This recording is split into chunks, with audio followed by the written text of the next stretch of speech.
Can anybody hear us now? Can they hear us now? The camera guys and everybody? Have a good show, everybody.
Game Above was built on the belief that greatness means more than winning.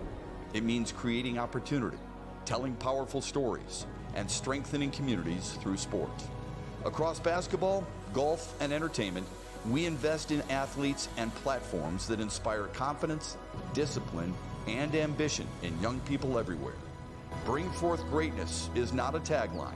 It's a responsibility we carry into every arena we enter.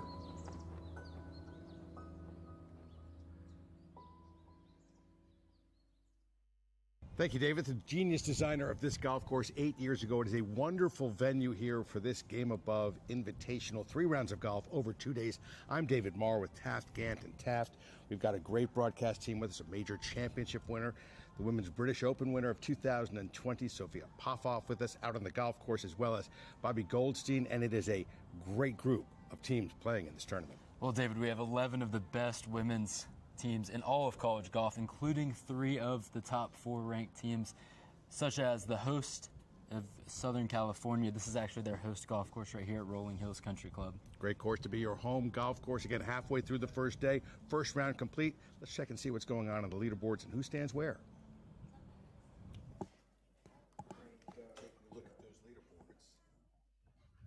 Taking a look at those leaderboards where we are now. It's channel 14 for the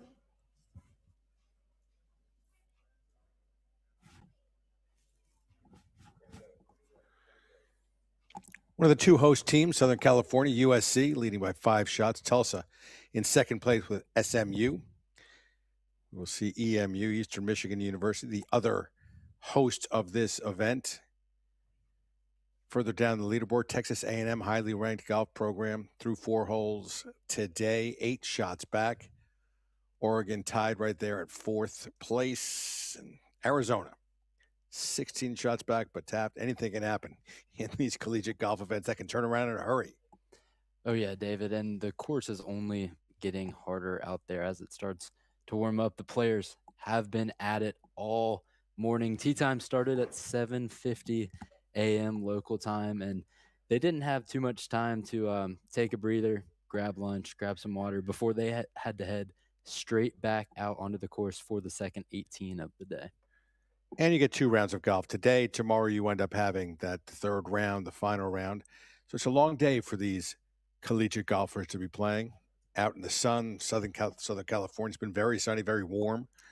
And these holes, they give a links feel to it, a links look to it, but really plays parkland, soft in the front, more difficult to run up the golf ball onto the green, compete. But look at this. We've got a tightly packed leaderboard, the GameAbove Invitational. We've got Bailey Shoemaker at 3 under. She's through 3 holes. Kylie Chong also through 3 holes. The rest, Celine Chen just finished her first hole of the afternoon. And Chung, Shamey, and Han are all finished with their morning rounds, but have yet to tee off for their afternoon rounds. Have not yet posted a score in the afternoon. 2 competitions going at the same time, Taft. This team competition, which they're all looking forward to, but they also have the individual as well. It's an interesting kind of makeup. Yeah, Bailey Shoemaker, you see there at the top, tied for 3 under par. She got off to a hot start this morning, birding 3 of the first 4 holes. She ended up jumping out to a 5 under score at one point in a round. She dropped a hole on the 18th. That was her first bogey of the day, David. She had 5 birdies before that. So she started the second round at 4 under par. She birdied the second hole to get back to 5, but has since bogeyed now, just recently bogeying her 4th hole. Well, Taft, we are fortunate enough to have a major champion with us, a woman who's won a national championship in the collegiate ranks. That's Sophia Popov's going to be joining us out on the golf course later on. She'll tell us about the dynamics between trying to play for your own score, but also trying to play and help the team as well. 2 things going on at one time. And these young athletes certainly know how to take care of both sides of the team play and the individual play. This is a wonderful golf course designed and opened back in 2018. David McClay Kidd, the just astounding golf course architect, putting it together. We will come back and hear from David McClay Kidd in a moment. Championship Golf Network's coverage of the GameAbove Invitational. I'm David McClay Kidd, and it's a pleasure to have you with us today at Rolling Hills Country Club in Rolling Hills Estates, California. This classic Southern California course was crafted as a modern take on a traditional links golf, presenting a true championship challenge where strategy, precise ball striking, and creativity around the greens are rewarded. Here, every hole demands thought, and every shot carries meaning. Today, a premier collegiate field steps onto this exceptional stage, competing for team success, individual honors, and valuable momentum as the season moves forward. Settle in, enjoy the scenery, and get ready for an outstanding day of golf. This is the GameAbove Invitational.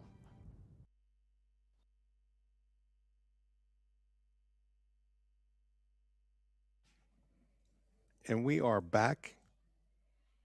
David McClay Kidd has done so many wonderful golf courses at Bandon Dunes, Scotland as well. He's just got a great feel for the game. And this, being out in the metropolitan area of Los Angeles, we're up in the hills of Torrance. Rolling Hills Estates is the name of this actual location. But you get to see down into the valley, which is not much of a valley, all the way to downtown LA, the Hollywood sign, if you got good eyes.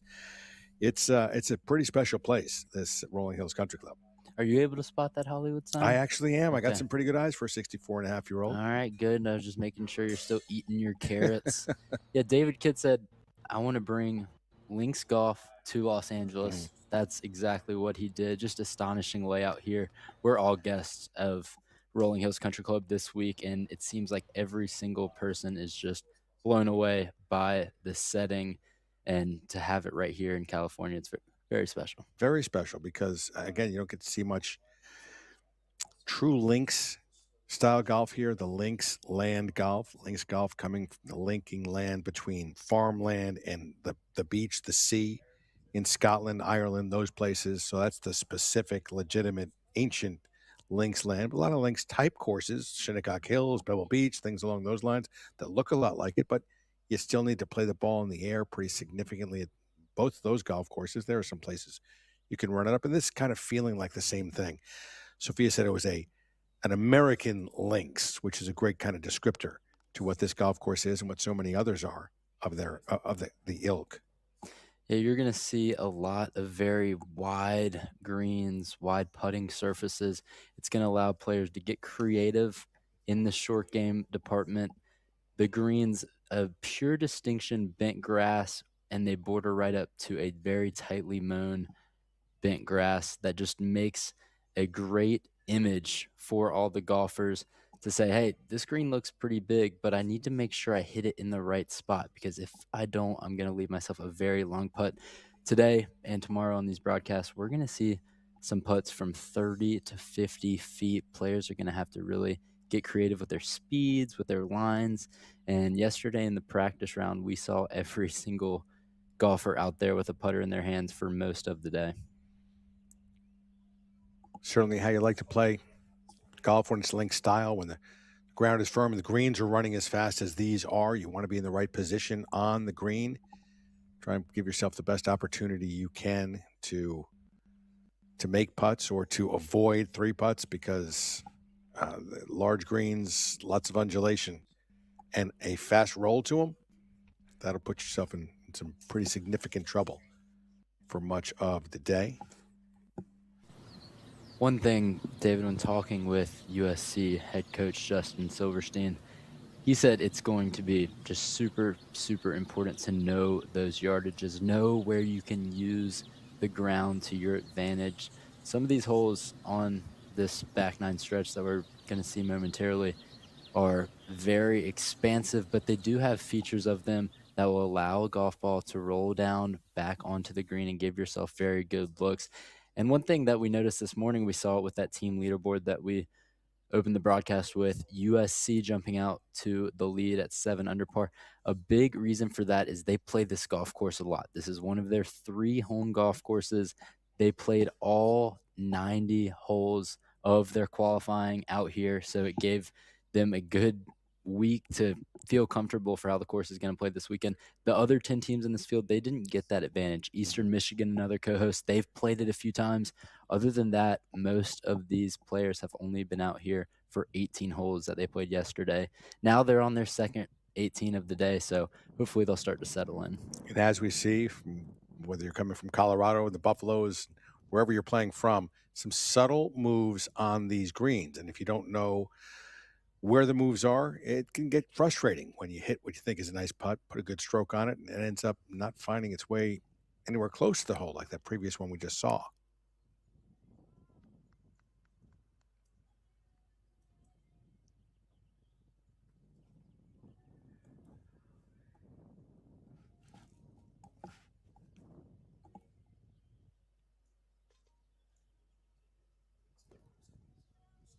A nice putt there from the SMU Mustang. SMU comes into the week ranked 26th. They, coached by Lauren Mason, who's in her 5th season, placed 4th at the Chevron Collegiate just a few weeks ago, so they're riding some momentum into the week.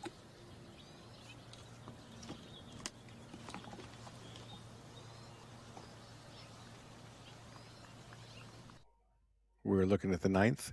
Here's the 9th hole. Tell us a bit about this, Taft. Yeah, it's a par 3. It's actually the first par 3 that the players come across if they did start on the front. We had a split tee time today. But first par 3 on the front. It's one of 3. You can see the native area and bunkers on the right. You don't want to miss right. That was the first thing Justin Silverstein said to me. You're going to be giving yourself a very hard chip shot or bunker shot. But you can see that ridge on the left side. it actually feeds all the way down to the green. That's that link style that we've been talking about. So if you play it wisely, you're going to be able to use the left side to filter the ball back to the right. And this afternoon, we're going to have a back right pin position that's going to be pretty attackable for these players. And for those who don't play out here very often, there aren't many golf courses that you get the nice backdrop from a green like this being downtown Los Angeles. And again, the Hollywood sign off in the distance.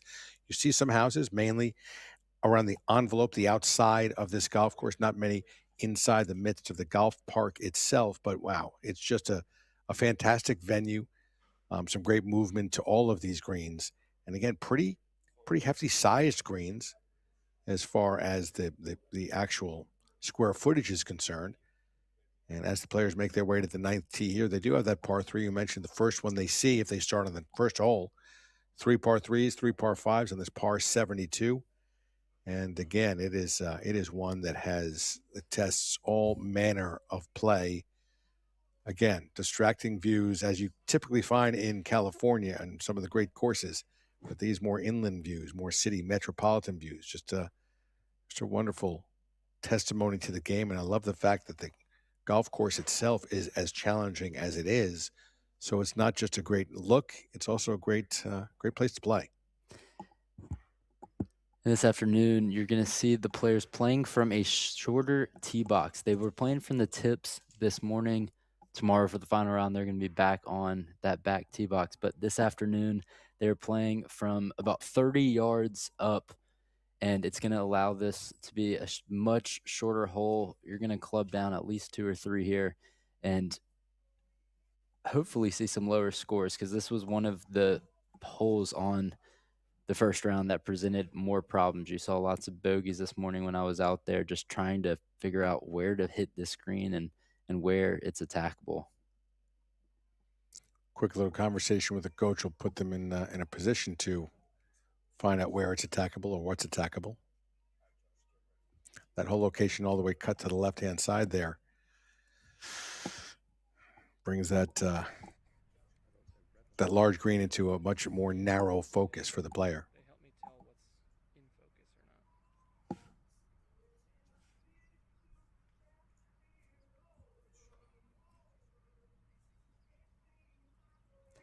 The line here is going to be left of the pin. You do not want to be right because of that bunker native area that we saw.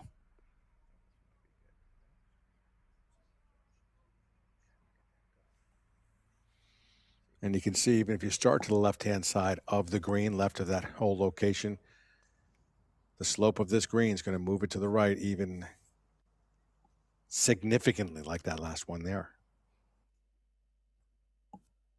You could see the smile on her face after she hit that, almost sarcastically, just because of how drastic these greens are. That ball would not stop.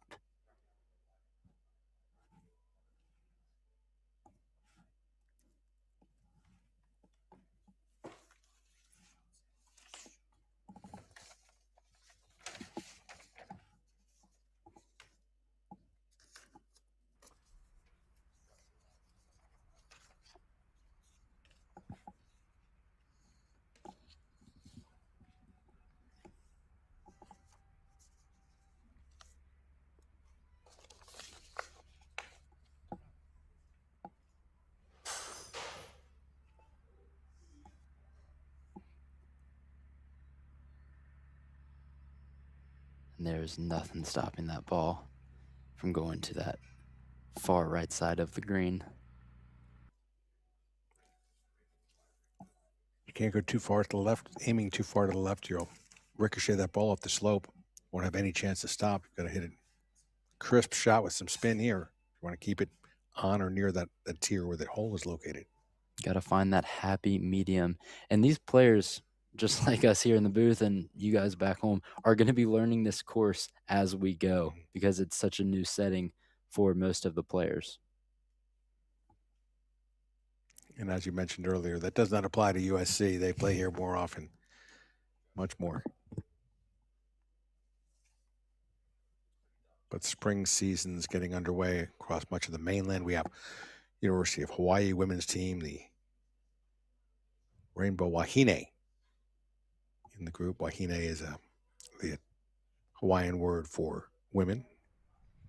They've been playing some events already, but some of these teams, this is their first of the season. What a great way to kick off. I was talking to their head coach, Julie Brooks. She very impressively pronounced the name Hawaii in a way that I didn't previously know that was correctly pronounced. So I'm going to be working on my Hawaii pronunciation all week, David, if that's okay. I'll tell you a secret. Yep, you fine, work on it. There's a secret. If you see an apostrophe, you're supposed to stop. So it's Hawaii, and you got to make sure to get that second one in there.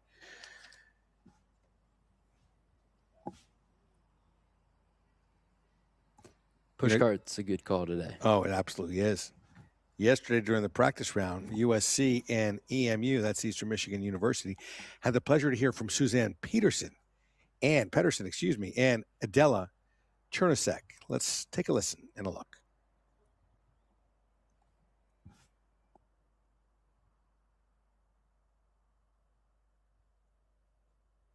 We got two videos we're going to show you that GameAbove and Keith had made. The first one I'll let you explain. This is the first player, Suzanne Pedersen. You guys know who she is. She's captain for the Song Cap Team Europe. Amazing player. She's from Sweden. So she was mentored by Annika and Albert. Hi, my name is Suzanne Pedersen. I just want to wish all of you welcome to the GameAbove Golf Invitational. What a huge honor to be able to compete at the highest level. Enjoy this competition, and if I want to give you a little bit of advice, as you've seen in sports, in the Olympics now recently, a lot is in the preparations. Use the time on the course wisely, get to know the course, get to know the greens, the breaks, and play smart. But dare to take risks. No risk, no reward, and may the best win. Really enjoyed this this week. All the very best.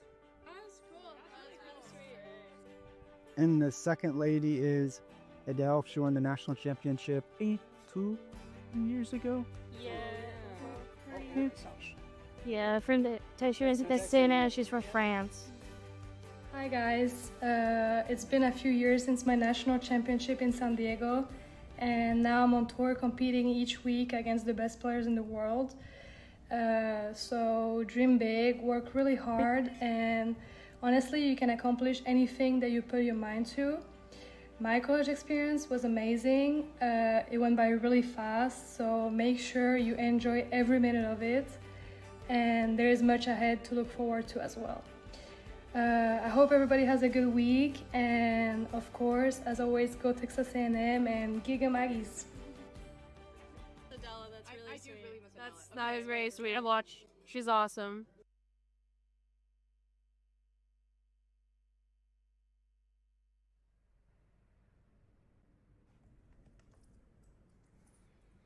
Back out to number 9, the last group finishing up their morning rounds.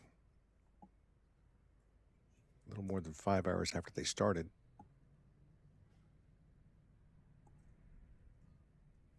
You can see how deep that bunker is in the front of the green.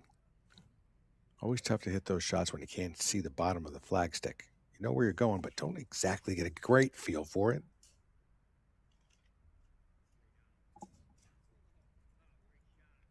Okay, color me wrong. That was a nice bunker shot right there, just past the flagstick on the high side, and well done. Yeah, Samantha Olson showing off her short game skills there. She's a transfer from LSU, just a sophomore from Phoenix, Arizona, and she's going to have a good look for par. Phoenix down to Baton Rouge, and some fun down in that area.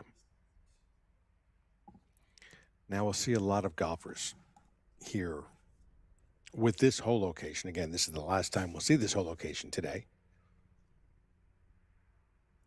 But a long putt coming across the green. Going to move from her right to left. It's uphill a bit.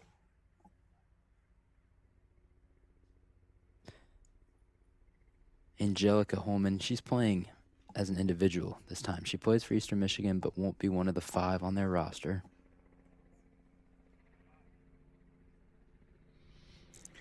Not a terrible lag putt, but it's going to be a little slippery. She'll get some help from read from the previous player.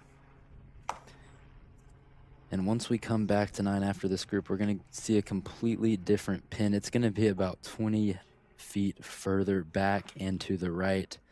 The pin was playing up today in the morning round, mainly due to the fact that they were playing from the tips. So further back tee shot, it's going to be a closer pin. And then the next group that we see coming through here will be their 9th hole of the second round. They're going to be playing it from further up to a further back pin location, right around where we see Jasmine Wong putting from here. Give you some more room in front of it once you move the hole location to the back and move the tee up a little bit. It might be the same ballpark, same distance from the tee marker that they're using to that actual hole location, but with more space in the front, you can spin it and maybe hold it up there and not lose it off to the right like two of those players just did. We'll have an opportunity now to see how tricky these greens are. These are eminently makeable putts, but take a lot of attention, a lot of care with them because they can run out quickly, especially if they're going downhill, moving away from the golfer. So the 9th green doesn't come directly back to the clubhouse. It's not adjacent. You have to cross a road and then you're right at the front door. I wonder if these players are going to have a chance to even go inside and get in the air conditioning for a little bit, or if they're just going to go straight to the 10th tee, which will be their 19th hole of the day. Pretty sure everyone gets a break, a chance to grab a bite and take a breather. Not as much as they had originally hoped, I'm sure.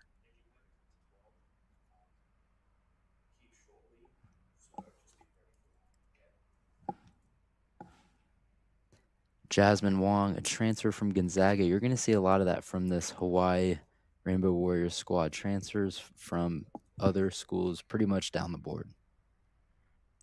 Good pals with the U of H men's coach, Scott Simpson, 1987 U.S. Open, whereas this putt will be a little bit fast, a little to the right.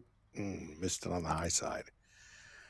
He loves coaching out there in Hawaii, and the players love being out there and playing for Coach Simpson. And whether you're on the male team or the female team, it's just an experience to spend some time in the island, especially Oahu. Well, Jasmine Wong certainly loves it. She's from Honolulu. Mm-hmm. She went away to Gonzaga, but now she's back on that island that she was born and raised. And that, frankly, is something that a lot of young Hawaiian golfers have to face. Is the culture is so different. It's the Polynesian welcoming nature and taking care of the land and taking care of one another it's bred in you from the start in Hawaii. Sometimes when you go off to college, regardless of where you're from, that becomes more centric on yourself as opposed to others. And I think a lot of Hawaiian golfers that have excelled in the islands as a junior and gone to the mainland to play golf in college find themselves at least wanting to get back, if not actually transferring back to spend time back in the islands of Aloha. Good read, good speed on that one. Samantha Olson there. She was named the American Conference Women's Golfer of the Week back in February. 2 top 3 finishes last month. She brings some momentum into this event as well, as these are all the number 1 golfers from their respective teams. That's why they're the final group out. 5 players on each team. Each grouping has players from 3 teams. Now the final player to finish her morning round.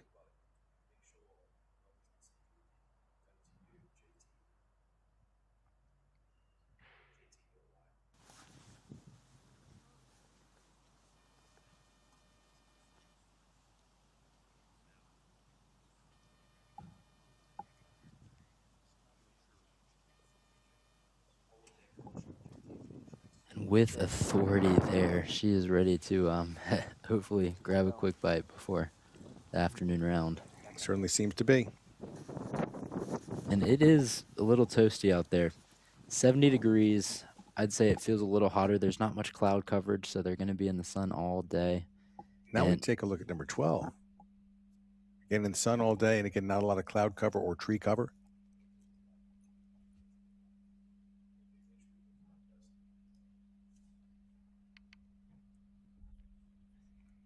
375-yard par 4 this 12th hole is.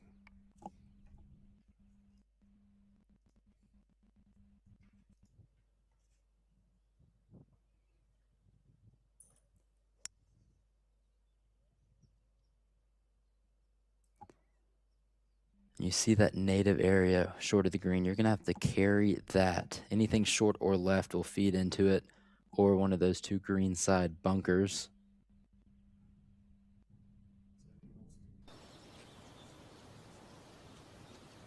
I must say, these Hawaii golf bags are the coolest that I've seen in the college ranks. And I have to say that I implored my friend Scott Simpson to get me one, but no. I got a head cover, which is pretty cool too. I got a little hibiscus on my head cover, but didn't get the full bag. Hibiscus, is that a common theme over there? Yeah, it's that cool flower that you see, which got a little thing coming out of the front of it, and huge petals, always very colorful, and make great teas out of it, things along those lines. Not golf teas, but sipping teas.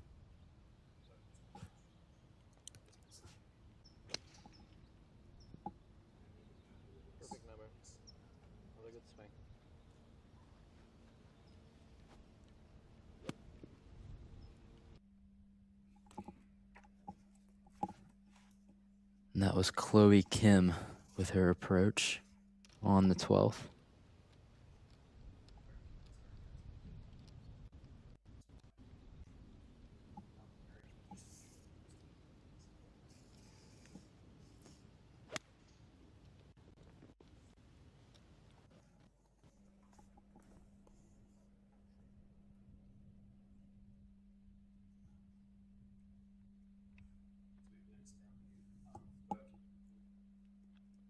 So as you look back up to the tee box from the green, you can see it's a downhill par 4.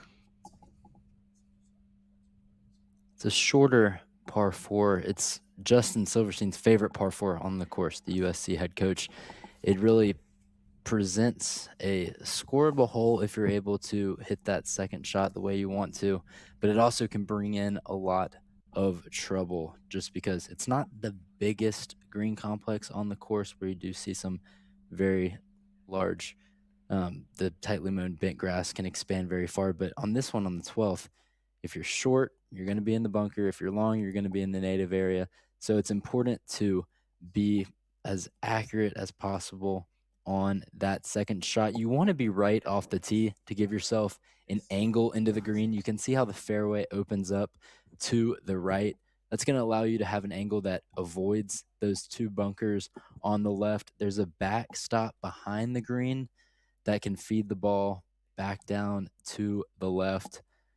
The pin location here for this second round is going to be right in the middle. There's not too much trouble around it, so players can get aggressive. They just want to make sure that they have that right number like we were talking about to avoid the trouble surrounding the green.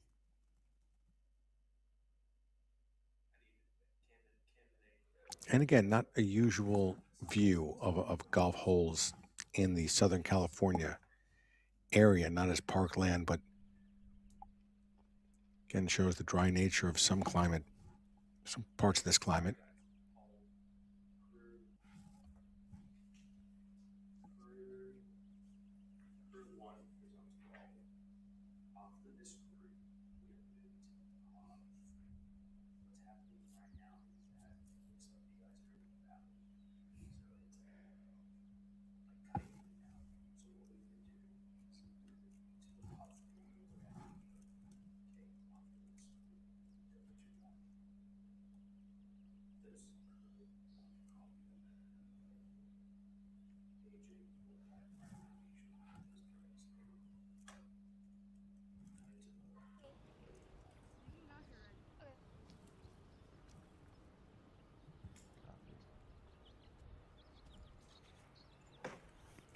I love how the green surrounds don't always have to be shaved down, and the natural feel of the terrain just creates so many different types of golf shots. Yeah, this is not a fun one. You can tell that it was so close to hanging on to that bent grass area where she probably would have been able to hit putter, but instead she's going to have to get a little creative with this chip.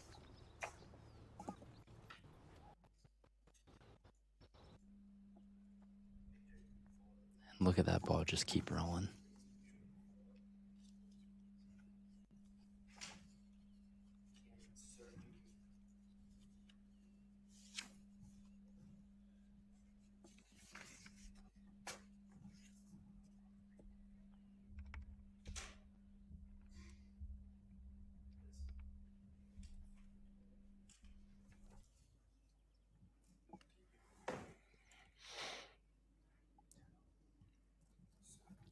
Much easier to control your golf ball with the putter.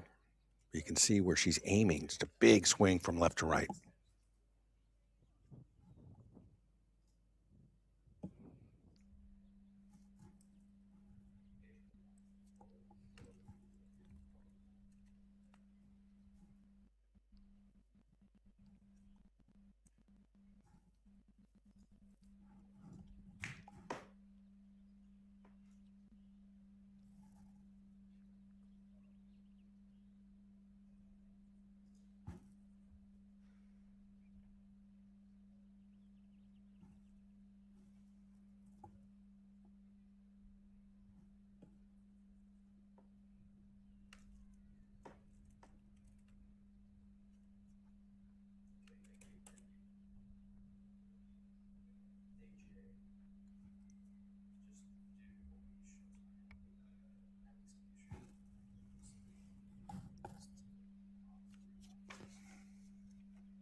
Not too many putts you're going to see left short here, just because of how fast these bent grass greens are rolling. That was Amiko Sverduk from the University of Hawaii. She's actually from the area, Long Beach, California, right down the road. She was previously at Washington State.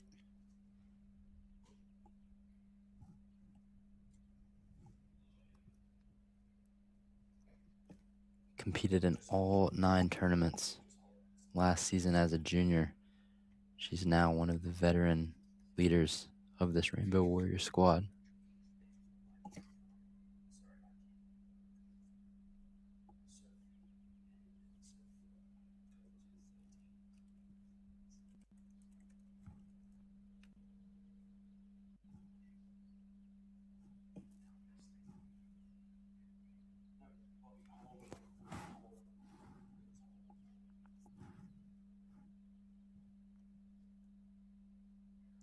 Zoe Shammy from my neck of the woods, Jupiter, Florida.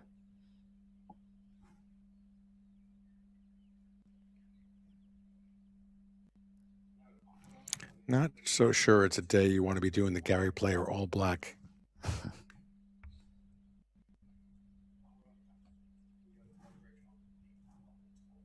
wonder if that was Zoe's choice or it was just the...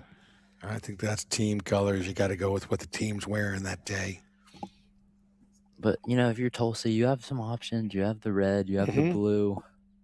Nope, we're going to do black. If you're USC, you're going scarlet, gold. Keep those colors going. How good is that?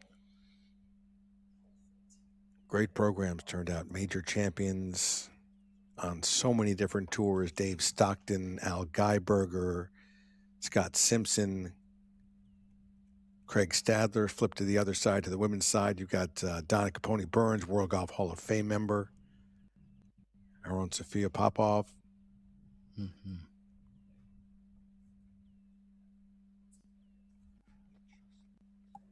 Not about 2 putt for Chloe Kim right there.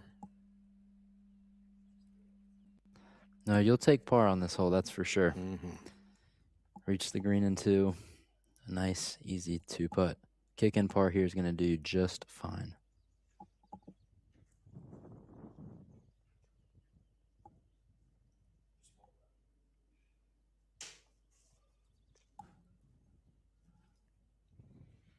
You are watching the GameAbove Invitational, the inaugural event, and hopefully a long series of events supported by GameAbove. We'll be back in one moment. Back to Rolling Hills after this.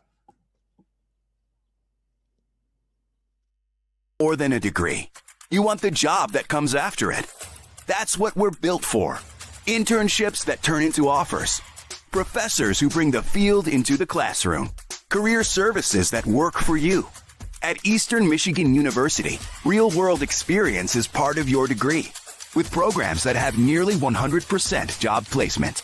Because we're not just built to teach, we're built to get you hired. Eastern Michigan University.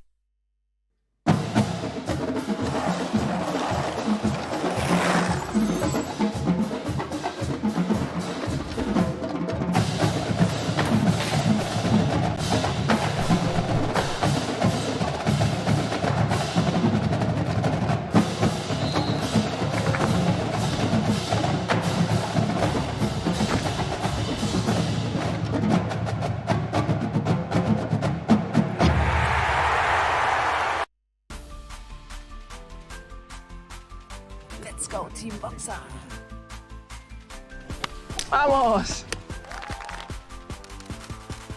Is this how boxer rolls? Yeah. It's all about the female embracement and elevating the women's game. I think it's the impact that we get to do with more girls and more generations. Perfect. Because one day I was one of those girls.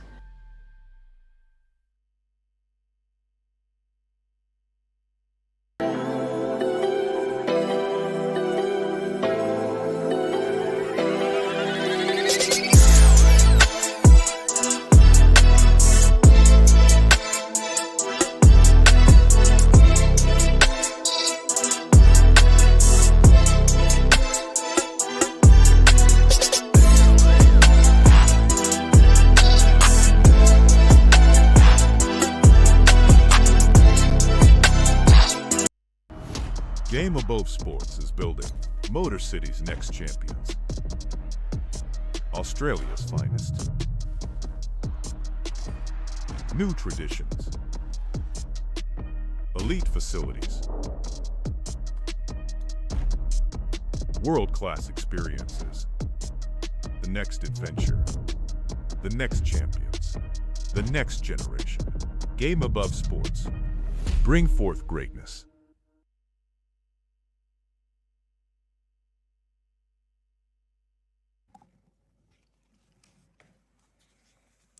Beautiful views everywhere you look here in Rolling Hills Estate. Rolling Hills Country Club, site of the inaugural GameAbove Invitational.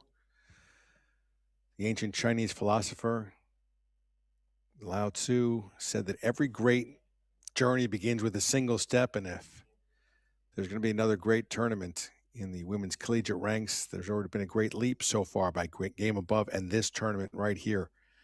It's got great teams involved, great individuals as well, wonderful venue, just all the ingredients you need, just a little time to let it bake, let it cook, some finishes, some wonderful competition, and then we will see something special. Let's go on out to number 9.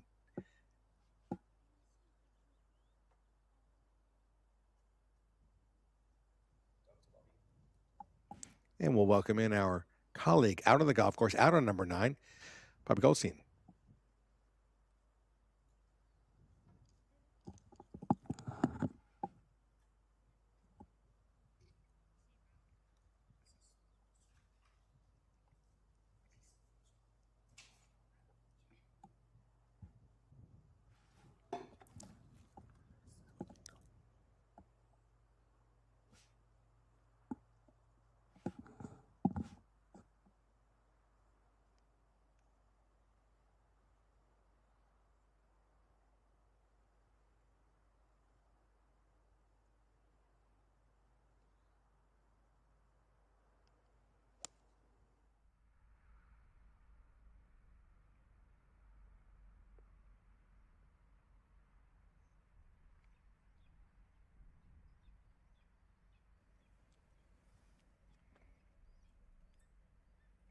A 170-yard par 3 is one you think you could get to, Taft. You could not get to the green, but I mean, maybe take advantage of today. Well, we saw this hole just a little bit ago playing from the back, but now we're on a front tee box. So expect players to be playing at least 2 or 3 clubs down from what they hit on this hole this morning. Here's Elise Lee, sophomore from Irvine, California.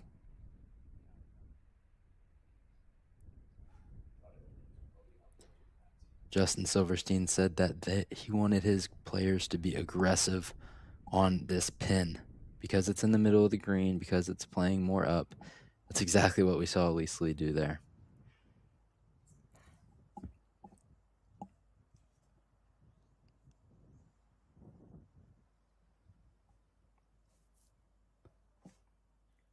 Cayetana Fernandez, referred to as Kata by her teammates.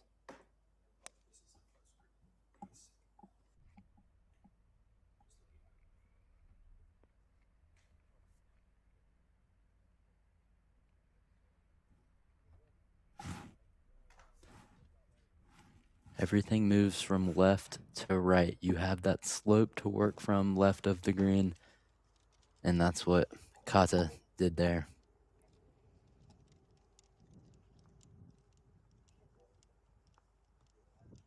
Not many push carts from this group, huh? Not many. They're picking them right up, putting on their shoulders, getting going. Are you a push cart guy, Dave? Not really much of a push cart guy. I'm a silver spoon guy. I like to have a caddy, but yeah, I'm if it's a choice between, at 64 and a half years old, a choice between walking and carrying my own or taking a cart or a push cart, I'm a push cart. You get the exercise from walking. I feel like you're more into the game as well if you're walking rather than riding in a golf cart. Not an easy walk out here. They call it Rolling Hills for a reason. Exactly. Well, the women's amateur game is going to have a lot of nice walks coming up. The Augusta National Women's Amateurs on the horizon. Less than a month, I believe. Yeah, less than a month from where we are right now. I see a big smile on your face. So always fun being in that town, that part of the year. And a lot of the players in this field will be headed to Augusta in just a couple weeks.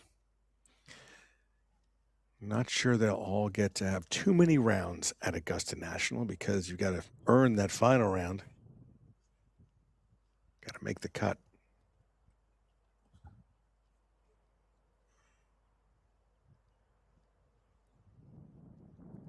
And Elise Lee, who we see here, she got invited to her second Augusta National Women's Amateur, so she'll be headed back. She won a national championship with Northwestern last year. So, hear this, Dave. She won the national championship at Northwestern, proceeds to transfer to USC. 2026, man, the world we're living in. That's right. Making the USC team very happy, very forced to be reckoned with as well. There's Katarina Don, the assistant coach for Eastern Michigan. She's a former Georgia Bulldog and a former classmate of mine back in our good old days in Athens, Georgia. Really? So at University of Georgia. Okay. That's right, yeah. She was on the golf team.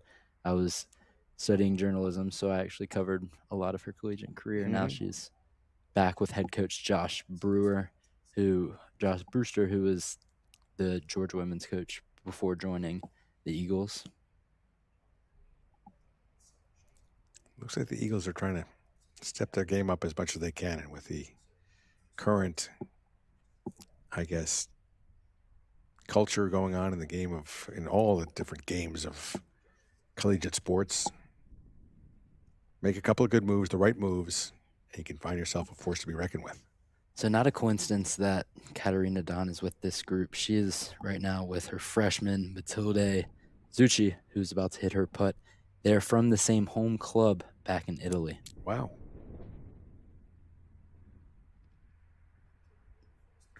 I will tell you, my wife is Swiss-Italian, and it's the southern part of Switzerland. So southern part of Switzerland down into Italy, very passionate about their golf. Very passionate. Ryder Cup was there a few years back, right? And this is a very international pairing with Kata from Madrid, Spain. Getting a good look at her putt right here. Younger sister of Blanca, who also played for the Aggies.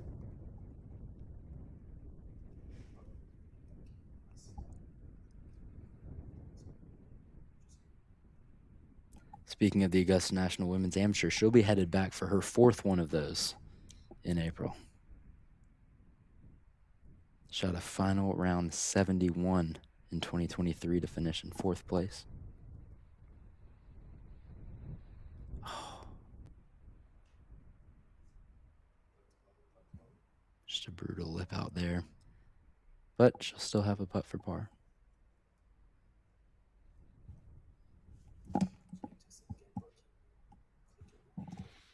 And here's Elise.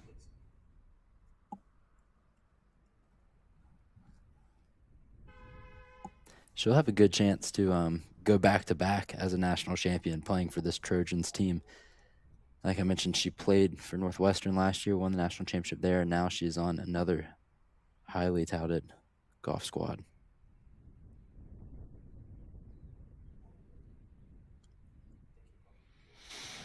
I was talking about the passion of the Italians for the game of golf. Well, Texas A&M University has got some passion. Mm-hmm. The entire state of Texas goes all the way back to not just Hogan and Nelson, but how about the greatest winner on any tour, any age, Kathy Whitworth. Long time, wonderful Texas golfer, won 88 times on the LPGA Tour out of Flower Mound, Texas.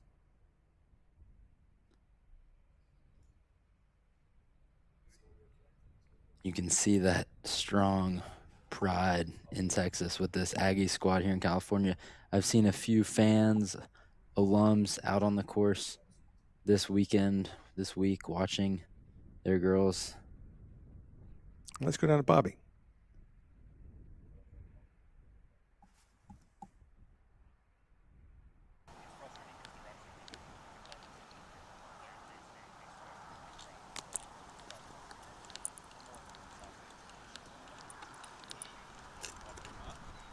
Is he doing the countdown? Yeah.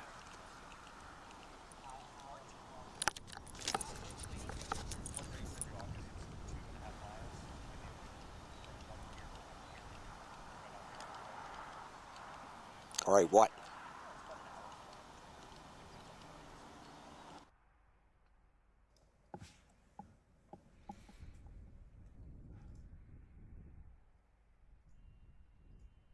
Okay, coming up next, you can sort of see out of focus in the background there. Take a look at the flag stick at number 13 here, GameAbove Invitational. Another par 3 on this golf course, the second of 3. You can see the winds blowing on this one, which presents a challenge for a relatively straightforward hole. You can go long on this green, on this tee shot, and everything's going to feed right back down to the pin.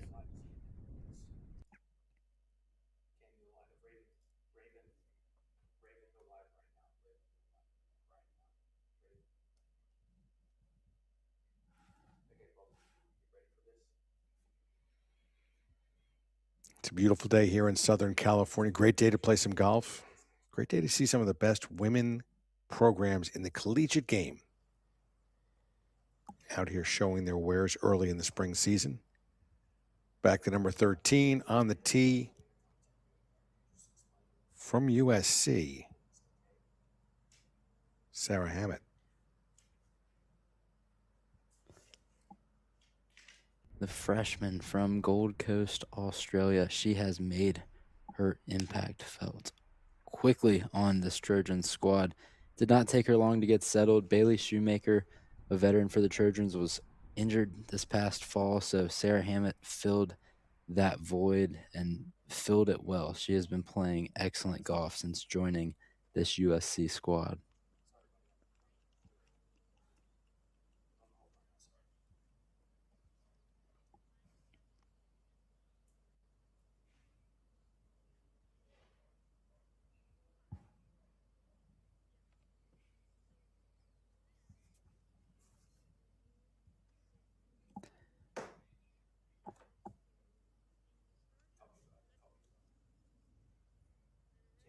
Here's Bayak Sukterm talking it over with her coach. She actually had an eagle this morning in her first round on the 12th hole.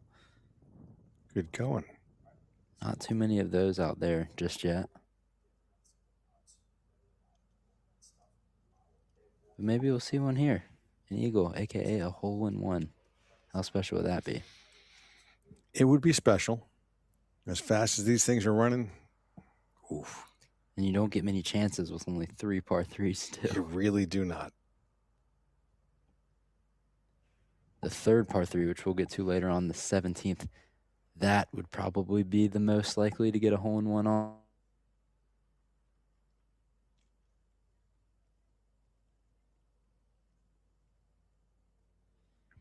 That's not going to happen too often. No. I wouldn't think. Especially not if I'm out on the golf course, that's for sure.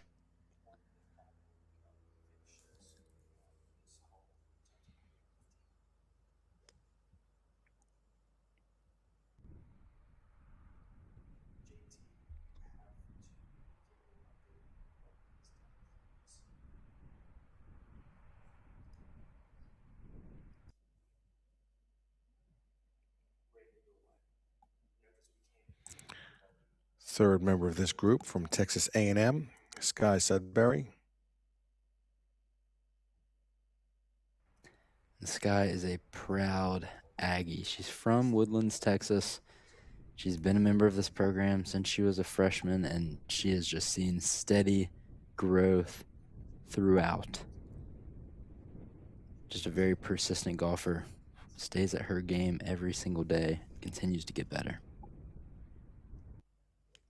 And Taft, the pressure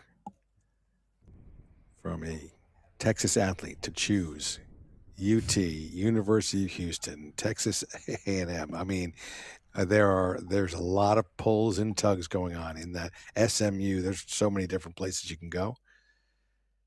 I kind of like the shirt with the state of Texas in the background there. Yeah. I've seen the driver head covers for the Texas A&M squad. They have the, what are they called? The yell leaders who wear those white get-ups and sway back and forth. That's actually the head cover for the drivers. Oh, nice. On their bags. I was very envious of the merch that I saw on the Texas A&M bags out there. Always good to see that. While we have a moment, let's go on down to the green and check in with Bobby.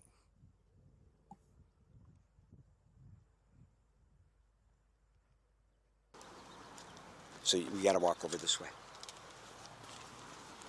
Got to walk around.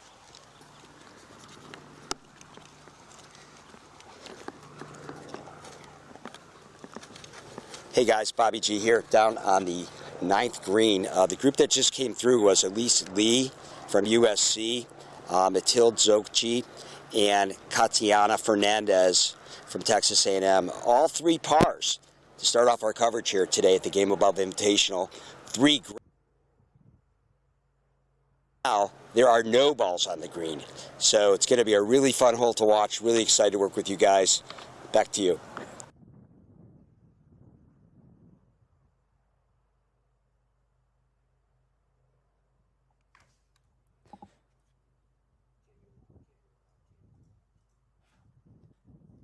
Sarah Hammett is not in a place that you want to be, down there right of the 9th green. So far right, she avoided the bunkers, so hopefully she had a good lie. But not much room to work with here.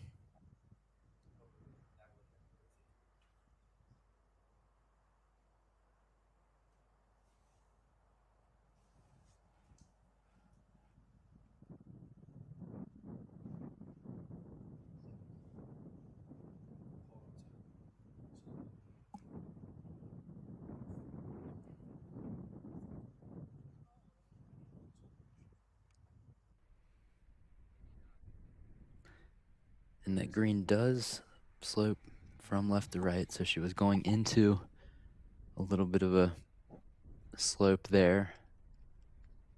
Was able to work the ball back, but it's going to be a difficult and fast par putt there for Hammett. It is slippery. Certainly some nice putters in this field, but that's a tough make.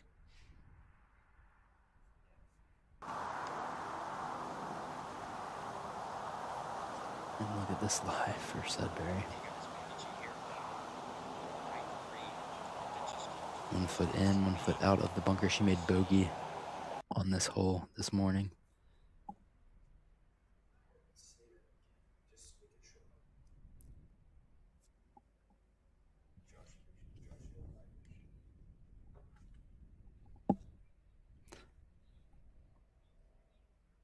And that ball filtered back down the slope. Tough to see there, but Sky did a good job of using the terrain to her advantage. She soared it past the pin, but it ended up funneling back down. Still going to be a long par putt, though, as now we see a third player chipping up from the right side of the green. Very popular location. Not necessarily where you want to be, but easy to get there. And that's going to be the best of the 3, just short of the pin. You can see the flag is blowing left to right from the player's tee box. I wonder if the wind is what caused the trouble there. This morning it was actually blowing the opposite way. So it's since flipped, and certainly something that you have to adjust for, and certainly something that's in play, as we saw all three players miss the green to the right. Some difficult par putts coming up from this group.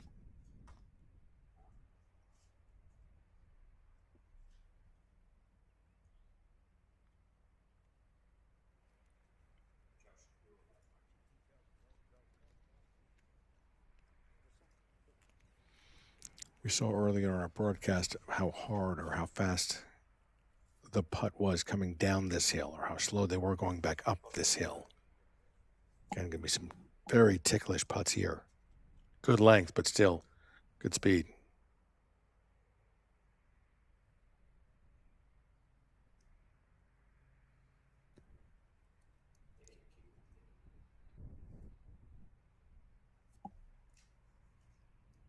Sudbury made bogey here this morning, like we said. Looks like she's going to make bogey again in the afternoon wave. However, she followed the bogey up this morning with back-to-back birdies on the 10th and 11th.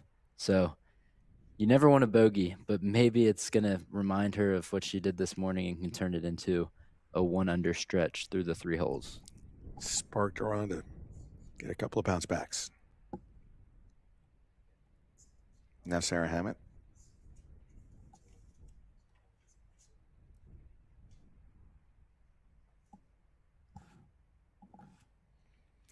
Let's check in with Bobby again.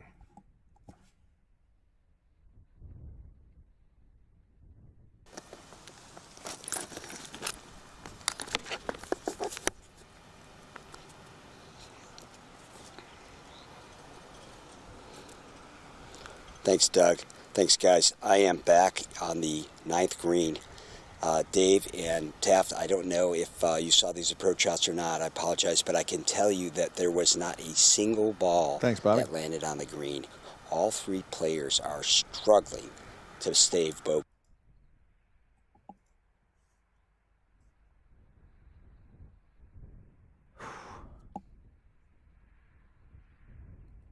Take that bogey and run to the 10th. Oh, yeah. Byock next.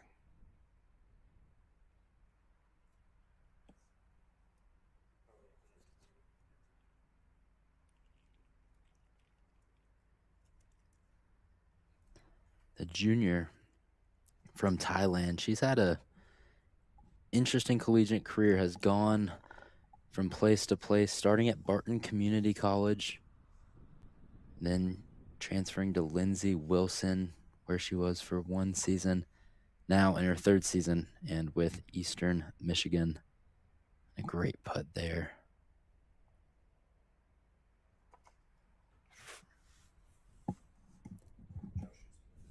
Now some cleanup work for Sudbury.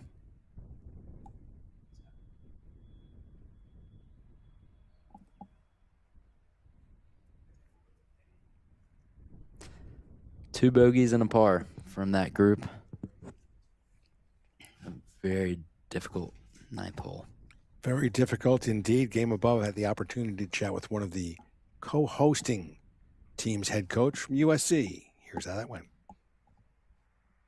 All right, guys, thanks, Justin. You have been very familiar with this course, as have your girls. What's the biggest advantage they have this weekend? It's going to be the comfortability with the green speeds. We usually see them on a daily basis, anywhere from 12.5 to 13.5 stem. I think they're going to get to 14 at some point during this week, so big advantage for us. When you take a look at the totality of the event itself and the number of teams that are associated with it, what kind of field is this in a comparison to some type of battle tested for your girls? Yeah, I mean, it's a top-end field that we have all year with 2, 3, 4 in the country here. UCLA comes in at 10 or 11 in the rankings. It's very top-heavy with a good depth of individual talent as well as team talent. So it's exactly what we were looking for. You know what it takes to compete at the highest level as a coach and as a player yourself. How much does that advantage give your girls in an event like this, knowing that it's being televised and they're up against stiff competition? They're almost used to it on a regular basis. Yeah, we've been fortunate to play well enough to play in events that are on TV and live stream, which is good. But it's a great preparation for the end of the year. The event that we want to play best in is the national championship. That's live on TV. So this is a great prep work for that and gets us, some good work in to know what those nerves are like so we can be prepped for the end of the year. You've done a great job so far. We appreciate it very much. Good luck the rest of the way. You bet. Dave, back to you.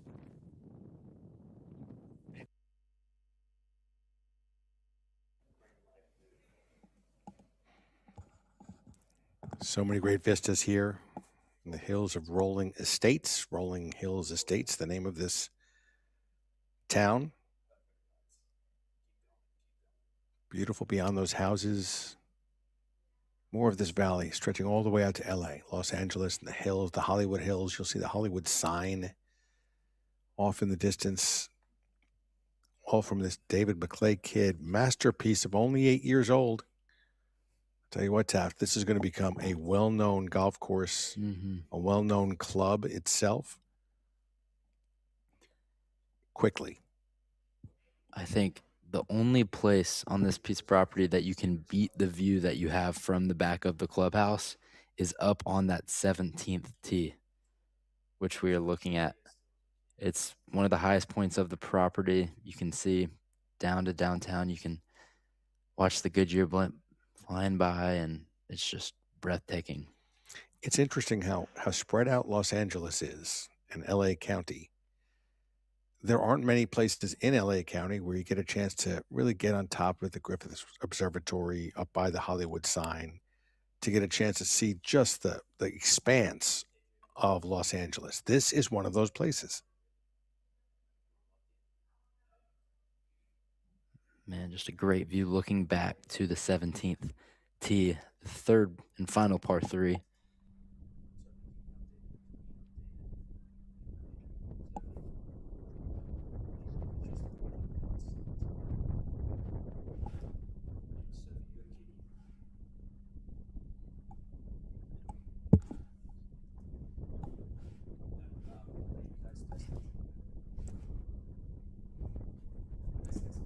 This is the 15th hole, only 3 par 5s on the golf course, 1 on the front, 2 on the second 9.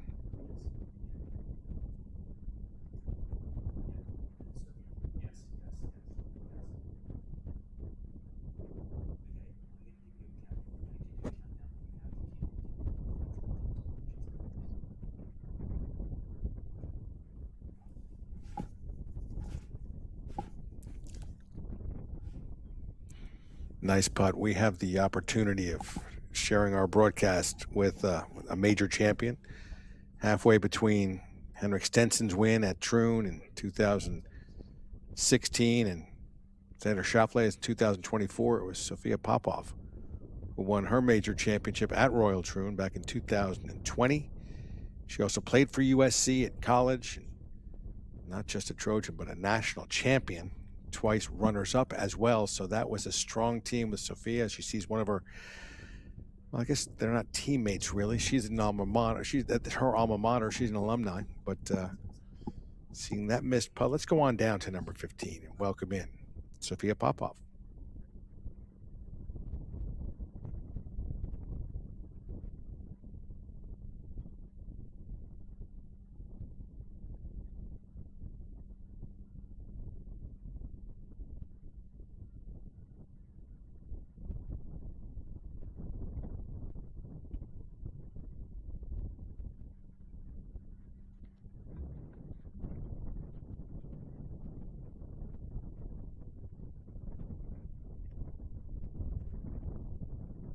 We're about to go. All right, 5, 4.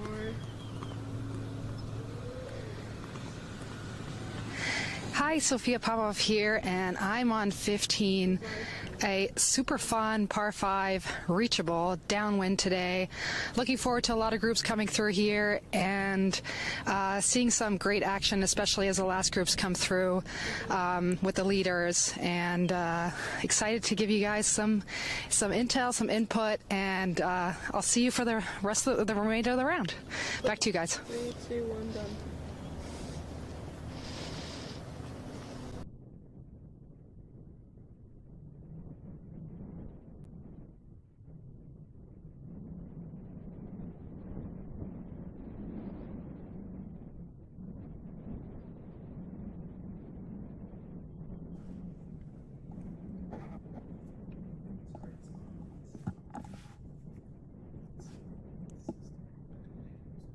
We're looking at the 16th hole. It's a 400-yard par 4.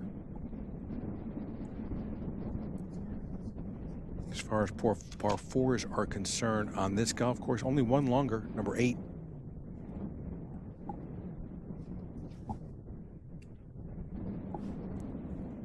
And let's go over to the 9th.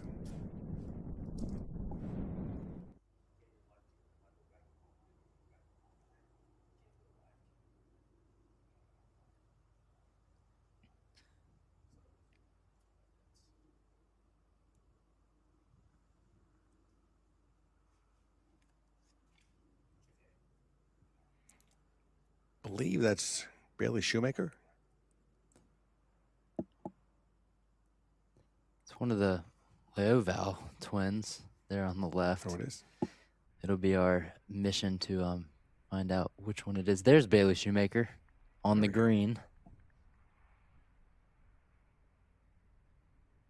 Always rocking those Nike shoes. She has back since she was a junior golfer and playing in the U.S. Women's Open at Pine Needles. Our very own Sophia Popov was actually in the field at that U.S. Women's Open. 2 USC Trojans.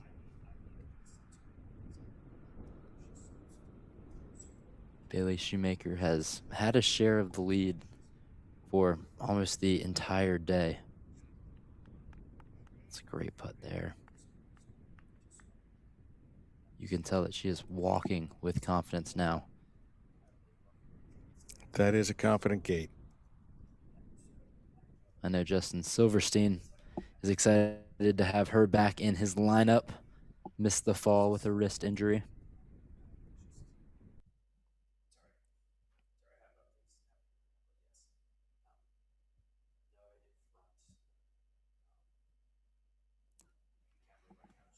So I think that's Janae. I think you are right. It's great that we have this tee sheet to look off of.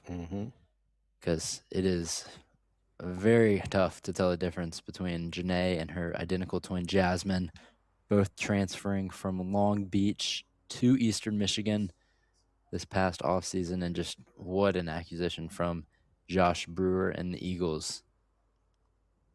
The Leovals have made their impact felt on every program that they have touched. And they are very happy to return to California, their home state, for this GameAbove Golf Invitational.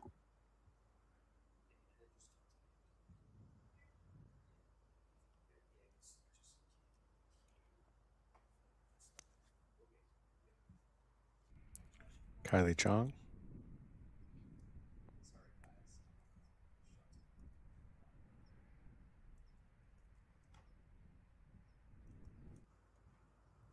It's a good shot, good finish.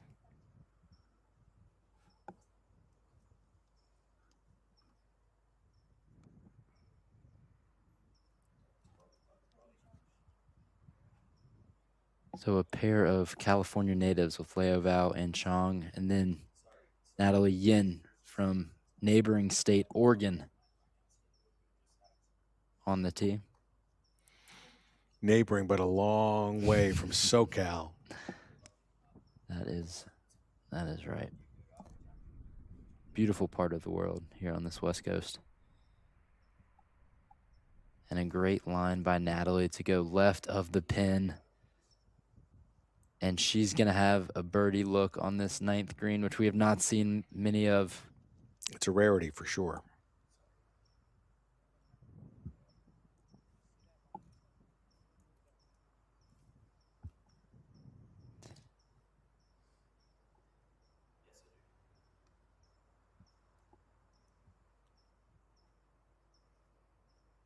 GameAbove supporting both of the LeVeilleur sisters, the twins. Beautiful swing.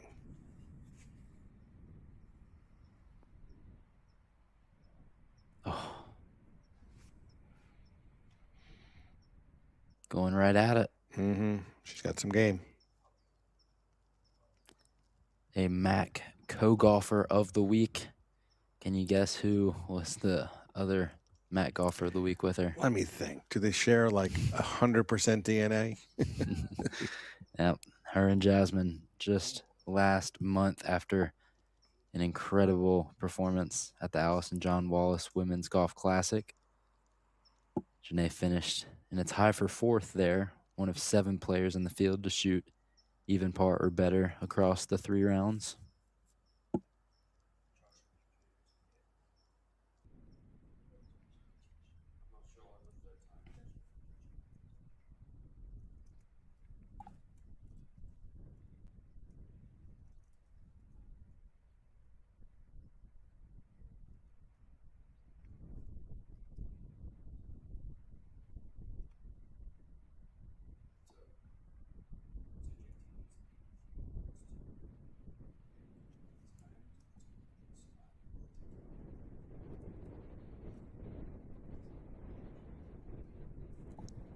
And looking in the background there, all 3 head coaches walking with this group. Jared Chadwell of Texas A&M, you have Josh Brewer of Eastern Michigan, and then Justin Silverstein. They were all standing on the tee box ahead of those shots from this group. That's got to make you feel confident, but maybe somewhat nervous when you have all 3 head coaches of 3 of the top 4 ranked programs following your group. Absolutely so.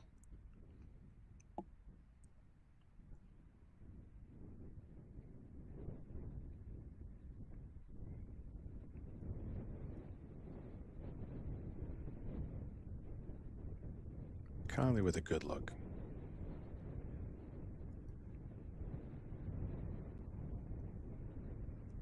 Sophomore from Torrance, California. And it's got to be so nice if you're one of these USC Trojans. You get to see this golf course throughout the year. Got to play all 5 qualifying rounds here this past week. By this point, David, I'd imagine you know basically every break, every twist and turn on this course. And if you're from Torrance, which is literally the next town over, you understand the grasses too, and then the overall feel of the area in terms of how to play golf here. So, big advantage for Kylie.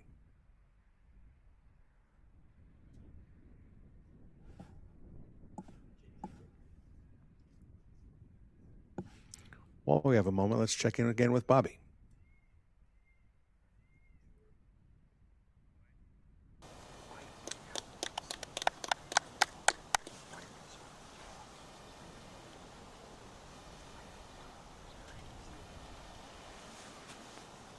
Bobby here. I'm on the 19th friend. This is a phenomenal. These are the 3 best shots guys I've seen get on the screen today. This is underneath the leaderboard. Kylie's trying to do this. She's probably the first birdie right now. And she had a great shot in here. And this rolled over the path. She piped downhill. And this is definitely making all the coaches forget.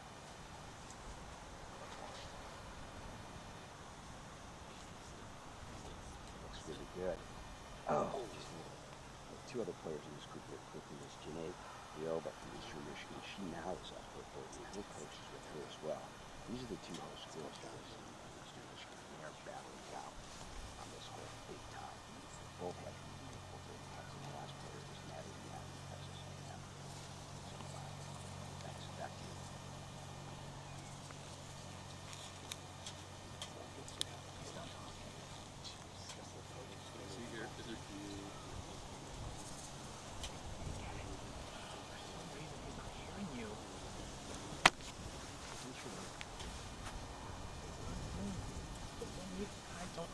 What is it?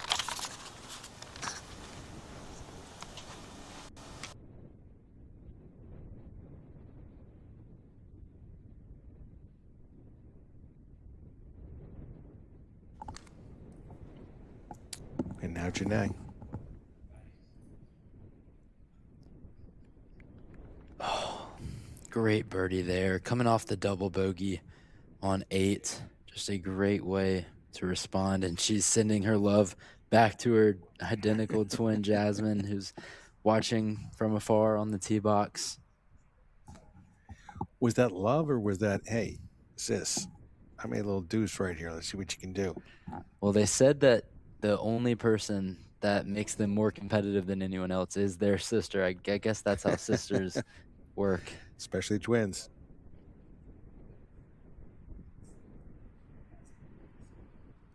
Good cleanup work there from Chong. And typically the starting times are inverted. Let's just talk about how they pair them together. It's 3 schools, 1 player from each school. Typically it will be the number 5 player will tee off first, then number 4, then 3, then 2, then 1. This would be the number 1 team for USC, EMU, Eastern Michigan University, and Texas A&M. So the number 1 player, or who's playing is the best this week. Here we have Catherine Park from USC. Some absolute studs in this group, David. Hard to pick out who's 1, who's 2, who's et cetera. Especially on this Trojan squad, but Catherine Park, one of the best amateurs in the game. The senior has accomplished so much in her USC career, and she's coming in with some momentum. She was the Big Ten co-golfer of the week after shooting 11 under to win in Palm Desert just a few weeks ago. What a shot there from Park. Do not adjust your televisions if you're watching on television, or your computers if you're watching on a computer, streaming along, whatever item you may be using, whatever device you may have in front of you. This is, yes, indeed, Jasmine the twin.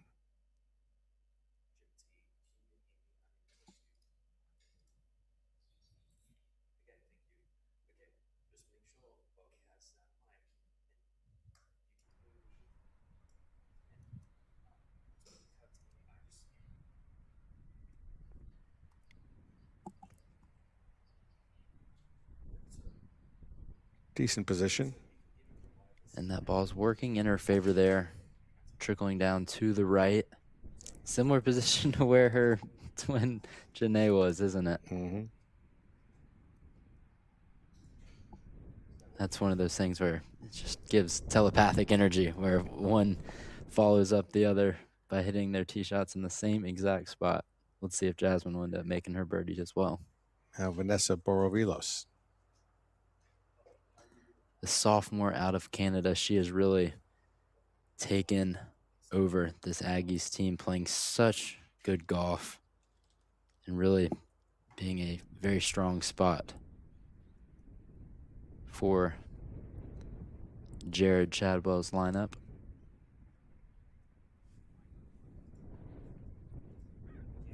And we've spoken of the Augusta National Women's Amateur, which is coming up.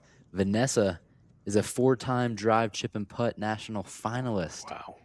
So not only is she returning to Augusta this year for the Augusta National Women's Amateur, it will be her 5th time now going on property to compete, having played in the drive, chip, and putt 4 years and actually winning it all in 2018 in the girls 10 and 11 division. And it was Trevor Immelman and Gary Player that presented her the trophy. You think she's tired of going to Augusta? Even her 5th time? 50th is not. Arnold never got tired of it. Yeah, well, she's done it more than most at this age. You know, as a 19-year-old to be going to compete for the 5th time, that's up there. Impressive.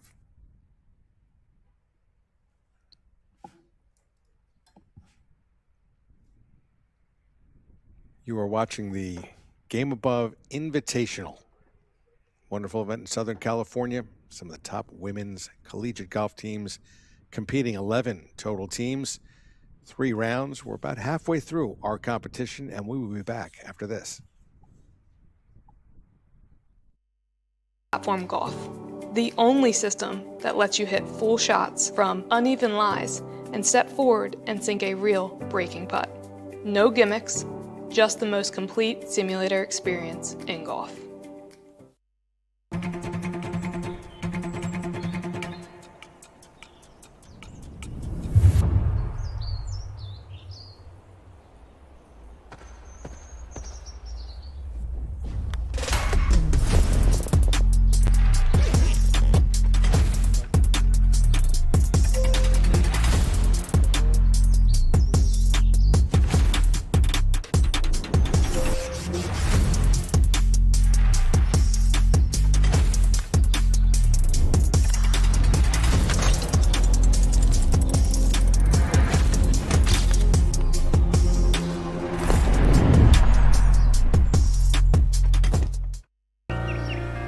Shall we give this a go? Yeah, nailed that one. This is designed to be the fastest driver we've built. Ball speed is crazy.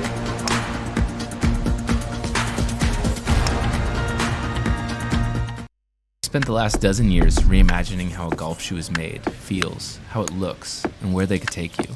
In the beginning, we realized there were no comfortable golf shoes designed and engineered to enhance the walk. Iteration after iteration, we continued to release products that we always wished existed. But at the end of the day, we simply hope our gear moves you. So get out there, explore, travel, play the game, enjoy the walk, and know we've got your back.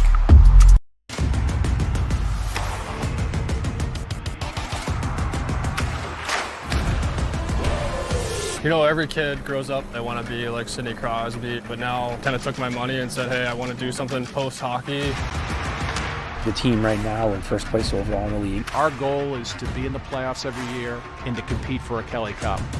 There's always ups and downs. Guys are going to get called up. Guys are going to get hurt. You know, everyone's got to sacrifice their body to win.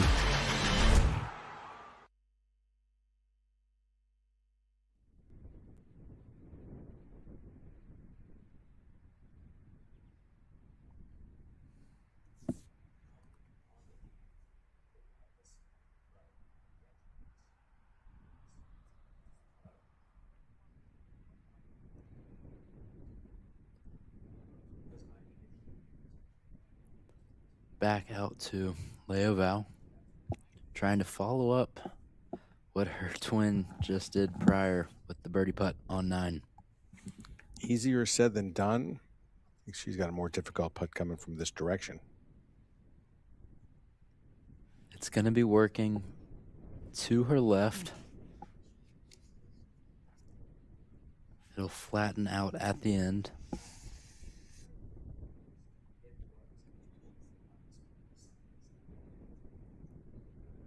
There's that left break. She gave it enough pace. Just misses on the high side. She'll have that for par.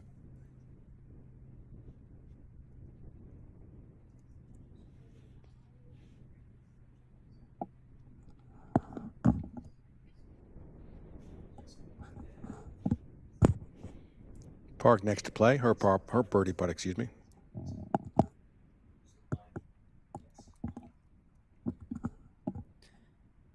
Had to have Vanessa move her mark out of the way.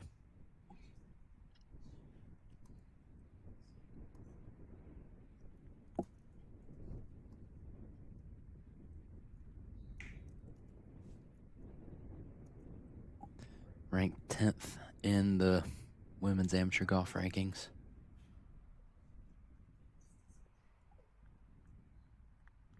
She's not happy with that par there. She knows that she had a good look on a difficult hole. Those don't come often out here at Rolling Hills. They really don't.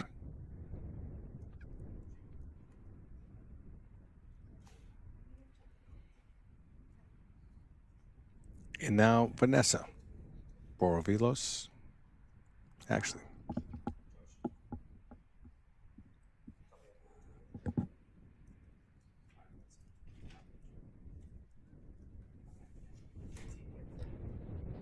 She was the number 3 ranked junior golfer in the class of 2024. A great addition for the Aggies. Doesn't make that birdie putt, however, a kick in par, something you can take. Let's go down to Bobby. Okay. Thanks, guys. Boy, oh boy, is it exciting out here. Boy, oh boy, is it exciting out here. Right now, this is a birdie putt, and she made it. Oh my God, how exciting. That was Jasmine Leovo from Eastern Michigan for a birdie putt. Unbelievable. And also just nearly missed out a minute ago was Vanessa Borovilos from Texas A&M. Just slipped out for her birdie as well. Very exciting here. Tremendous action here at the 9th green. The wind is constantly swirling. It's picking up. It's slowing down. The green is lightning. It's about playing 150 yards. I am having the time of my life out here, Dave and Taft. I wish you guys would come join me. Back to you.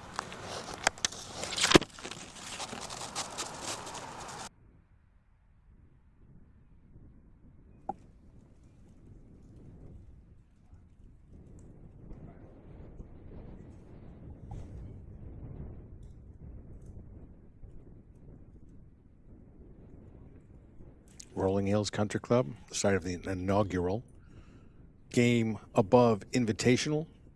11 top women's collegiate golf teams, including 3 of the top 5. I mean, it really is a stacked field, Taft. Yeah, when it's the regular season in women's golf, there's not much more you can ask for an event that comes in March. And it's a great opportunity for these players to compete at the highest level and on a difficult golf course. Nonetheless, there's going to be a lot of lessons learned from these 2 days of competition, 3 rounds in Southern California. A lot of these girls actually on spring break or either just coming off spring break, so they've gotten to spend some extra time in California. Not a bad place to hang out. Not bad at all. But I would imagine that when the coaches of these teams take a look at what they've experienced this week, what their athletes have been able to experience in terms of the competition, the area, the golf course, a tournament run as well as this one is, they'll sign up immediately on their flight back home. When you schedule 2027, we're there.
Chloe Koo with the putt there, just rolls it past.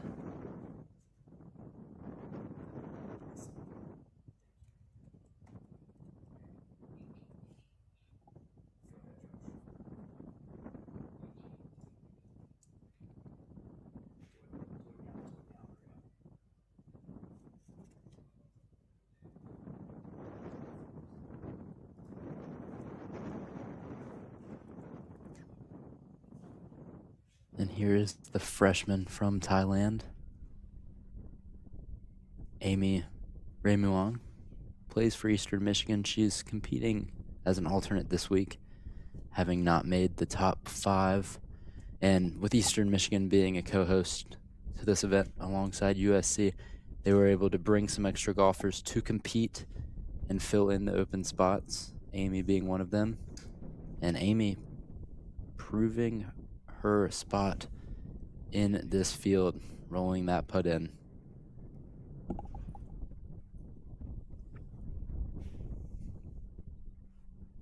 Speaking of EMU, we've got an exclusive interview with the head coach of the women's golf team that conducted by GameAbove. Let's take a listen.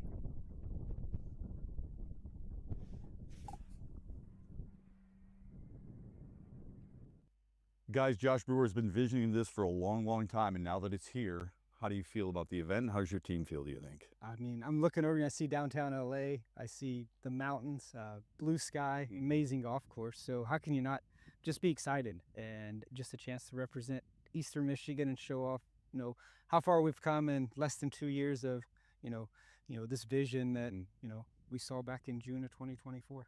Your team is ranked 30th in the nation, so you know you belong here. How much nervousness do you have to calm when your team, and how do you feel they're mentally ready for this challenge?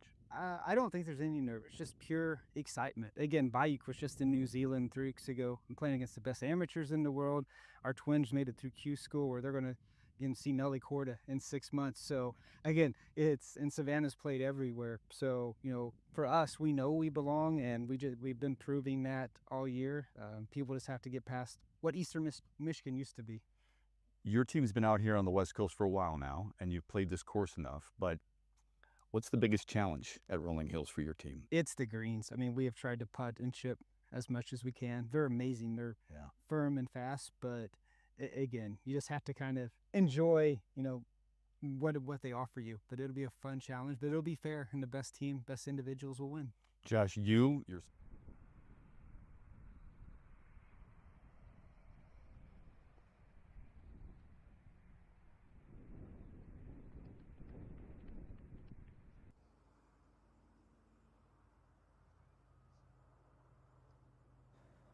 Two great shots there on the 9th tee.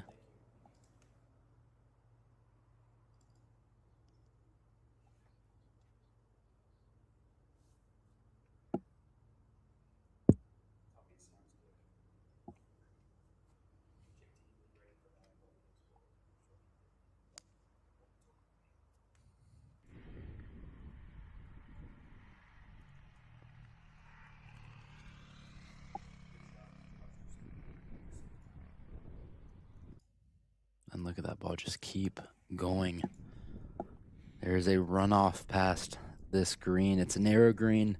It funnels from left to right, but if you go long, it will fall off that side and roll into the native area like you saw there. Let's check in again with Bobby.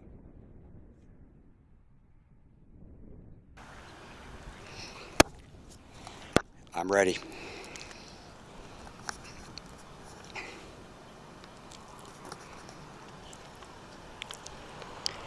Oh my God, I almost saw a hole-in-one today. There was a shot that just came in on number 9, guys. They are lighting this green up. Every shot coming in is right at the stick. Only one of this group just missed the green. The other two have very, very makeable birdie putts. Let's watch and get ready to get excited. Back to you.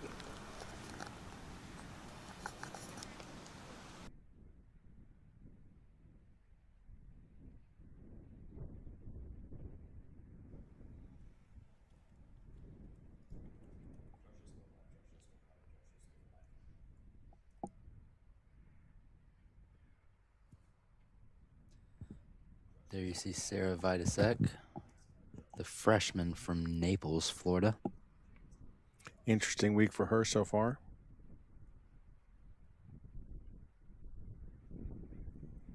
Had a stomach ache.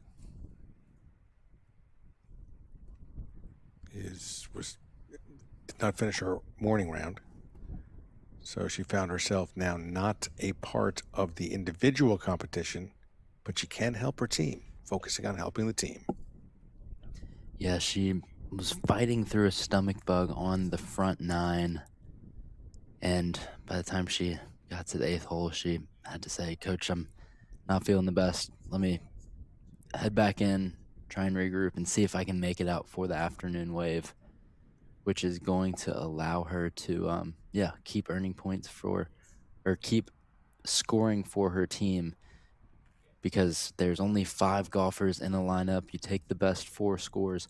So once one player withdraws, is unable to play, then you're just left with the 4 scores. And no matter how high or how low they are, those are what is going to be counting towards your overall team score. So Sarah fighting back now gives Arizona one more chance to post a low score and be one of those top 4 scores that counts. Really takes some pressure off too, though. So if you have a tough day, you don't drag the whole team down.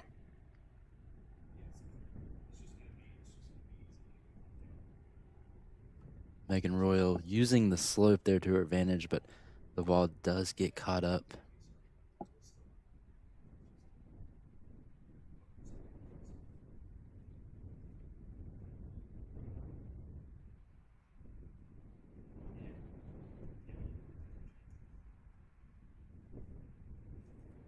Arizona head coach Giovanna Mayman out with her player Sarah, helping her read this putt. Giovanna is in her 2nd season leading this Arizona Wildcats squad. She actually ran the Tucson Marathon last November, so she's no stranger to getting her steps in and staying active. I'm glad she didn't decide to go on down into the streets of LA. The LA Marathon was yesterday. She focused on her team.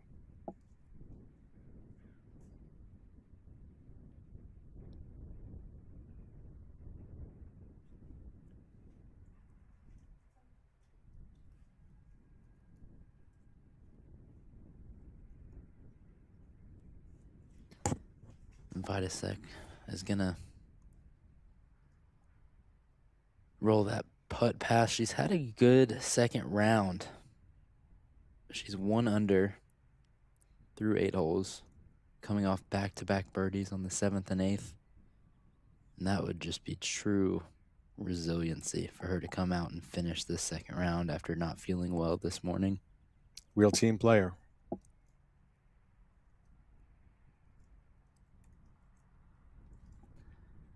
Shala Singh, the freshman from Gold Coast, Australia.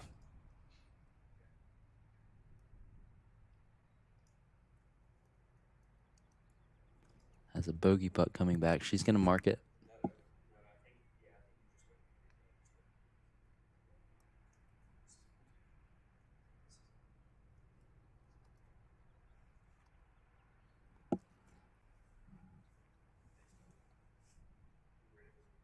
And a birdie putt for Megan Royal.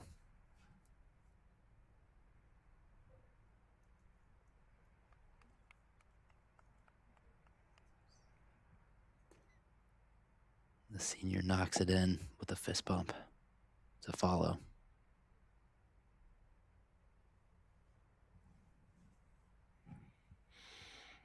Shala Singh.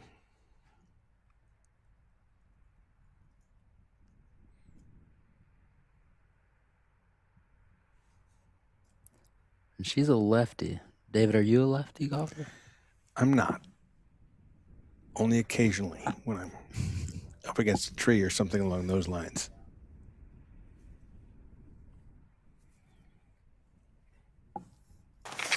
Love a lot of those righties who turned around and played lefty and vice versa. You got Hogan was a lefty, he played righty. Mickelson, righty, he plays lefty. Sam Snead, ambidextrous. I'll get you from both sides. I'm righty and I can't play either way.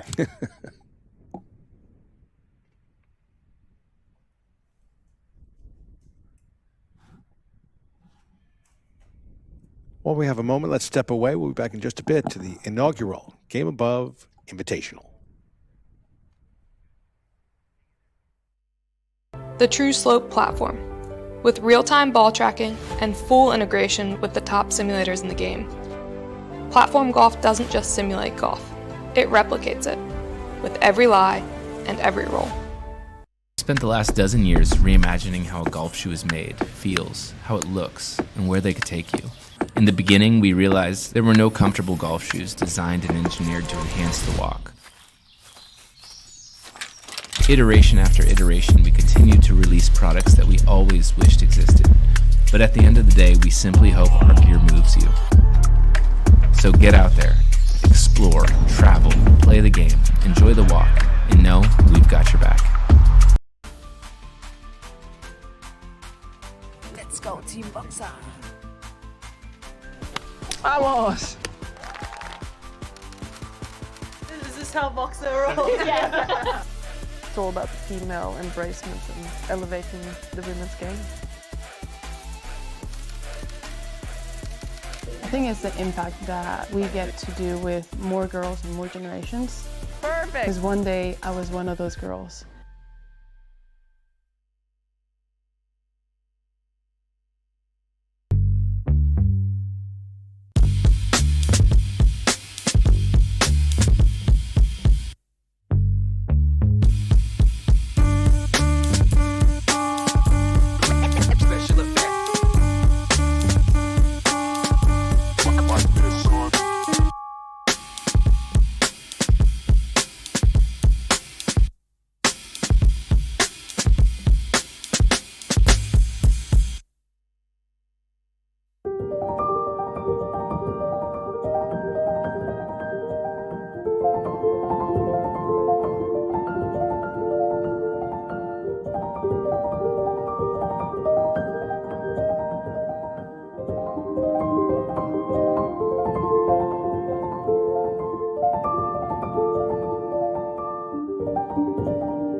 Golf, as in life, begins with a drive.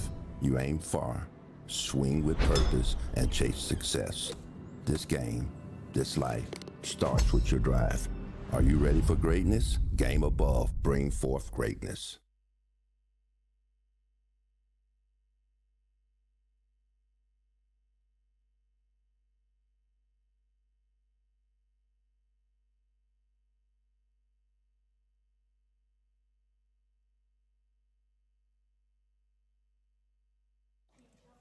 Beautiful views all around Rolling Hills Estates, 33 miles from the Hollywood sign. It's just a beautiful place. I've had so many different angles of views of Los Angeles, so many great golf clubs in this area, but this is one that has its own unique style. David McClay Kidd, 8 years ago, opening up this golf course, wanting to make it interesting for members, but also a difficult test of golf. And here we have some of the best female collegiate programs in the game, testing themselves, making some birdies, but making some bogeys too. It's held its own, that's for sure. Great competition here as we look at the 15th hole. And again, this golf course gives you all you can handle. It is par 72, 36 on both sides, 3 par 5s, 1 on the front, 2 on the back. Same with the par 3s. Shade over 6,500 yards and big greens, as you can tell. But you want to be in the right place on the green. Otherwise, you will not get your approach putt close to the hole.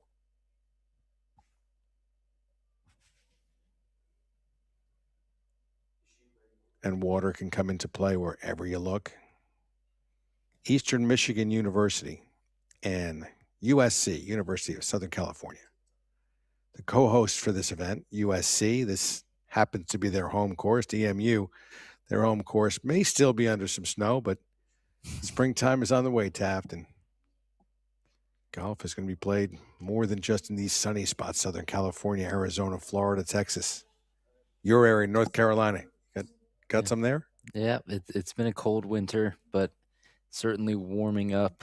I know that we reached the 70s, I believe, back home on the East Coast, and a lot of smiles around the nation because it's been a very cold winter. And here in California, it doesn't get much better than this for a March afternoon. 70 degrees. It's going to stay about 70 for the remainder of the day.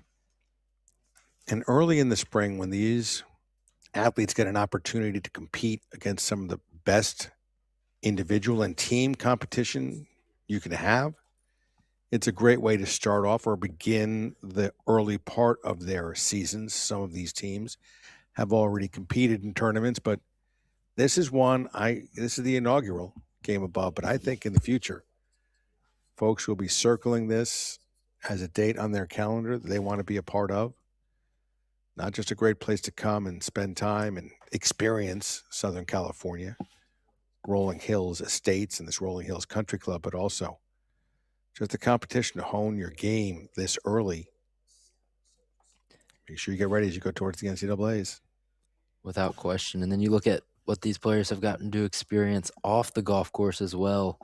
This week they had a dinner and dance party a couple nights ago with a live performance and all the players out on the dance floor and get to meet and greet one another, or they might even be longtime friends from playing college golf, going back to their junior golf days. They were greeted with some swag ahead of that dinner and then another gift upon arriving to the golf course on Sunday. So just a great experience for them here. You know, Taft, you know about the games of these players, you know about the programs themselves, the coaches, you know, their ins and outs and all that. Were you able to get any insight into the, you know, where they are in terms of seatings as far as dancers are concerned at that dance party? Well, or is that kept strictly, that's all undercover? That's certainly confidential information. We don't want to expose the best dancer from each team because then they're going to get asked to, you know, do their best dance move whenever people come across them. And you have to respect the individual dancers from the squads. Very good. Protect them on both sides. You don't want any ridicule on the ones that don't really have the rhythm, and you don't want any Any additional requests to those who have the moves? Absolutely. Speaking of moves, the assistant general manager of Rolling Hills Country Club, Derek Lane, gave us some insight to this beautiful golf facility. All right, guys, Derek Lane is the assistant general manager here at beautiful Rolling Hills Country Club. And Derek, thanks for the time. We appreciate it very much. What are you most proud of with your beautiful place here? Well, it's funny. It was an old neighborhood club, and it was existing just kind of on the same land a little further up the road. And one day they finally, the grandfather said no, and the son said no, but the grand said, yeah, we'll sell. And then they sold what's exactly behind us. And when the club brought David Kidd in to do the architecture, they called me, and they were really trying to kind of establish something different in LA. They were looking for a different golf culture. They wanted to, have this kind of Shangri-La, but make it feel like a resort as a private club. And I was intrigued for that. Most of my life was in the desert in La Quinta. And when they called, I came up here and they took me around, and I just absolutely fell in love with it. I did not expect this type of a golf course in LA.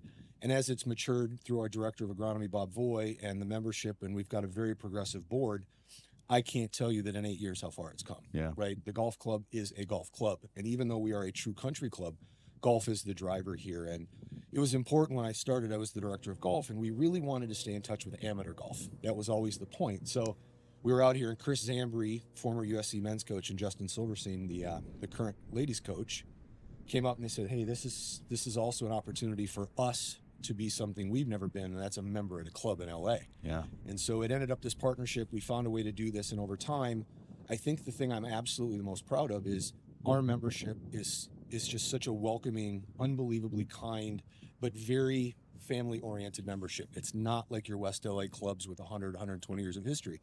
So in this very short amount of time as a new club, not, negating the existing club prior to this one, it's really grown faster than I've ever thought, right? It's very member feeling, in the fact that I get more great comments from guests than I do members. Well, the sense is just that, because we show up here and all the members are welcoming. And they love every single second of it. They're proud of such an event. You can tell how much pride they take in USC calling this home. Correct. And that's kind of where I was going with that, is you'll find out I'm very long-winded in everything I do.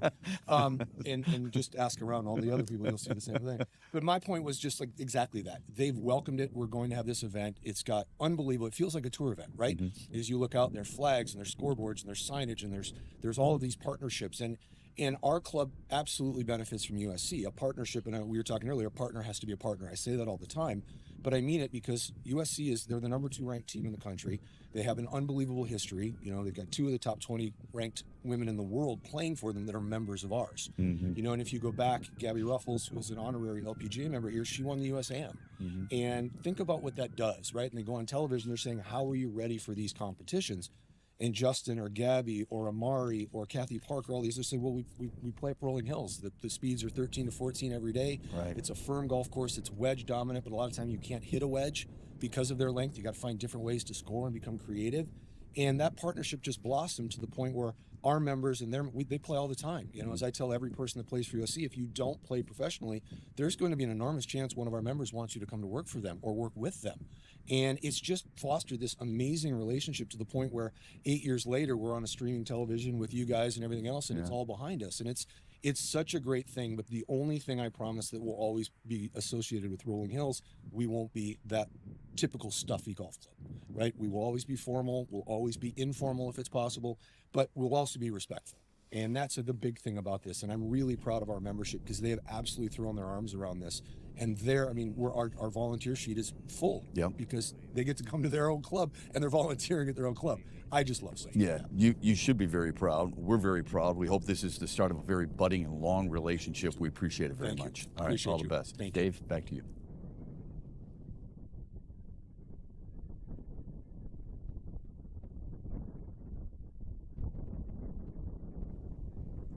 $15th hole here, pretty neat. Thank you for hosting us here. Derek Lane, the assistant general manager of Rolling Hills Country Club, and the entire staff has been terrific here. And clearly the golf course superintendent and his staff do a great job maintaining this golf course that has, again, that links feel to it, links look to it. Got to play it in the air, though, pretty much, because a lot of soft fronts. You see the 15th hole right there. You can run it up at number 15. And, someone who knows how to play in the air and play it on the ground as well is someone who's won a national championship with the host or the co-host team of USC. She's won a major championship over at Troon. You got to know how to play the ball on the ground and in the air there as well. Out on the golf course, we have Sophia Popov. We've heard from her already, but Sophia, if you wouldn't mind answering, it's a double competition here. You've got the team competition and you've got the individual competition. How does a player focus on their shot and also make sure they're helping the team at the same time?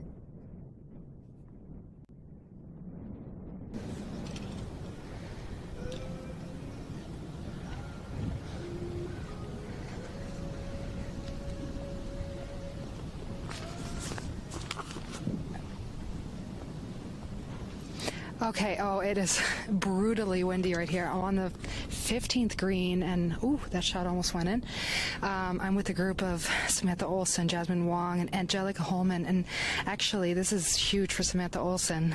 Tulsa, it's playing really, really hard, and she's their best player on the team right now. And let me tell you, it is all about hanging in there for your teammates. It is super tough. These balls were rolling out 40, 50 yards. They have about 220, 230 yards into the green, but they're all just hitting 5 irons, 4 hybrids, landing them at about 180 and trying to keep it on these little slopes. It's hard to tell, but there are runoffs in every direction, and this whole location is just perched on the top of this little deck, essentially. And Samantha went quite a bit over the green. Not surprising. About the last 6 shots I saw took huge bounces, but to her advantage, she is pitching into the wind right now, and she can use that to her advantage to try to not get this too far past the pin. But this should be an easy birdie opportunity. It's a short par 5, but now with the wind picking up, it's getting tougher and tougher. So I think she's really trying to plan this out with her coach right now, see where she can land this to give her the best opportunity to get it close.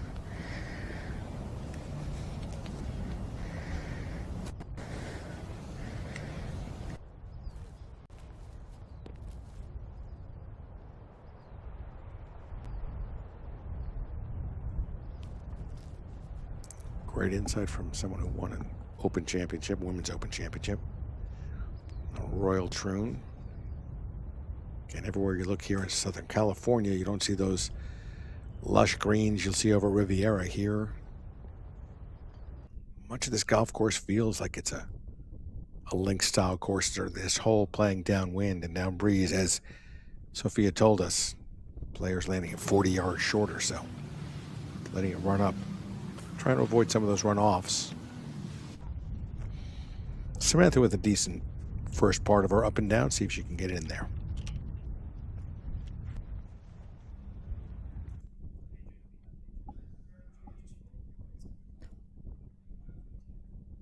And she comes into this event with 3 straight top 5 finishes. Just last week finishing in a tie for 3rd at the Annika Moore Golf Invitational. We're supposed to be impartial here in our role as commentators, Taft, but I have to tell you, when I see the green shirts and the logos of the University of Hawaii Rainbow Wahine, I just pull for them, because over in the islands of Aloha, over in Hawaii, there are the 5 main islands where the players live, and they have to go try and compete against players from the other islands, especially if you're not on Oahu. And it's not like your parents can throw you in the back of a station wagon and drive from, LA up to or down to San Diego. You got to fly. You got to find some place to stay. It's expensive. But they're all fighting hard to do it, to try and go to college on golf scholarships, not necessarily to become the next Michelle Wee or Tad Fujikawa, David Ishii, but to become a doctor or a lawyer, or get to go to school, get a great education. Not that you can't get it at University of Hawaii, you sure can. But some want to get education on the mainland, then bring it back home.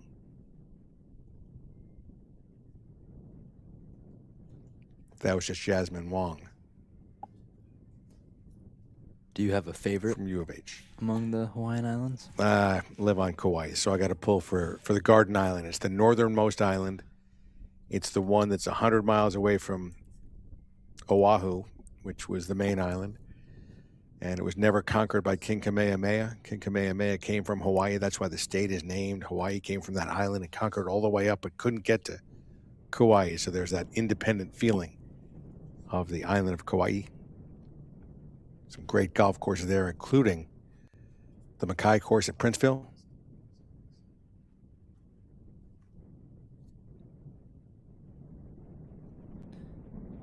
That putt got away from her there. Just a hard right to left break.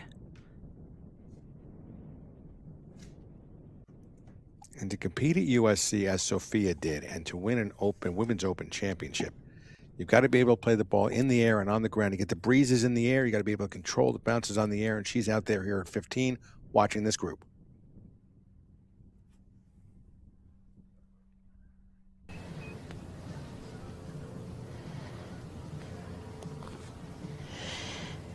Yeah, and the conditions here are blistering, and this is a huge putt for Samantha Olson. You obviously want to take advantage of a par 5 that's playing downwind, pretty short, but it's slick. This putt is going to break quite a bit to her left, but I think the factor, because these greens are running at 13 stimp, so pay attention to the wind affecting this putt a little. And she ran that woefully by, so she's going to have a good 6 feet coming back, which is very, very uncomfortable, again, in these windy conditions. She might just get a little bit of a read from Angelica Holman playing as, and that could definitely benefit her. But like I said, she's the best player on the team right now, and she definitely wants to take advantage. That's someone who knows how to take care of her, take advantage of her low scoring. Back to you guys. Again, USC with a proud tradition of champions, regardless of the tour you might be on, if you make it to the tour. Otherwise, great championships nationally in so many different sports, USC.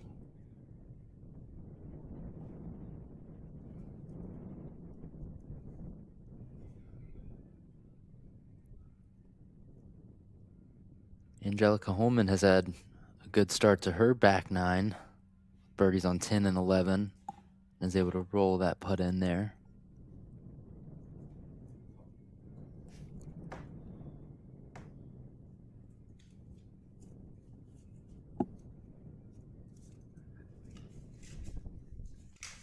And now Jasmine.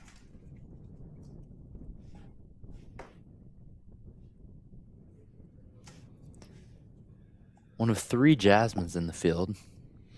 You can never have too much Jasmine. Big fan of the name, of the flower. Big fan of this competition, and we will be back with more after this.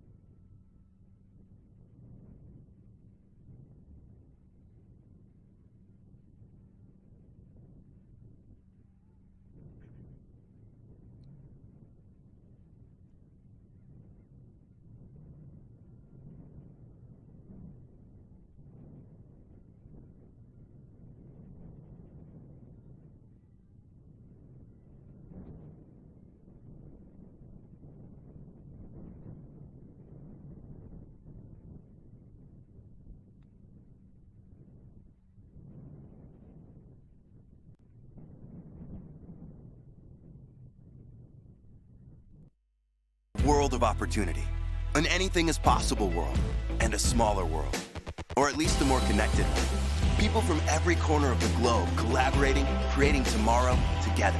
At Eastern Michigan University, a global classroom experience awaits you. A campus rich with people from unique backgrounds and perspectives. Classrooms that mirror today's global workplace. It's a brave new world. Are you ready? Be true. EMU. Meet Launchbox, the all-new Go Anywhere launch monitor by TrueGolf. Shoot lower scores by dialing in your dispersion and optimizing your equipment. Engineered for accuracy and designed for ease, Launchbox by TrueGolf makes golf easy.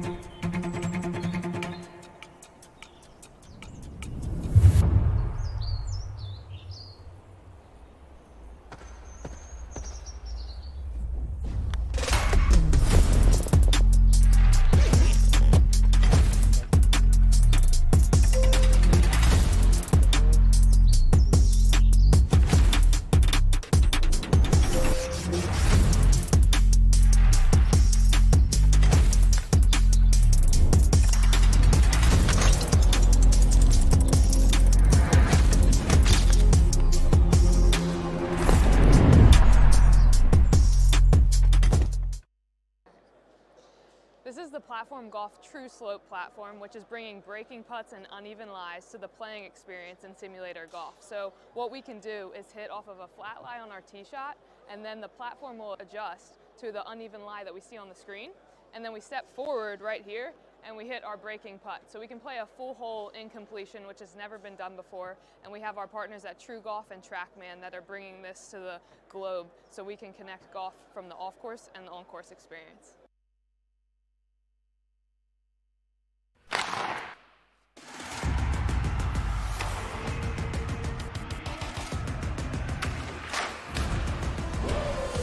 I don't give a if you make mistakes. Two controllables, your attitude and your effort. Do not play the victim card. Look at the best teams in any hockey league. You're going to see the top teams. The most penalty minutes, but the most major penalties. The team as we have this year, like it reminds you of those teams where you're going to take the hit to this guy. We're going to go out to the bar. We're going to go golfing together. The team right now, we're first place overall in the league. Last year, unfortunately, we missed playoffs by 1 point.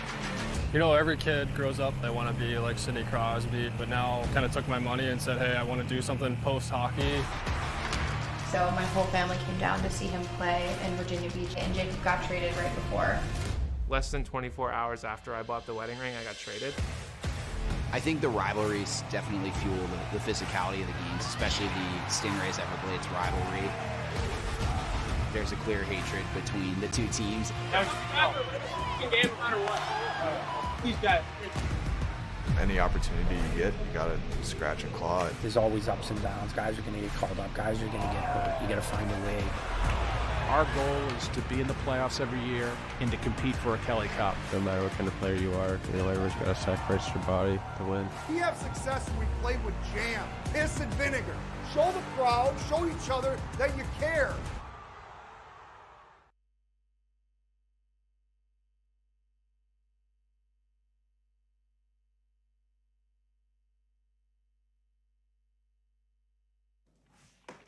Welcome back. Game Above Entertainment is involved in so many different facets of the entertainment space. Sports, whether it be a tournament like this, is well run and put together as it is. Documentary on George Gervin, 3-on-3 basketball. And it's just it's so many different angles to take a look at. And when you take a look at that spotlight shown on ECHL, the hockey league that serves as a critical pathway for players working their way to the NHL and the AHL, through behind-the-scenes access and personal stories, there's a series that highlights the determination and passion that define this level of hockey. Stream it now on the ECHL Unfiltered YouTube channel. A lot of fun. Let's take a look at what's going on here, though, at this Game Above Invitational. Southern California, USC in the lead, 5 under at the end of the first round. And has sort of picked it up since then, actually. 7 under in round number 2. So they're 12 under total. They've got a 13-shot lead over second place Texas A&M. The scores you're looking at the end of the first round. But we're well into our second round, and USC has extended the lead. The co-host that USC is here co-hosting this event with is Eastern Michigan University. They were 12 over tapped at the end of the first round. Not the way they would want to start hosting this tournament, but they've pulled it together. They're getting more and more experience on this golf course. USC has a ton of experience on this golf course, and they are one of the 3 teams that are under par in round number 2 at 3 under par. So currently 12 over total, 9 over total, 12 over in first round. But they're coming back, and Texas A&M, highly ranked team that they are, 3 over in the first round, 2 under in round number 2. So you see the scores in the leaderboard on the screen. Those are the first round scores. Second round scores are perking up at the bottom of the list. University of Hawaii and Long Beach State are battling out, 1 shot separating them. Oregon is in 4th place, just behind SMU, Tulsa. Then Arizona, Eastern Michigan, as I mentioned, nice second round for them thus far. USC's crosstown rival, bitter foes, the UCLA Bruins, currently in 8th place. No tears shed from the host team of USC, seeing UCLA that far back. Colorado is in 9th. And then I mentioned final 2, Long Beach State and University of Hawaii. Something that we can expect to see throughout the course of this tournament is scores getting better, just like you were mentioning, David, and we're already seeing it here in the second round as most players have already made the turn here, and that's a result of players starting to feel more comfortable with the greens, with the surrounding areas, because it's a unique golf course. Like we've mentioned, it's that link style, so you're going to have to be able to play the bumps and the ridges to your advantage, let gravity do its thing.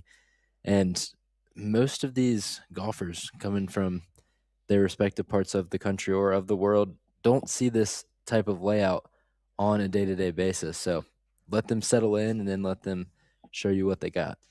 Layout's one thing, and the actual grass on the golf course is another. If you're not used to playing certain grasses, you find yourself unable to try to go from California or New York down to Florida and Bermuda for the first time. It's a difficult adjustment period. And you look at the grass here on the 16th green, the par 4 with a pond on the right. It looks like one big, massive green, as you can see the lighter shade. It is 2 different cuts of bent grass. You have the actual green, the putting surface, which is pure distinction bent grass, and it borders that tightly mown bent grass that runs to the fairway. So a result of that is it looks like one big massive green. In reality, you're just getting some very tight lies, and it allows players to get really creative with their short game. Really creative, maybe hurts players that like Ray Floyd back in the day would chip from just off the green. If the lie is that tight, it can be a little bit more difficult to for the amateur player, not for Raymond Floyd, but to control the golf ball. So interesting to see all the different opportunities that David McClay Kidd gave members out here at Rolling Hills Country Club and those who might be able to come and play in tournament conditions. They had a U.S. Open qualifier here a couple years ago. So there is some highly competitive golf that has been played on this golf course, and certainly a lot more in its future. And we mentioned links golf. It doesn't get more linksy than this. You're looking out on the 16th fairway, and it connects to the 15th fairway. Almost brings you to St. Andrews Old Course with connecting fairways. It's about 150 yards wide. So if you miss off left from the 15th tee, you're still going to be in the fairway. It might not be for your hole, and then vice versa on 16 if you miss left again. And that's just David Kidd's creation right there. That's where it is in St. Andrews. The left misses are fine. They're on the other holes on the other side of the golf course. You know, Game Above interviewed the national sales representative of Levelware, John Jenkins. Let's listen to how that went.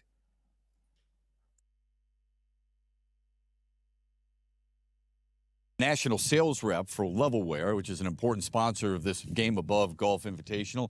John, welcome. Why is it important for Levelware to be here, do you think? You know, Levelware is a family-owned business, and excited to help grow the game, and they like supporting good events and good causes. You know, fun event. First year, we're happy to be a part of it. Known Jordan Young for many years, and golf drives our brand. We're involved with Major League Baseball, the NHL, but golf is really what drives our business. So we're happy to be out here to support the game. You're a former golf coach at Eastern Michigan University, and you've made that transition over to the business side. How important do you think this is for women's golf in general? So women's golf is the largest, fastest growing segment of golfers. So, you know, obviously this is a huge, huge importance. Ever since COVID, golf courses have been jam-packed and full, and a lot of women have taken up the game, and youth and girls, and that's our future. We need more people enjoying the game. We need more people golfing, and this is where it starts. What's new in the world of attire in golf? Because it seems like it's never-ending. A lot of athleisure. Actually, technical performance fabrics have come a long way. Okay. But it's getting more casual and more athleisure, things you can wear on and off the golf course. People don't necessarily want to change outfits when they leave the course or come to the course. So much more versatility in the apparel. Well, guys, you want to look sharp when you're playing golf, because oftentimes our game isn't. His game is, as is yours. We've got some freebies coming your way to the booth. Back upstairs to you, Dave.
out at the 15th. A lot of action going on. Let's check in with Sophia.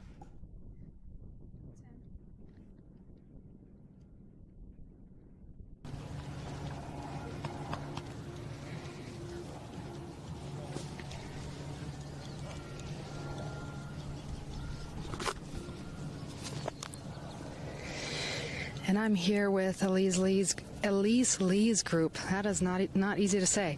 And as we've seen over the green here, again, downwind, that second shot, big kicks. This is very tough because especially coming out of the bunker or the little swale that Elise is in, you have to come up and over a ridge but get the ball to stop on that little plateau. The only thing they do have going for them is their pitching or hitting the bunker shots into the wind.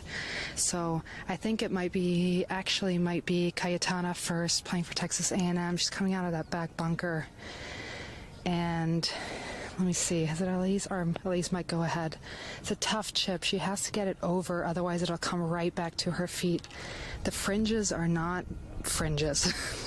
They are the greens on most golf courses. So if you don't get this all the way up to the hole, it's going to come right back to her feet. So looking for something low with a couple checks.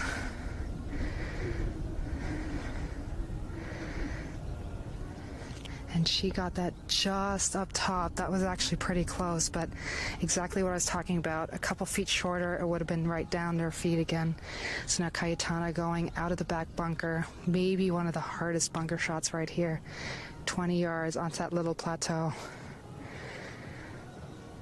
And she did a phenomenal job. That was an amazing bunker shot right there. That's just a kick in for birdie right there.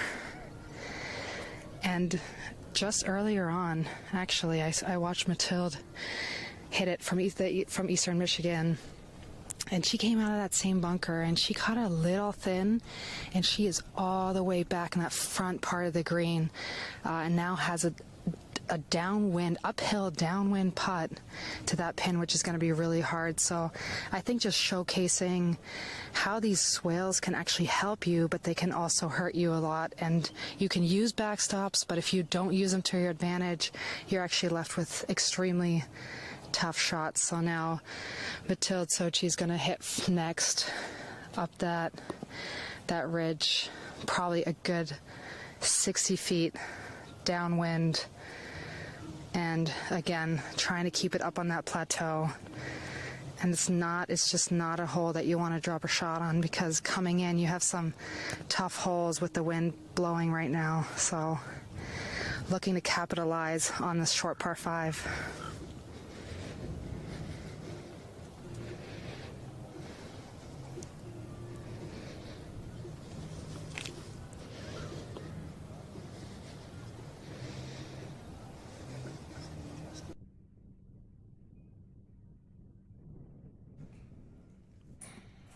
And trying to capitalize here with this putt up the hill again.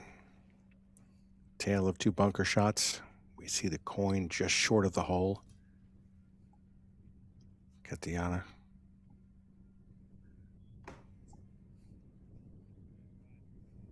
With that one, nice approach putt.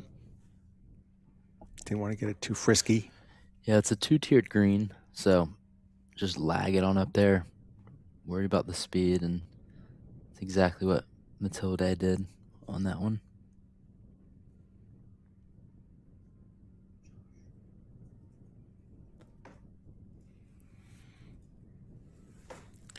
That bunker shot by Cayetana just looks better and better.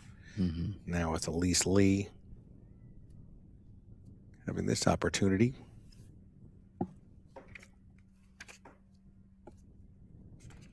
This is going to be a quick putt down the hill. A little bit of a right to left break. And as Sophia mentioned, that wind is in play.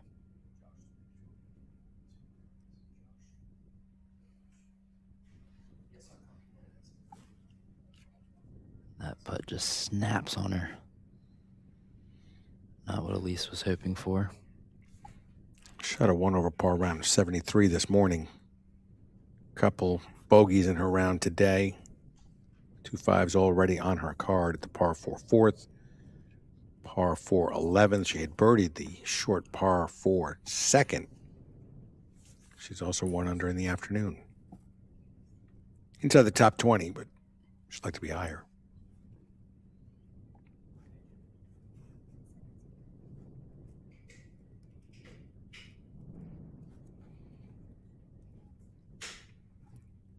Good 2-putt from down there. Matilde. Now Cayetana.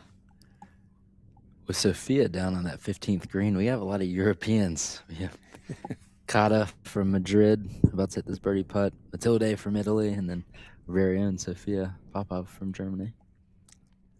Little general conference of the UN's about to break out at 15.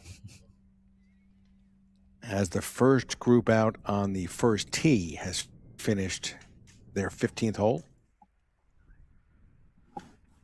we go to 9.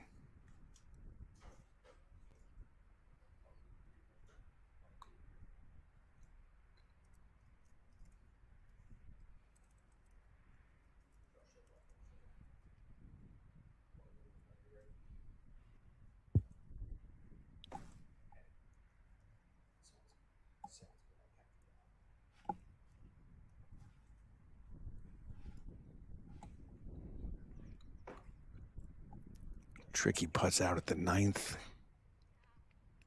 Oh, nice one there. Nice long range putt. Let's go down to Bobby.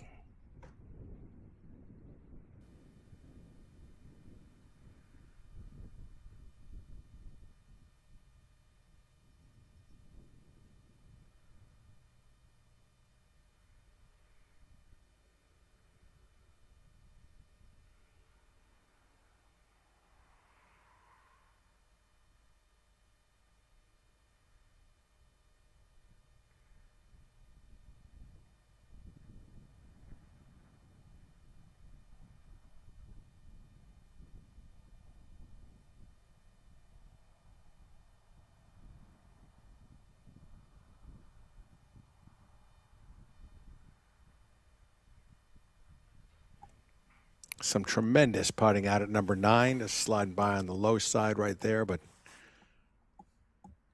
maybe these young athletes are starting to get a sense of this golf course and the speed of the greens and how the wind affects that breeze on the greens. Can be very distracting as far as a putter's concerned. What's it going to do to the golf ball? And seems like they're getting around the hole a lot more than they were earlier in the day. Well, when you're one of the top international talents from the class of 2025, like Sophie Hahn here, you're going to figure it out after a few times. The freshman from China, and that putt broke quickly to the right.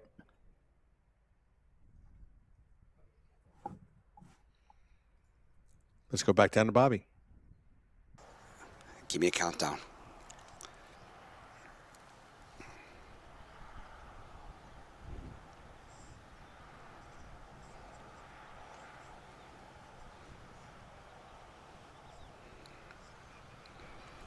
Is Bobby still down on the 9th green? Just saw an amazing 30-foot uphill putt for birdie by Nina. Just saw an amazing 30-foot birdie putt here down at number 9 from Nina Wong from University of Arizona.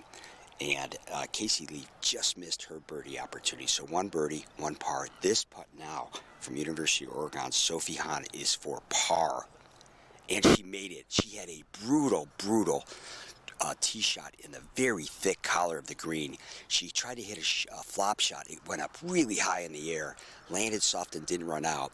She missed her putt for par and just knocked that one in for bogey to save bogey. Really amazing effort by her. Back to you guys.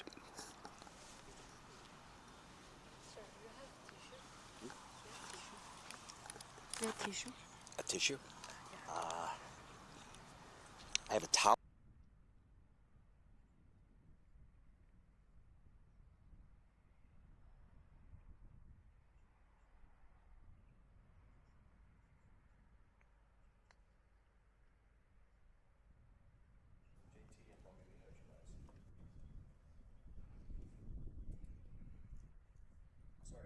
Off to the par 4 10th.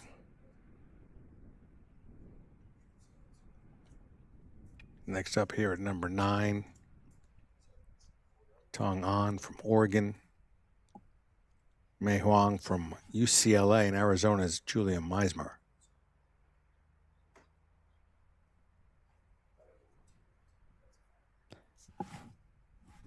It's a windy day out here at Rolling Hills Country Club. Gusts around 10 miles per hour on this par 3 ninth. It's blowing from left to right. And playing from a shorter tee box, these players are going to be hitting the ball higher and higher in the air. So it is certainly in play, especially on a hole where there's lots of trouble off to the right.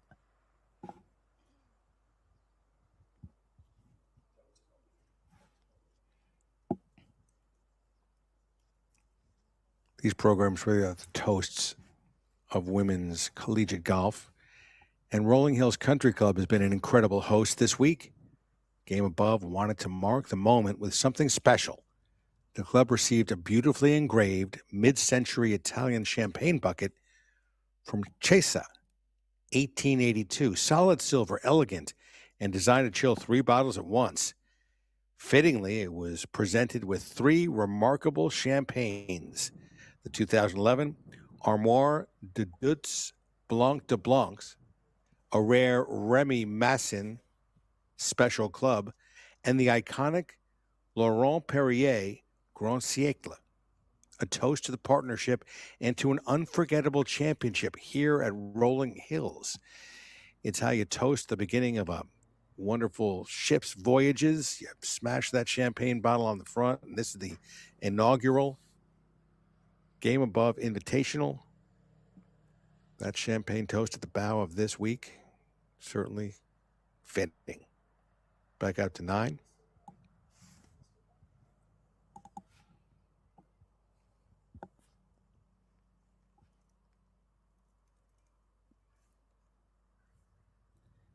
Here's the 18-year-old Mei Hong from Katy, Texas. She says that tee shots are the strongest aspect of her game. She's going to hope to hit a good one here. Mm-hmm. I wonder if she's talking about driving the ball or she's talking about tee shots at all points. Let's see. Well, that's a strong one right there. I think she's talking about all those drives, regardless of whether it's an iron in her hand or a driver. Katy, Texas, just outside of Houston. Well, when you play for a top program like UCLA, pretty much every aspect's going to be pretty dang good. You better be able to hit them all. The Bruins ranked 11th nationally, paired with the Oregon Ducks, the 3rd ranked team. We have 3 of the top 4 women's programs in the field this week at the Game Above Golf Invitational. How about that? Here's Tong An. Following in the footsteps of Huang on her shot, using that slope to their advantage. It's going from left to right. If you play it into that left side, it's only going to be working in your favor, and you're going to have a look at the pin. Tong just inside the top 20 on the individual leaderboard, even on her round today. Julia trying to take advantage of this par 3.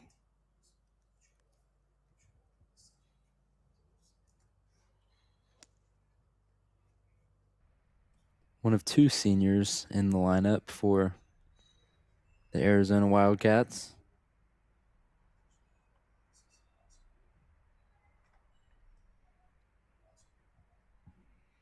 Shot 74 in the morning, a couple over this afternoon. As they make their way down to the tee, we'll be back in just a moment.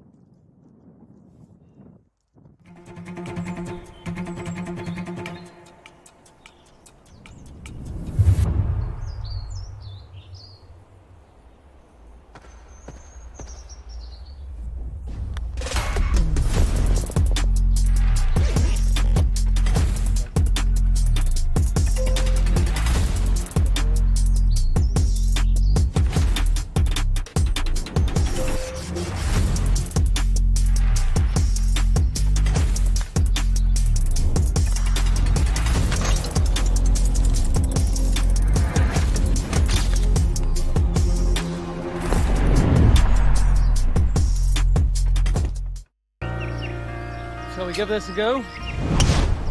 Yeah, nailed that one. This is designed to be the fastest driver we've built. Ball speed is crazy.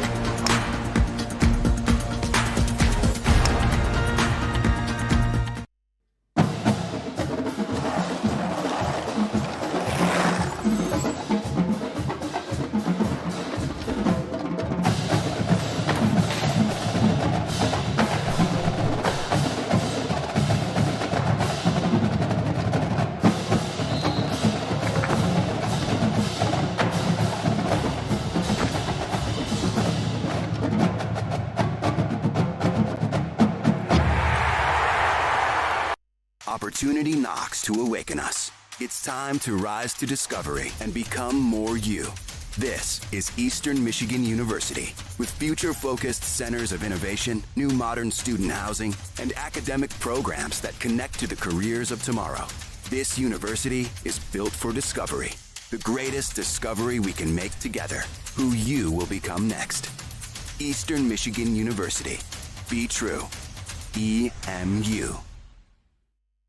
Introducing Platform Golf, the only system that lets you hit full shots from uneven lies and step forward and sink a real breaking putt.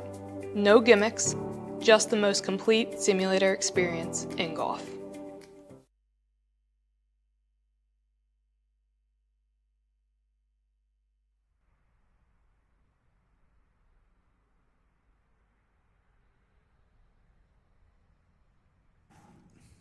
You know, Game Above brings forth greatness across three pillars, really: sports, entertainment, and community. As team owners, they compete at the highest levels of basketball and golf. As producers, they create award-winning sports documentaries that tell meaningful stories. And in our communities, they invest in young athletes, helping build confidence, discipline, and opportunity. The Game Above Golf Invitational embodies this mission, showcasing the world's brightest female golfers at Rolling Hills Country Club while inspiring the next generation watching from home and here on site. It has been pretty inspirational seeing these great collegiate golfers take another step in their careers with this inaugural tournament and headed towards the NCAAs and all the different competitions they have in front of them, then on to an attempt to be in the professional ranks, if that's a possibility. And so many of them will be supported, helped along the way, just followed every step by Game Above. As we take a look at this players leaderboard as well, see Kylie Chong up at the top. She's 3 under on her round today, 1 under. When I say today, I mean this afternoon, 1 under this morning. 36 holes, a lot of golf to play, but Bailey Shoemaker, another USC Trojan, is in second place. You wonder why that team's so far above and beyond and has such a large lead. The top two on the leaderboard, both from USC. And Bailey 1 over on her round today. She was 4 under this morning.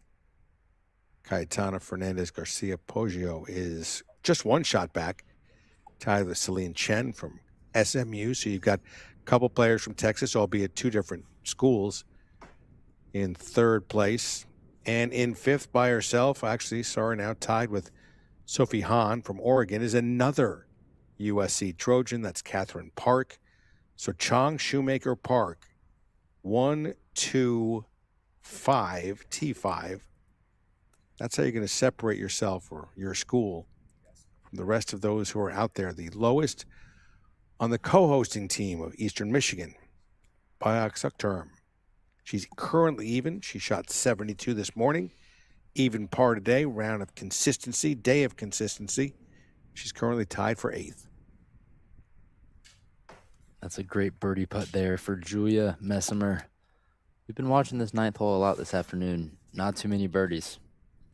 Messimer was able to get hers right there.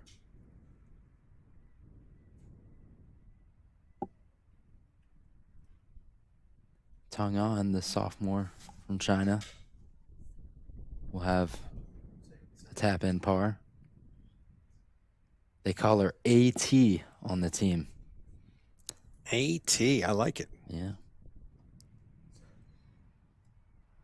In Korea, the family name comes first, and so on, hence AT for tongue on.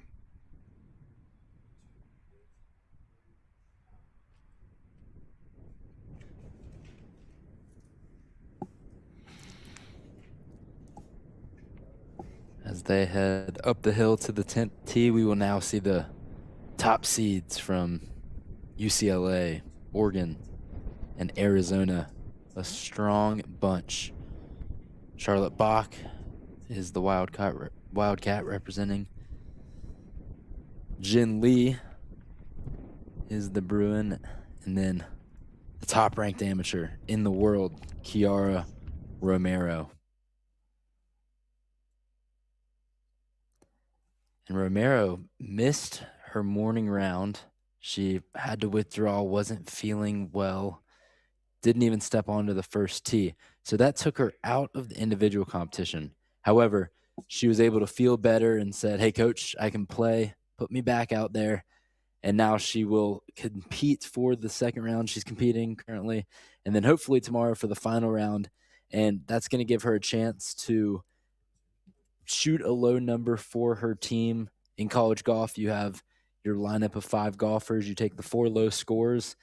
If Kiara Romero, she easily could have said, I'm not feeling it. I'm just going to sit this one out as a tournament, and it's going to really put Oregon in a tough spot to only have 4 golfers. But instead, she fought back, and she's playing a good round of golf so far. 1 over par currently. 7 pars, 1 bogey. And I know that Oregon's team is very happy to see their number 1 back out on the course. And, that's from I guess, a team spirit perspective. But if you just take a look at it strictly by the numbers, they're 4 shots better with her out there than otherwise, because number 5 on the team right now, Shaila Singh, is 5 over on her round. Kiara is the second best scorer for the Oregon Ducks currently out on the golf course. Tung An is even par on her round, but Kiara, like you mentioned, is 1 over, just 1 bogey today.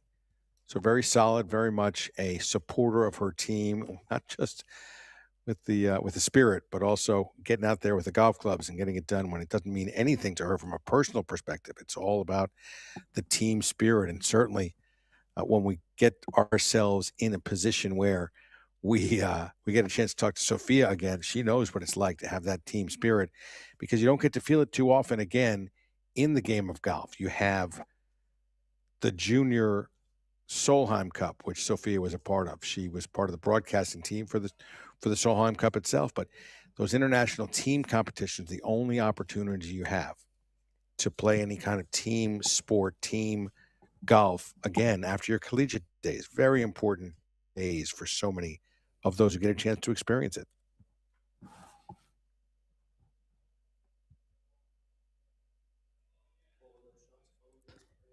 That's why I love college golf, right?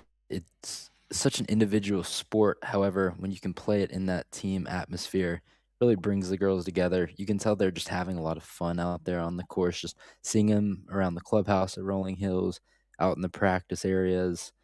And at a tournament like this, or at the GameAbove Golf Invitational like this, where you're bringing together so many top programs, these players see each other in the highest levels of golf and have since the junior days, it's a great opportunity for them to just be around each other and just enjoy each other's company while also chasing their individual mission of winning for their team and not just for themselves. And talk to any tour golfer, anyone who doesn't play the tour but goes on to do anything else in their life. Charles Schwab. Talk to Charles Schwab and what he's done in the financial world. He'll want to talk to you about his days as a team member of the Stanford golf team, about how he was just before Watson and all that came since then. Talk to Jack Nicklaus about Ohio State. You talk to some of the greatest golfers of all time. Some didn't get a chance to go to college. You have the Byron Nelsons and Ben Hogans of the world, and many of the female golfers of yesteryear, which would be Mickey Wright, maybe the greatest golf swing of all time, never played college golf. Kathy Whitworth, don't believe she played college golf either. They went out, Nancy Lopez, and all went out and took care of their business as professional golfers. But those who had the opportunity to spend those years, however many that might be, maybe 4, maybe more, maybe less, It's an experience they'll take with them, an experience for the rest of their lives whenever they see that logo, hear that fight song, and hear about team golf. Remember those days they got to play on the college team. You learn a lot from your college golf days. One thing in particular is how to play a lot of holes in one day. You see the first group off in the afternoon wave. They teed off at 12:35, now walking up to the 17th hole, par 3. That's their 35th hole of the day. If college golf teaches you anything, it's that you got to have some stamina to get through it. Yes, you do. Camaraderie as well.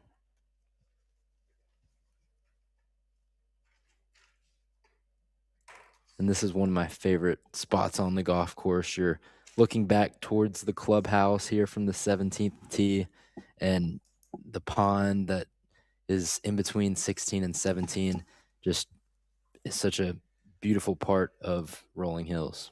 Beauty all around. We will experience more in just a moment.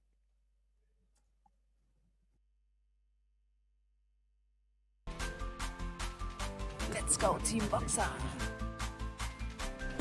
Vamos! Is this how Boxer rolls? Yeah. It's all about the female embracement and elevating the women's game. I think it's the impact that we get to do with more girls and more generations. Perfect! Because one day I was one of those girls.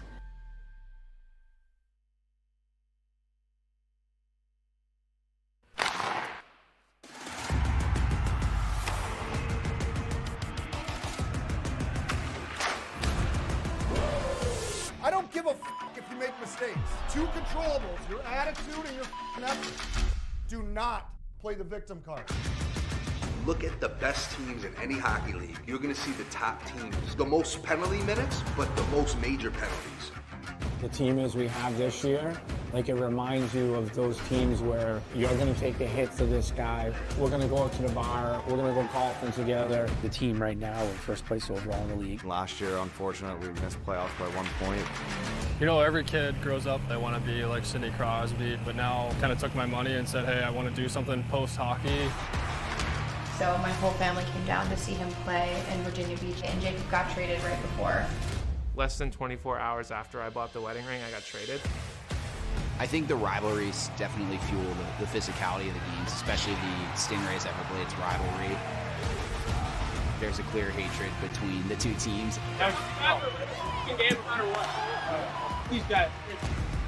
Any opportunity you get, you gotta scratch and claw it. There's always ups and downs. Guys are going to get called up. Guys are going to get hurt. You got to find a way. Our goal is to be in the playoffs every year and to compete for a Kelly Cup. No matter what kind of player you are, everyone's got to sacrifice your body to win. We have success when we play with jam, piss, and vinegar. Show the crowd, show each other that you care.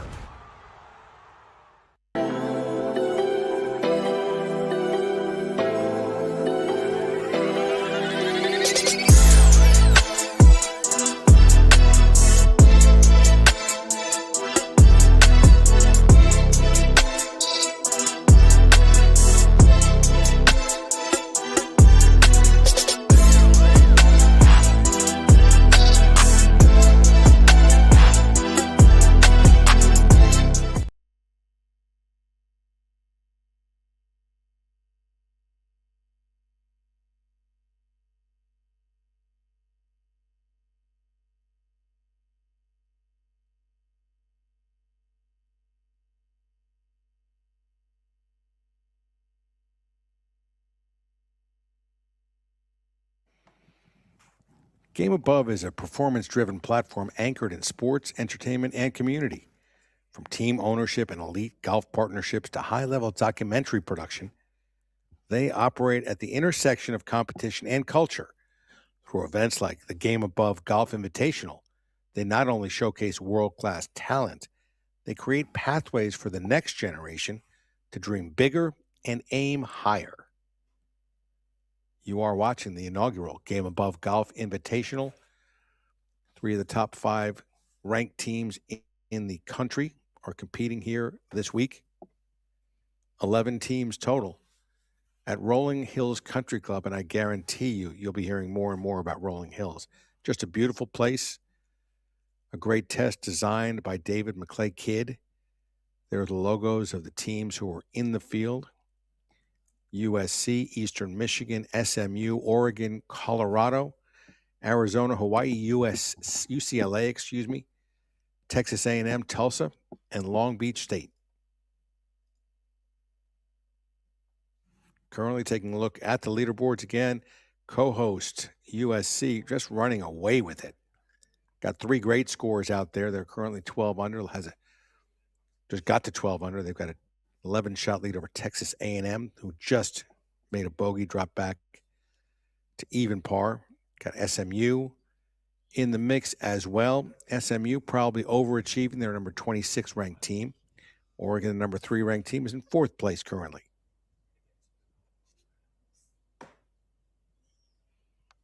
That's a lag putt right there. Great one there by Sky Sudbury on the 16th green.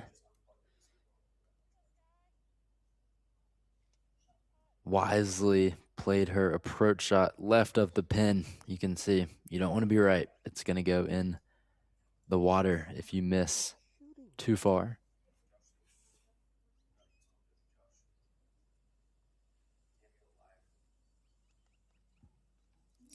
This grouping was the second out in the afternoon starting times.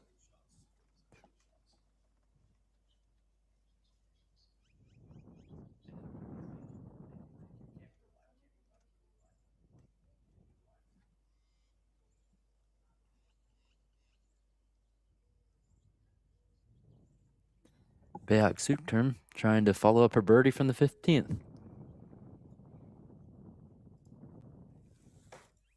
Has the best score going for the co-hosting Eastern Michigan University team. And it has been a long golf day for these players, finishing up their 34th hole now, and they didn't really get much of a break in between the first 18 and the second. Because of the nature of playing 36 holes, there's not much time to get it all in, especially when you have almost 60 golfers out on the golf course. So it was a quick grab and go lunch, rehydrate, and then head back out on the course. So I can guarantee you, David, that these players are going to sleep well tonight. They certainly are.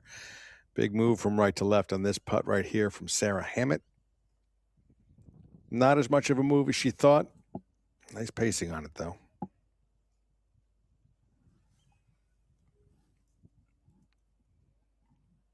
Currently 3 over for the Trojans. Has just been a great addition to the squad. The freshman from Australia. And my, do they have a stacked lineup this year for Justin Silverstein's squad. You can tell by how she walks where she's from, because Australians are just carefree. They call their home country the lucky country, and it really is. Lucky if you live there. Just a wonderful place to visit, play golf. The sand belt of the Melbourne area. It really finds some of the greatest golf courses in the world, really. I don't know who's live.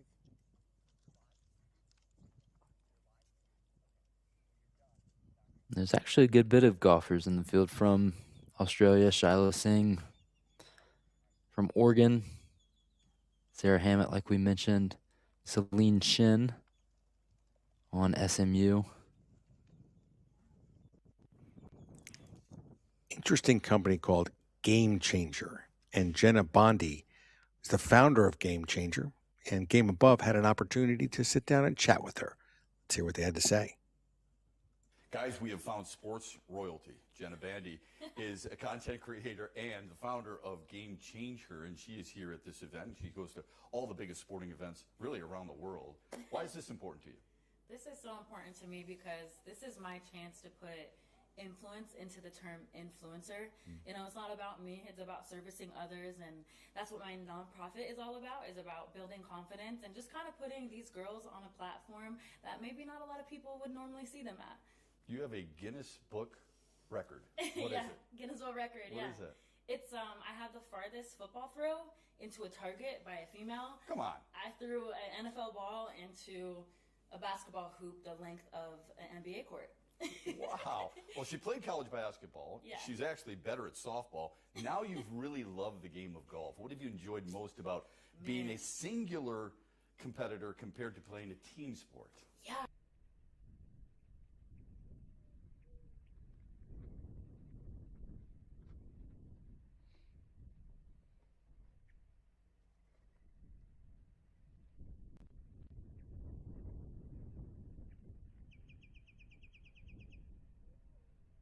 It's so much accountability and ownership on myself, right? If I don't get those reps in, I can't just rely on my athletic ability.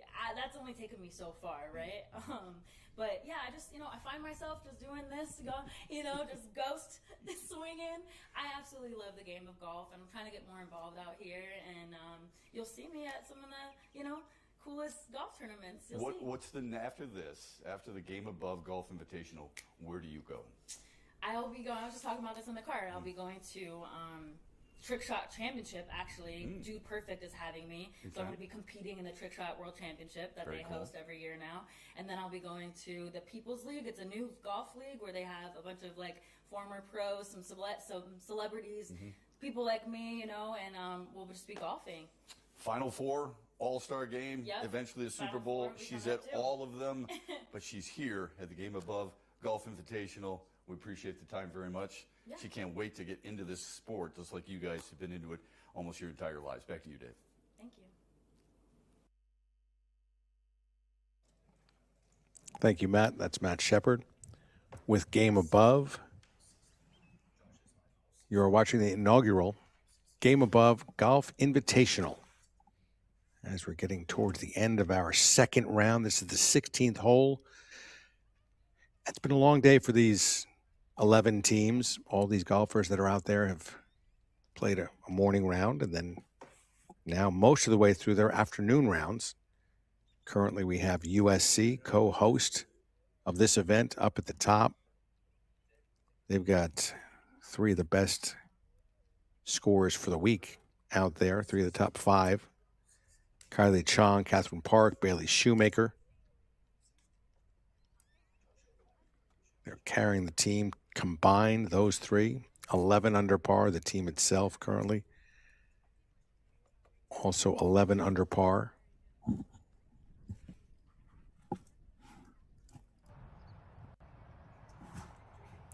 This is the home hole here. Number 18.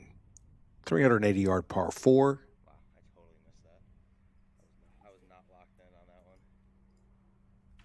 Elise Lee with the approach shot there. This 18th hole is a great finishing stretch of this golf course where it's a dogleg right. Your approach is uphill. We'll see Cayetana trying to tack the pin here. It's a tough approach. On the bottom tier of the green is the pin. And you have to beware of that bunker that you see on the right and left side of your screen. Breeze chasing you a little bit. Mainly crossing, though. And that is good stuff from Kata, who has had an excellent afternoon. Great to see her back playing solid golf. She is currently 3 under for the tournament. She has had 3 birdies on this closing stretch. Starting on 13, she birdied the par 3. Then with birdies on 15 and 16 as well. She's going to have a look for one more on 18. So are you throwing the announcer's jinx on her? Or there's a little foreshadowing with her going to get 4 birdies in this stretch? Well, if Cayetana's taught us anything during her 3-year stretch at Texas A&M, it's that she can beat out any jinx. And she is just a very solid player that struggled a little bit earlier in the year. It's really good to see her back in true form. I don't think I'm going to jinx her. I think that she can knock this putt in front of that jinx in front of the clubhouse gallery that's starting to form here. As we roll into the afternoon hours here at Rolling Hills Country Club, 4:56 local time. It's 5 o'clock somewhere. Certainly some beverages in hand here on this Monday evening from members of the gallery, whether it's Rolling Hills Country Club members or just spectators of the GameAbove Golf Invitational. As the players approach this 18th green,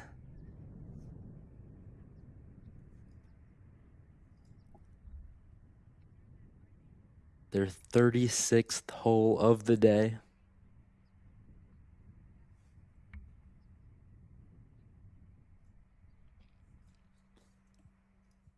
David, how many times do you get 36 holes in one day? Ooh, I belong to a place they host a U.S. Open back home.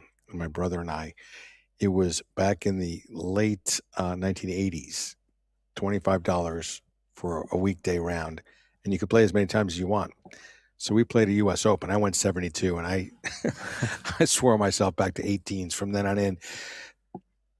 Let's take a look at number 18. Walk us through this hole. Yeah, the par 4 with you're going to try and drive this one short of the bunker that you see right there in the middle of your screen. It's about 300 yards away. Not too much of a threat, but it allows you to attack this pin, which for both this afternoon and the final round tomorrow is going to be short and left. You see that green side bunker, the bunker in the middle of the green, which is a very unique look that David Kidd added to this golf course. It's the only course that I've ever seen where there's a bunker actually in the middle of the green. Presents a lot of challenges, but it also allows for some fun shots as well. But it is a tough finishing hole here for these players. Going to be really exciting to watch them navigate it here for the last few hours of today and going into tomorrow. I've seen bunkers in the middle of greens before. I've seen it par 3s. Riviera has one. Hawaii has one. On a full par 4, par 5, I can't come up with one. It's interesting. There were some teams practicing yesterday putting out of the bunker. It's pretty shallow. It doesn't have too big of a ridge, but a really interesting approach. I'm not sure, how would you attack a bunker in the middle of the green? I wouldn't hit it in there. It's funny because it really does make a very interesting play. I've always had a hard time even trying to putt out of bunkers. Sometimes when you're playing a golf course that has those kind of elevated bunkers and low lips, you can do it. But I would just hit a normal bunker shot, I would say. A great read here from Elise Lee. Great putt by Elise. And she's going to have a tap in 4 there. Pars it in both her first and second rounds today.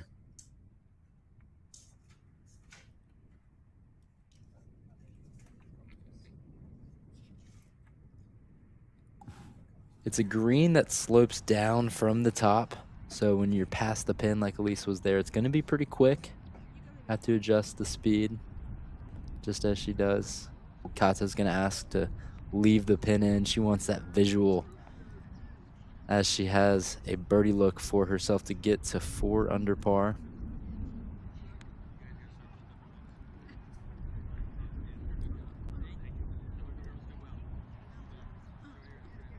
Three under for the tournament, but 4 under in this second round.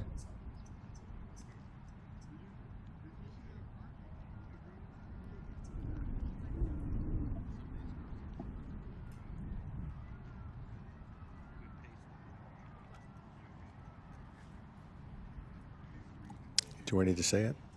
Yeah, you can put that one on me, David. I don't know. It's a tough putt right there. It's nice lag for her. She ends up with, I imagine she'll make that. Not much problem. Anything in the 60s out here is something to be proud of. 68, sure. Take it and go. Only got 2 golfers in front of her. Bailey Shoemaker, a couple shots ahead.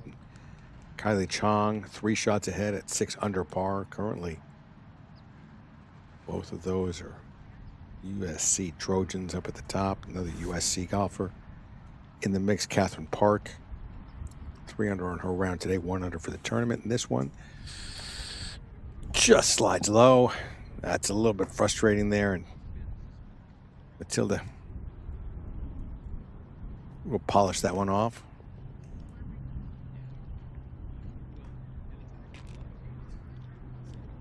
part of the co-host Eastern Michigan Eagles.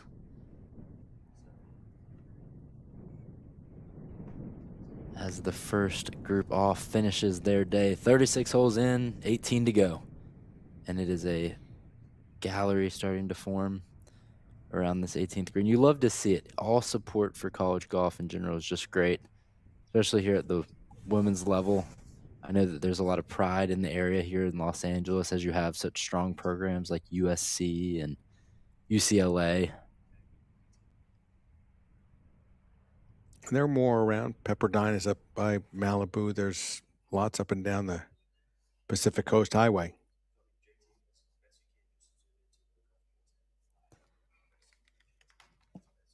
Let's see how Shoemaker attacks this 17th, the third par 3 on the golf course, and a very tricky pin this afternoon. It's on the far right.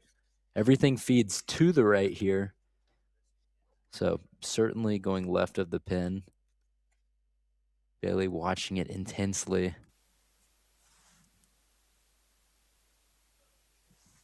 And it sits up on that top tier. She's going to have a long and quick putt back down.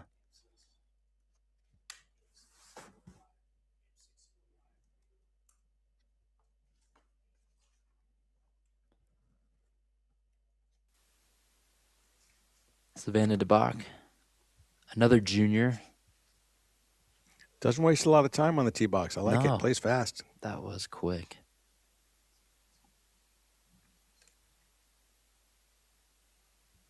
Next up will be Bryn Court from A&M. You know, Bryn's just a freshman.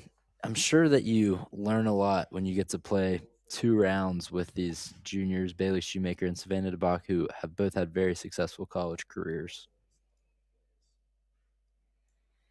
Got your coach right there. This has been a fun grouping for today. I was out there with them this morning. They were walking up the fairway, talking, laughing, just a very interactive group, which is what you have to be when you play this sport. It can get lonely out there, but like we've mentioned, the camaraderie of college golf really brings people together. It's especially cool when you see people from other teams enjoying each other's company.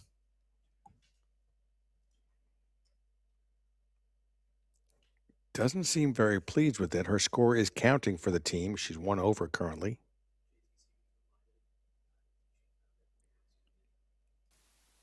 Hopefully she can get too aggressive over that right-hand hole location.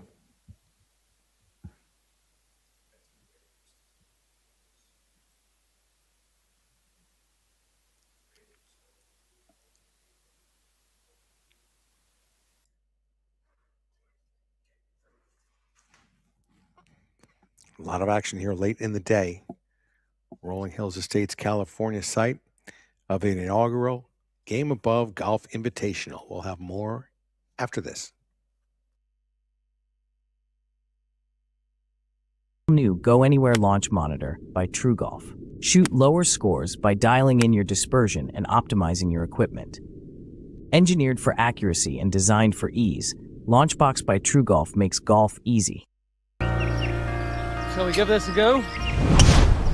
Yeah, nailed that one. This is designed to be the fastest driver we've built. Ball speed is crazy.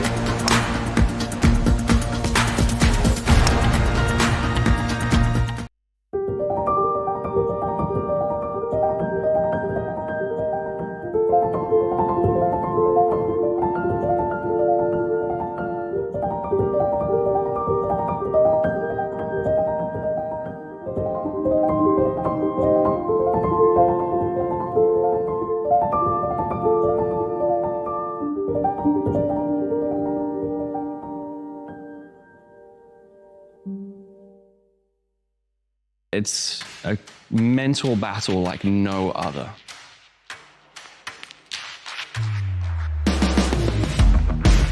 Golf there's a lot of mental toughness that's needed because there's a lot of rejection and one guy's only happy every week. There are so many people competing for the same prize. Really does seem like you're fighting against all odds. If you don't play well, you're not making money.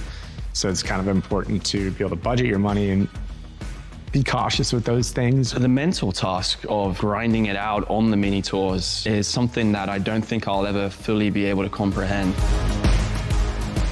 How many miles has it done? 147,000. It's cruising. You're grinding whatever you do. Hopefully, that means you're working hard, right? And that's the key for me right now is what I've been trying to work on is controlling my tempo, right? With my speed control better. And I watch Josh, and I know how good Josh is, and I see him play, and I think he's the favorite every time he tees it up. I love playing golf. I love competing more than anything. This is the 10:24 tee time featuring Josh Anderson. I want to win every tournament I play in. I want to beat everyone, but at the same time, it's like some things are out of your control. You have to bring it every week if you want to make it onto the PGA Tour, if you want to make it onto the Corn Ferry Tour. I don't care what anyone says. Like, you play 36 and you're focused and stressed out for a day. Yes, it's just golf at the end of the day, but once you commit so much of your life to it, I completely understand why Josh hasn't given up yet.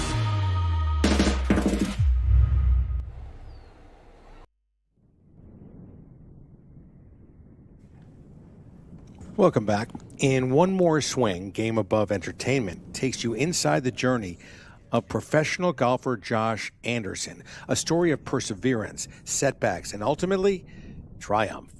It's a powerful reminder of what it takes to succeed in this game. Watch the full series now on the Game Above YouTube channel. And for years, Game Above has stood by both male and female players on their journeys, whether it be collegiate or beyond, providing the resources, guidance, and support they need to pursue their dreams at the highest level. You can stream the full series right now. Speaking about those out there trying to pursue their dreams, trying to play golf at the highest level, we just saw Cayetana Fernandez from Texas A&M trying to make that birdie at number 18. Wasn't able to do so, but now she joins Sophia.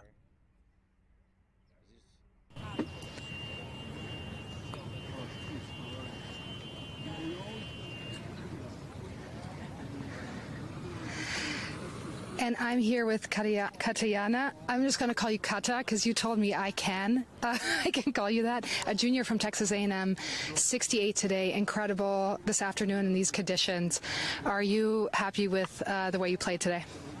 Yeah, actually, like, I didn't expect this such a good round at the end, but I started like making really good shots, and it was windy, so I was just like keep going because probably you're winning shots right now, and it was just I'm a little bit tired because 36 is a lot, but I'm actually really proud of me, and it's been amazing. Yeah. I actually saw your bunker shot on 15, and I thought that was incredible to keep it up on that little plateau on the par 5. So some phenomenal shot making, which you're no stranger to because you are have been playing really well. You're actually on the Annika watch list for this spring of 2026. But you're a great individual, but what does it mean to play like this for your team? You guys are currently in second, about 12 shots behind, but it's so important. Every shot counts. So how do you keep that in the back of your mind, and how important is that? I think it's super important. This year has been amazing for us. We've won a lot of tournaments in the fall. And for me, it's like, of course, like golf is an individual sport, but in college it's weird and you play for the team. And it's just like every shot, you know, that can count for the next day. And tomorrow we'll see how it goes. And I'm just super excited, and hopefully we can win as a team. Absolutely. Every shot counts out here. The conditions are tough. So what's the biggest goal for tomorrow? Just to make up that gap and try to get out here with a win.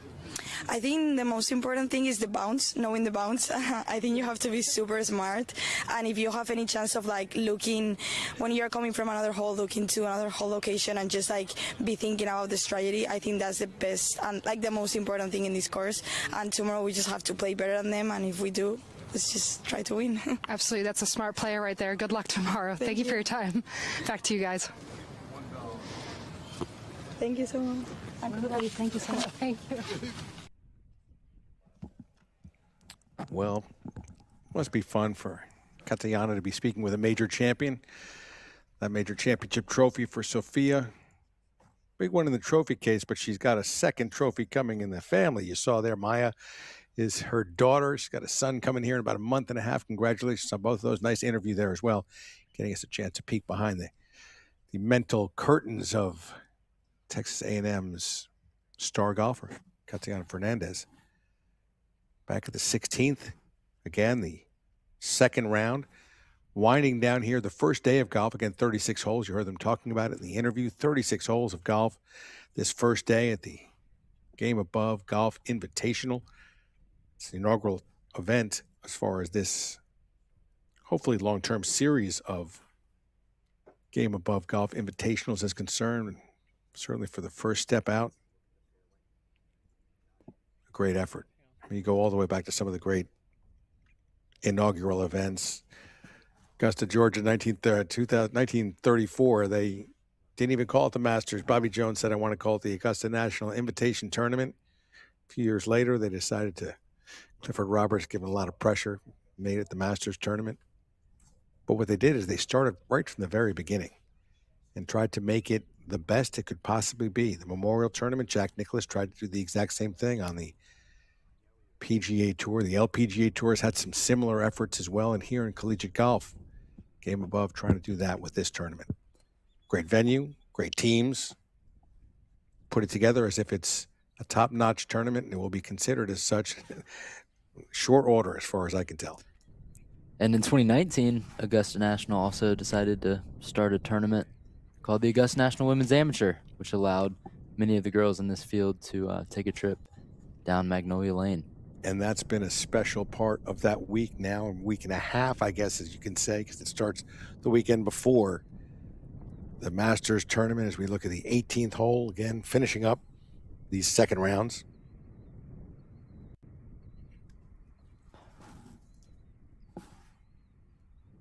And Sky Sudbury will be able to finish up with a par there. And back to 16. Speaking of the Augusta National Women's Amateur, Catherine Park, who just got invited to her third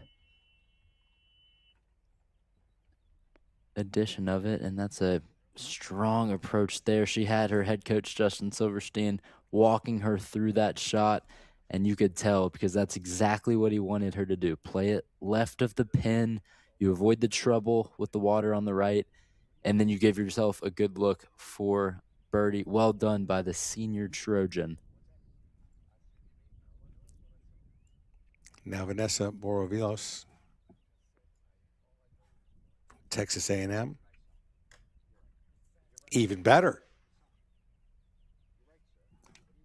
How about that from the sophomore Aggie? She just continues to impress. Keeping up with the big guns here from Eastern Michigan and Southern California. What a good experience for just the 19-year-old. Now we get to see Jasmine Leoval, California native, happy to be playing back home as a co-host. Her twin sister inadvertently gave us a thrill earlier on today when it was reported that she made an ace, but that actually got corrected. Made birdie at number 9.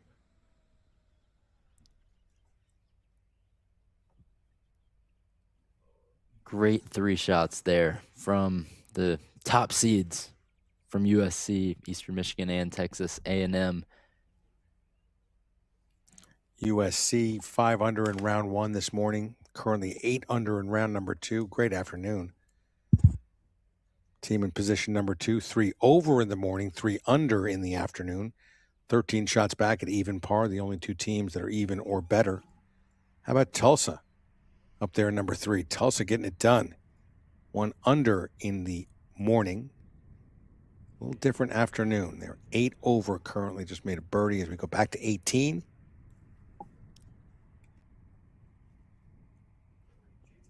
It's Bayok Soup Term who's rolling this one by. Oh, she gave it a good effort. Eastern Michigan assistant coach Katarina Don was right there watching. She winced as it almost went in, just misses on the high side. A great finishing hole that just overlooks this beautiful city of Los Angeles, and an awesome spot to have a gallery for the finishing hole. Sure. There's so many great finishing stretches here in this Los Angeles, California area. This one right here at Rolling Hills is one of the best. Can't wait to see what the scene's going to be like tomorrow afternoon for the final round.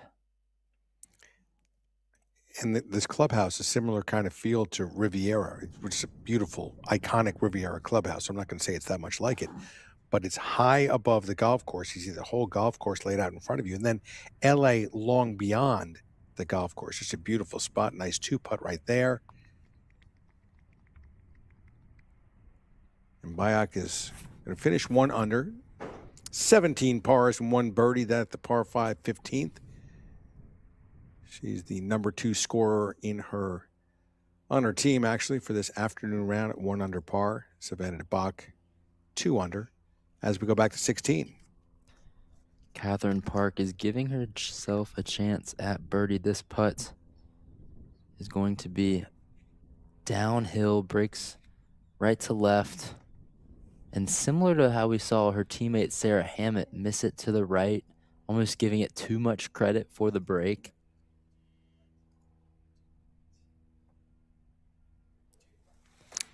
She's going to take her time with this one. She bogeyed the first hole. You mentioned she birdied the next 2, all pars until she made the turn. Birdied 2 of the first 3 on that side as well, all pars since then.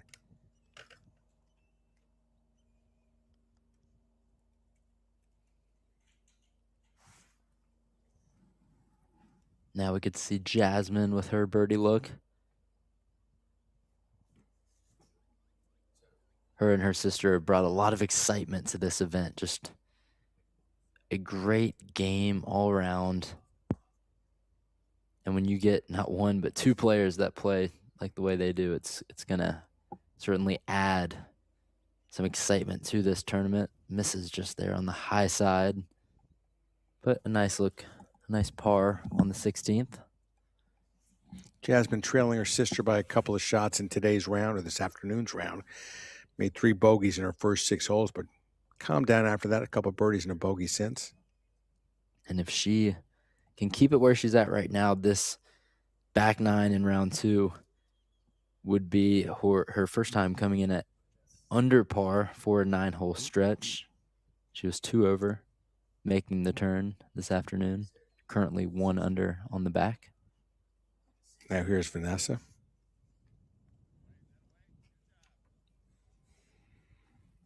Tough opening 9 for Vanessa. Had 3 birdies, though, in the 9 holes before this one, or 3 in the 6 holes before this. Opening 9, she birdied 2, pars at 5 and 6. The rest were bogeys. Vanessa Boravilos. Mm-hmm. Can you tell me what the roots of that last name maybe? You got some? Boravilos. I learned it this morning. Let's hear it. Greek. Okay. Because I was working on the pronunciation. I wanted to know if it was a silent L, like they do in the Spanish languages. But no, Boravilos. And when someone told me that it was Greek, it clicked right away. That sounds about right. Her father's side is from Greece. Taft Gant going deep on the research. I love it, getting into the not just the last name, how you pronounce it, but where does it originate? Fantastic. As we look at the 18th, this is where this golf course culminates. And the 18th hole is the first time I got to lay my eyes on this golf course, and I was immediately blown away with this green complex because of how expansive it is. You can see right now with the bent grass that it just goes on, and it's going to be fun to watch these girls hit their putts right after this break.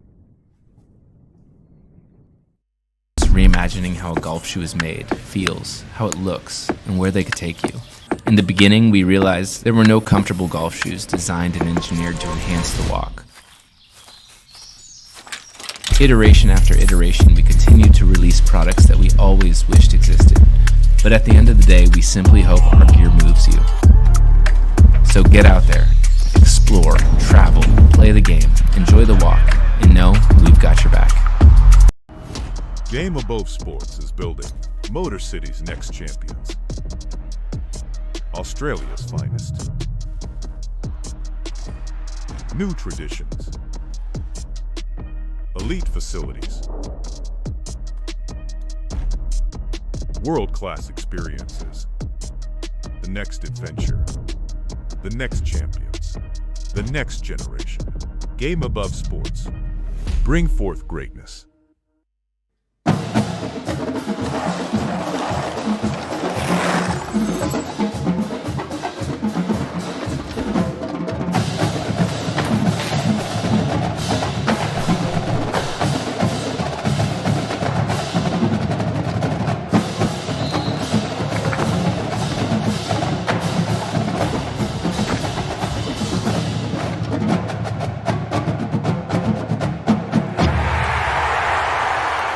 You want more than a degree.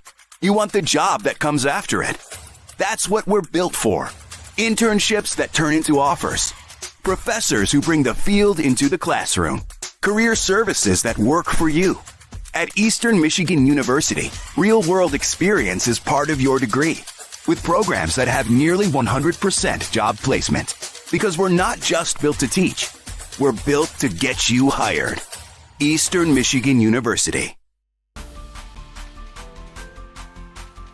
Let's go, Team Boxer. Vamos! Is this how Boxer rolls? Yeah. It's all about the female embracement and elevating the women's game. I think it's the impact that we get to do with more girls and more generations. Perfect! Because one day I was one of those girls.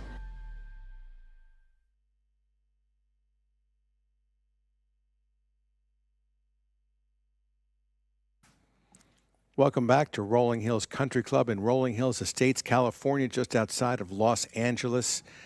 We're getting towards the tail end of round 2 of the GameAbove Golf Invitational. You're watching CGN Live, and some groups have already finished up.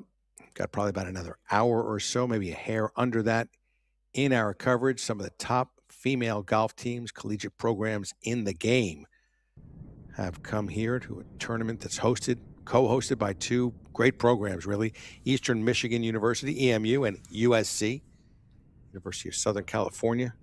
Texas A&M in the field. That's a stout team unto itself. USC, number 2 in the nation.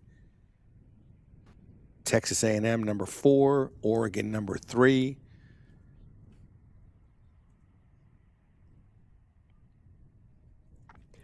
Here we'll see Bailey Shoemaker with the birdie putt. She's coming off an eagle on the par 5 15th. We mentioned it's a links golf course. She may know a thing or two about that. She made a run to the round of 32 in the Women's Amateur Championship in Ireland. And now getting a links course as the home course as a USC Trojan, as she caps off a stellar second round and a stellar day overall. Aside from that eagle, she had 3 birdies, 4 bogeys, 1 under par total. And maybe Sophia will give a chance to catch up with her and chat about the day.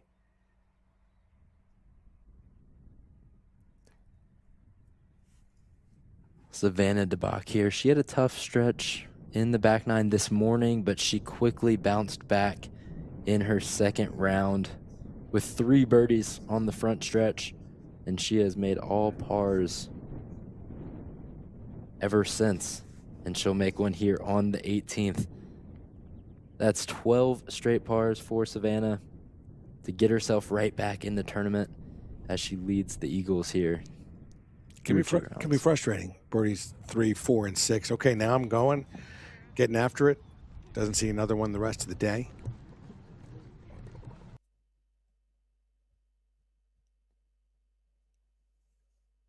Interested folks coming out to see some of the best women collegiate golfers in the game.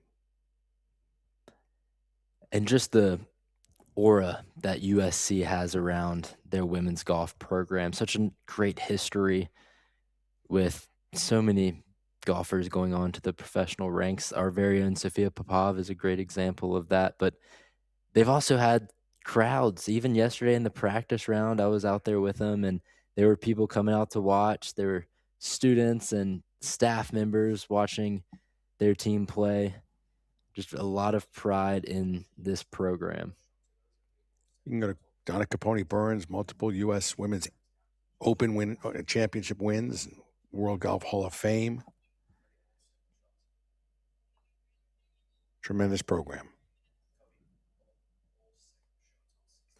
And this is actually the first time ever that USC has gotten to host a regular season event. Justin Silverstein, their head coach, couldn't stress enough how big that was for the program's history, getting to hopefully now have a staple on the regular season calendar where it's all programs look forward to coming to Los Angeles in March. And it's also going to help their recruiting. It's going to help their notoriety as a program and just continue to elevate, which Justin Silverstein has only done ever since joining this USC squad. We're looking at number 16, and that's a surprising statistic or note there that USC has not hosted. Again, with the quality of that program for as long as it's been, difficult, I would guess, in this area to secure a site that is worthy of a team of that nature to put together a tournament and run it at the level that it needs to be. And certainly they found a willing and a very, very capable venue in Rolling Hills Country Club. And we're looking at the golf course, but it's also the amenities, the facilities, the practice area. The USC team has their very own side of the range on the backside where they can practice.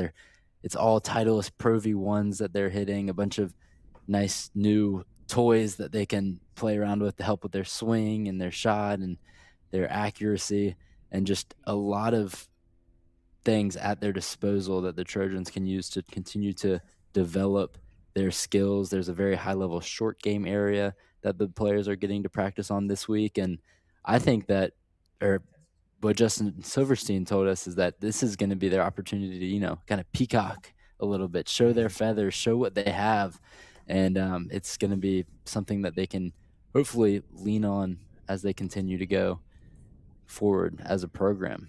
Like the City of Angels needs to peacock. They've got a lot of good stuff out here and great golf, as well as we take a look at a UCLA Bruin. Yes, Megan Royal. 3 birdie putts here at number 16. Let's see what Megan can do.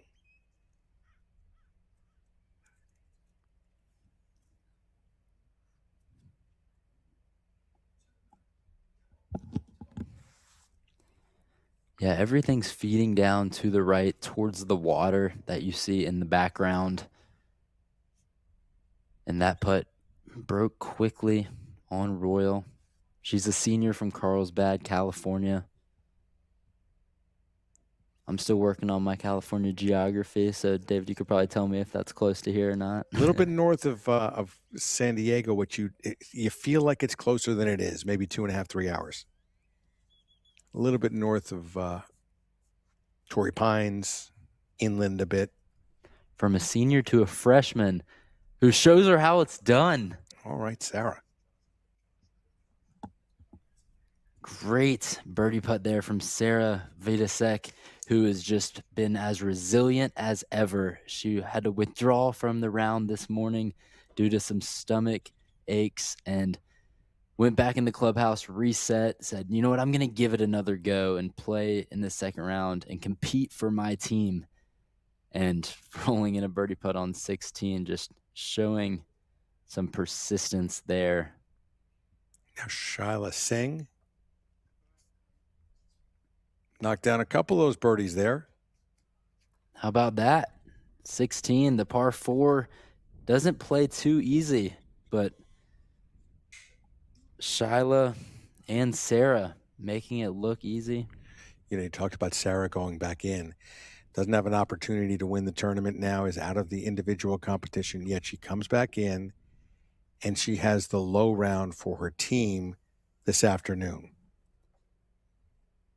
They call golf the beautiful game, and one of the reasons is because sometimes you have to be selfless, and that's exactly what Sarah's doing.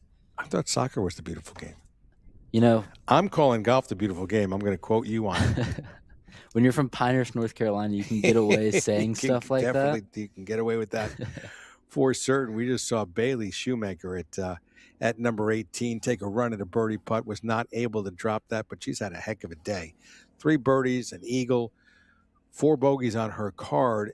We're now going to get a chance to chat with her, but we are going to chat with her with our colleague Sophia Popov, who is a USC alum, won a national championship on the team. Sophia, you're supposed to be impartial now. Can you keep it even in this conversation with Bailey? Yeah, I've been here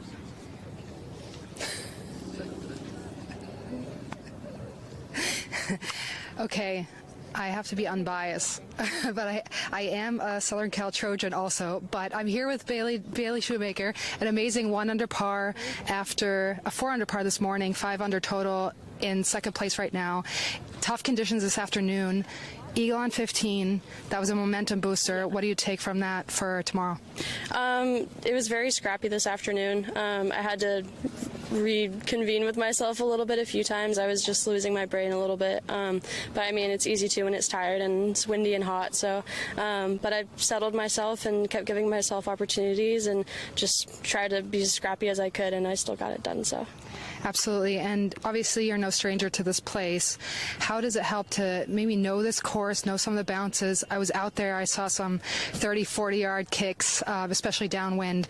How helpful is it to know the different swales and the backstops and all the parts of the golf course? Yeah, it's definitely pretty huge. I mean, these greens are tricky, but they can be easy if you know like a little bit of the slopes. There are so many bailout spots that I know that maybe some of the new people here might not know, so it's nice to have peace of mind like on a more daunting hole that it's going to come back, and I have like a big space over there that I can hit it at. So with a pretty significant lead right now going into tomorrow, what is the mindset going into tomorrow's round, and how do you guys stay focused to try to get it done? Yeah, I mean, individually and as a team, it's just about still being disciplined, fat sides, putting with good speed.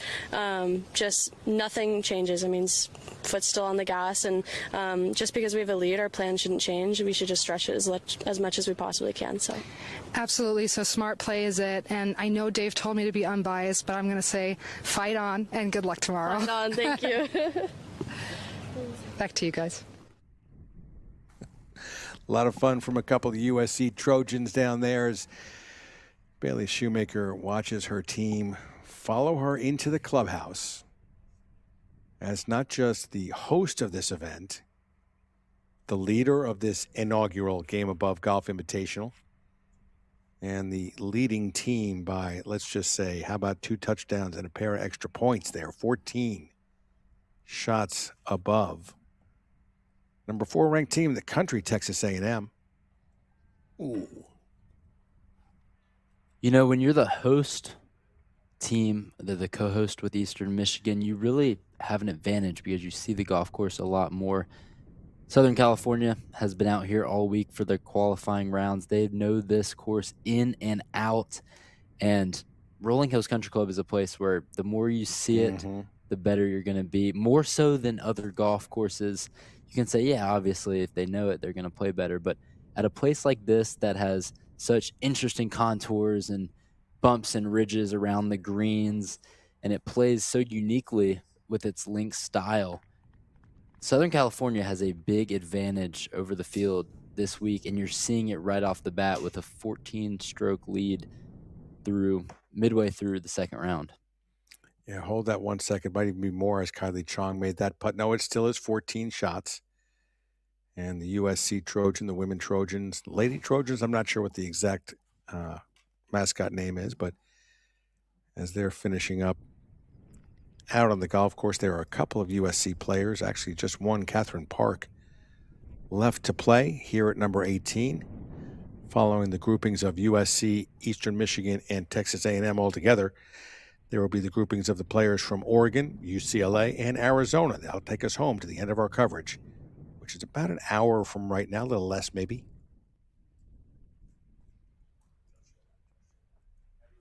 Speaking of USC, let's go out to the 16th.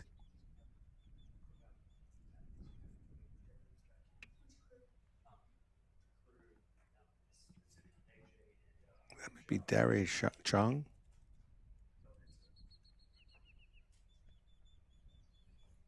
It's always nice when you can have your coach out there in the fairway talking you through your shots. You don't get that in the individual level other than your caddy, of course, but it's you also don't get it when you're playing badly too. Yeah. They stay away from you, go try and help the ones that are playing well, the scores that are counting. So it means it's meaningful what you're doing. Chrissy Carmen, the assistant coach, who is out there talking her player through this shot on the 16th. Green's running left or right. The aim here is going to be just left of the pin.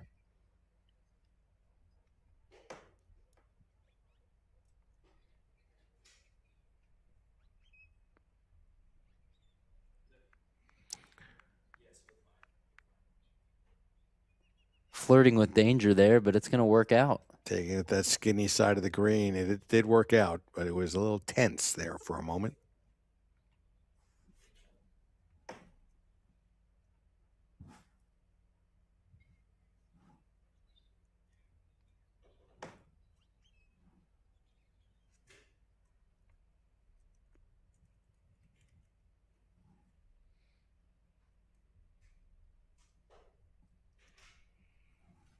More conservative shot, getting better and better.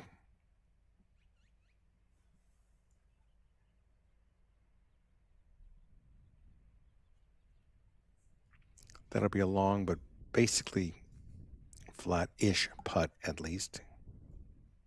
Here's Kinsley Nee.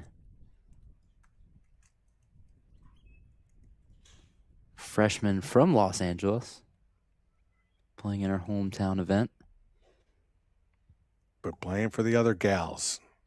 That's right. Must be nice to come back home when you choose to go out of state for college. She might have found the penalty area. I've never done that before. Water is not where you want to be there. That's really the 16th, the first time that you see water on the golf course, or at least where it comes into play. As we go to 18, and the final USC representative out on the golf course is Catherine Park. Here's her approach. And that ball is going to come right back down that false front. These greens are no joke. If you don't hit it in the right place, they're going to spit it right back out. I know Justin Silverstein, who's in the fairway with Catherine Park, is going to be telling her, hey, it's all right.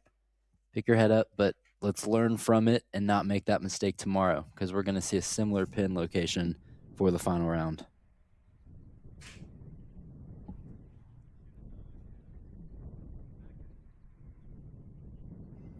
Here's been Vanessa Provilos, and this one bounces hard. Seems like the greens are really firming up out there. But it does settle up past the pin. It's going to be about 30 feet back down the hill for Provilos.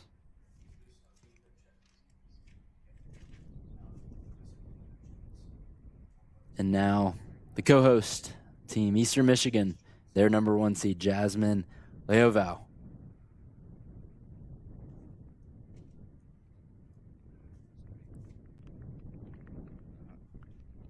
And she is able to find the green as well. Short and left. That's going to be a pretty favorable birdie putt for Jasmine.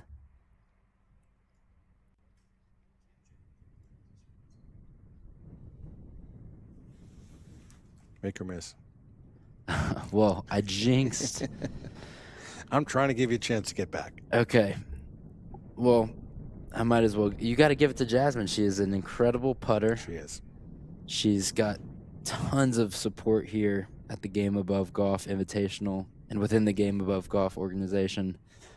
And she has her entire team behind the green that's going to be willing this putt to go in for Jasmine.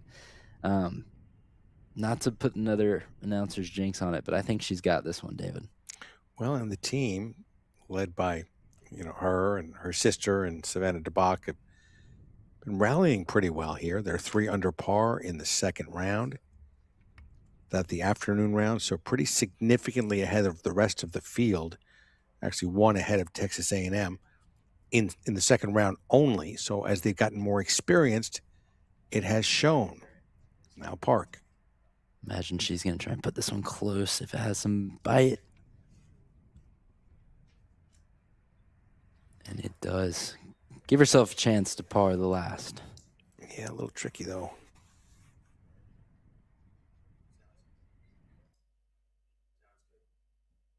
One of my favorite parts of college golf stroke play events is when you're the last group out and the rest of your team is there on the 18th overlooking, huddled up with their coaches and the players. And it's just showing what it is all about right here, being with your team at this inaugural GameAbove Golf Invitational. How cool is it that they can experience this together here in Los Angeles? It's special.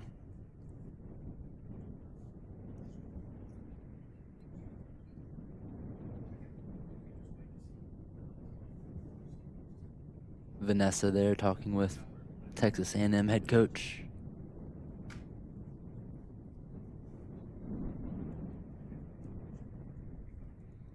So Jasmine will go join her sister, Vanessa, with the rest of the players from Texas A&M. USC will be done at the end of this hole for their competition today. All teams will have posted their scores. Still out on the golf course, the teams of Oregon, UCLA, Arizona. On the second 9, you've got Tulsa and Hawaii. Let's see if Vanessa and Jared Chadwell were able to get a good read on this green. It's going to break slightly right to left. I think it's going to be more than slightly. Let's see. It was slightly. They should have listened to you, not me. And then look at it come back at the end, yeah. This is it looks like it would be an easy part of the green, but there's a lot of small little breaks and bends, and it's certainly not going to be a straightforward birdie putt. But Jasmine still has a chance.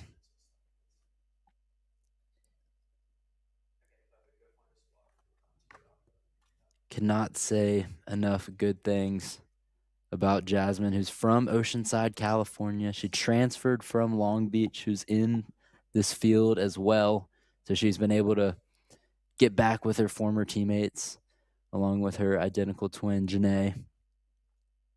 She's the MAC co-golfer of the week just from a few weeks ago after a top finish at the Alice and John Wallace Women's Golf Classic. And she told our CGN that she is excited to compete in her home state with such a talented field. Let's see if she can roll one in at the last. Uphill putt, tracking. Just short for Jasmine. So you asked me earlier about Carlsbad. Yes. It's about 3 minutes from Oceanside. Oh, okay. I don't know if it's exactly the next town, but right in the same area. So you said it's near San Diego. A little north of San Diego. So it's south of us here in Los Angeles. Definitely. South of San Diego, you find Tijuana. So it's at the end of this country. Oh, nice putt there by Catherine Park. Way to fight for your par there by the senior. From Irvine, California. How about Irvine? Mr. California geography. Irvine is a little bit south of here. It's in Orange County, OC, so it's probably 45 minutes. We're a little bit south of LA right now, so maybe it's 30 minutes. Irvine from here. So, David, you're a New York native. How many trips to California do you think you've made through the years? Tons and tons. There's just been so many things in the game of golf, so many great events. Clearly you'll go to Monterey Peninsula as many times as you possibly can in your lifetime. Probably 40 trips there. Wow. And starting with the 1977 PGA Championship, Dad was broadcasting the broadcast for ABC, and we watched Lanny Watkins beat Gene Littler in the playoff. Been out for a bunch of Champions Tour events, and just love going out there whenever I can. Whenever there's a U.S. Open, you want to be at Pebble. Special place. That is at the top of the top of my bucket list in the golf world. It's the right place to be. Pebble Beach, anytime. And speaking of the right place to be, how about another pair of USC Trojans chatting with one another, an alumnus and someone who's out there playing golf right now, Kylie Chong with our Sophia Popov. Give me a countdown. Oh. I'm here with Kylie Chong, an incredible 6 under this afternoon in these blistering conditions, really. 3 birdies on your last 5 holes. How important was that, not only for your individual, but also for the team tomorrow? Well, from what I know, I think my team played very well today, so I wasn't really thinking about the team or myself in terms of the leaderboard, so I was just taking it one shot at a time, so can't really say I had any pressure or was thinking about that. Absolutely. I remember when my team back in the day played really well. I felt like it took a lot of pressure off of me, and somehow everyone fed off of that and started playing better golf. Everyone finished pretty well today so far. So obviously as a team, you guys are in a great position, but individually, what are you thinking about for tomorrow? Individually, I'm just going to do the same thing today. I was trying to conserve a lot of energy because we played 36. So if I made a mistake, I was trying not to get too upset and waste energy in a bad shot. And so I think that really helped me stay present and calm. And so I'm just going to keep doing that. That's awesome. Your teammate Bailey said strategy is important for tomorrow. You've obviously played this course quite a bit too. How does the strategy play a role for tomorrow? And how do you take that experience that you have on this golf course into the round tomorrow? I think this course needs a lot of strategy and smart play. The greens are really tough, especially since they sped it up so much. And we know this course better than anybody else here. So just staying disciplined to our course plan and just, being committed. Yeah, absolutely. Good job today and good luck tomorrow. Thank you. Back to you guys.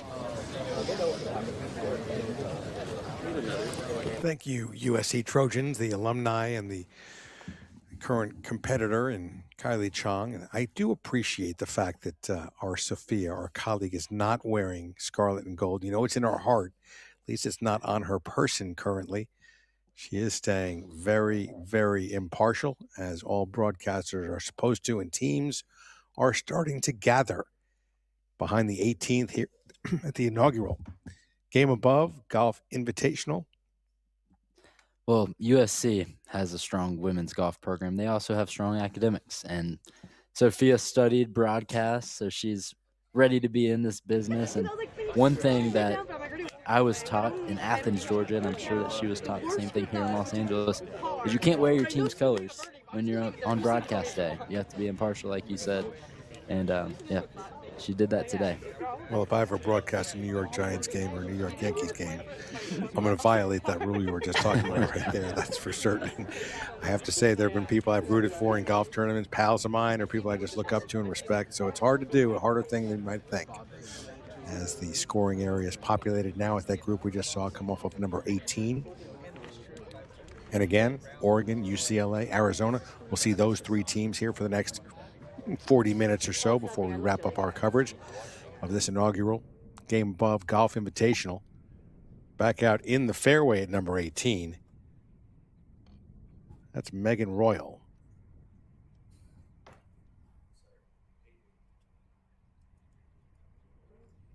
I got to tell you, I love the long time, wonderful traditions. UCLA golf, UCLA basketball, USC football, USC golf as well. But there's something to me about the powder blue of those Bruins hats. I like it. Yeah, it is a great color scheme. You got the yellow to offset it as well. They play in the LA Memorial Coliseum, is that right, for football? There's so many stadiums here in Los Angeles. There are. I thought the Memorial Coliseum is USC. USC. The other UCLA. I don't know. Well, I think they used to play in the Rose Bowl. Not that I'm saying it. I think you're right. Maybe they play in SoFi Far Stadium from now. campus. Well, hey, I'm sure we have some UCLA fans and alums lighting up the phone lines right now. Let us know. Let us know if you can comment in or go to the social media pages. Where does UCLA play their football games.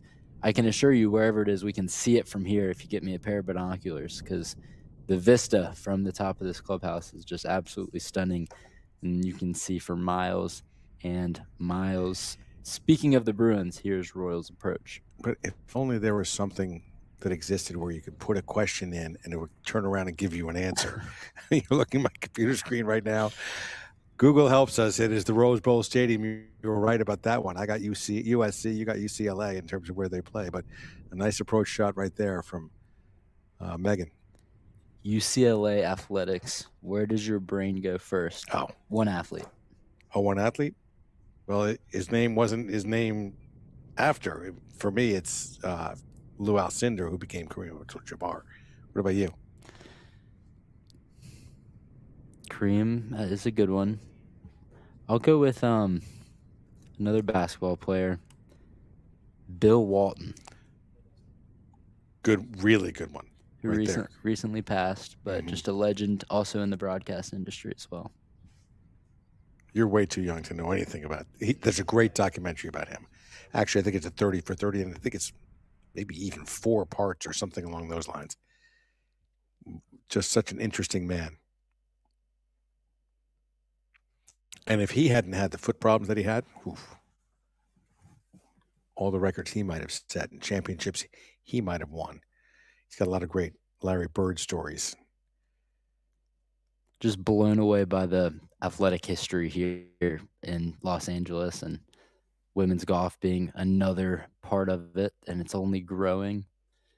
And the GameAbove Golf Invitational is only going to take it to new heights, and we're really excited to have it here at Rolling Hills Country Club. Maybe the greatest golf swing of all time came out of Southern California. Mickey Wright, who might have been known better for playing out of Southern Florida during most of her LPGA Tour days, but she wasn't one of the founders of the LPGA Tour. She came a little bit after that, but she was so personable, so tremendous in terms of her ability, and so good at interacting with people that she would go out, play golf with a corporate CEO, and she would end up signing as a representative of the LPGA Tour for title sponsorships, then go and play in the tournament, typically win the tournament. She was something special, but so many great golfers coming out of this part of the world. Amy Alcott is another one. Great Hall of Fame members from here, this area. Go to the guy's side. There's a kid from Cypress, California. You may have heard of him, Tiger Woods. He did pretty well in his PGA Tour career as well, but women's golf owes a lot to Southern California. Where is Tiger Woods from? Where'd you say? Cypress, California. How Just close outside is of that? it's probably 20 minutes up the 405. Wow. It makes sense when you come here and just see how good the weather is. You know, it's early March and we haven't seen a cloud in the sky since we've shown up. Just all sunshine. It's been in the 70s. And what are you going to do? Stay inside? No, get out there. Grab some clubs. If you don't like the clubs, maybe grab a tennis racket like the Williams sisters did about 30 minutes up the street from us here. Become maybe the best ever. Some would argue that the best ever, greatest ever basketball player of all time now plays here in Los Angeles. I would disagree. I think MJ is over LeBron. Come on, man. There's a North Carolina bias right there. How many different teams and how many like guys did he drag around to NBA championships? He had Pippen and he had Horace Grant. He had Rodman. He had a bunch of good players. You, me, our broadcast team, you, me, Sophia, and Bobby, we could win a championship with LeBron. Just feed him. Yeah. All right, Megan. Stays on that low side. And this 18th green is tricky, and we are seeing it on this finishing hole. It's not an easy green to read because it looks like it would be straightforward. But especially later in the day, it's just causing these players lots of problems. But fortunately, that was a birdie look, so take your par and get ready for the final round tomorrow. Shah the Singh next.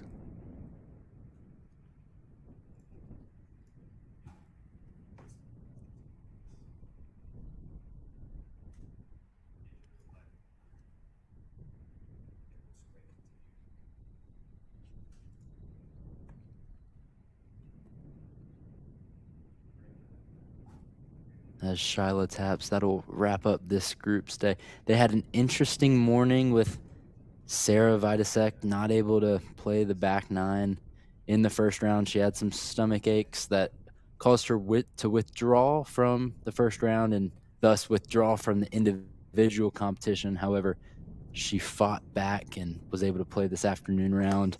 I was talking with their head coach, who you see on the screen right now.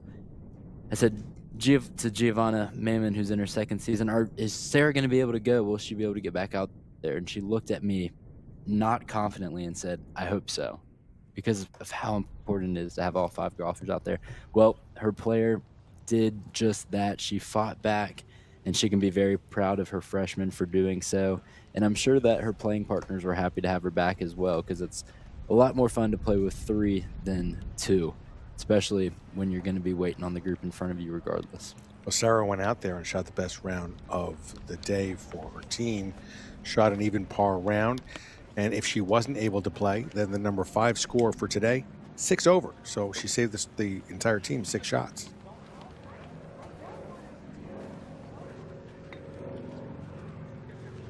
And they'll head to the scoring area to put in their cards. It's the second time they've been in those chairs today.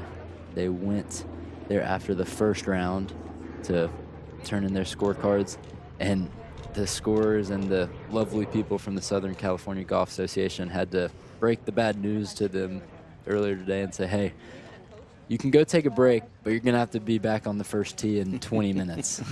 That was the time they gave them, 20 minutes. And I don't know about you, Dave, but I like my lunch breaks to be a little longer than that. I do too. When I'm playing, I don't mind being on an empty stomach. But, you know, the CEO of Platform Golf, his name is Thomas Hackett. He had an opportunity to chat with GameAbove's Matt Shepard earlier today about the development of his company.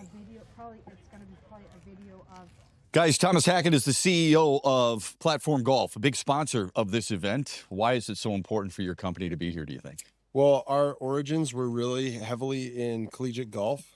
We got introduced to some of the kind of, you know, big names that are here today, and others like Arizona State, Cal Berkeley, Illinois, like a lot of early adopters into our technology back in 2015-16. And that was when we were a putting platform, but we've evolved that today, and it's really exciting to get here with the teams that are going to be really testing their merit out there in this tough conditions. Speaking of testing, you've got your model here for anyone to use it, including the players. Yeah, exactly. Tell us a little bit about Platform Golf and what it's all about. So we want to be the platform transforming technology and the game of golf in the process. So right now, every shot that you hit, if you look at the practice range out here, and if you look at a normal simulator bay experience, everybody's hitting off of a flat lie into a flat screen, right? Yeah. But on the golf course, 96% of shots are hit from uneven lies.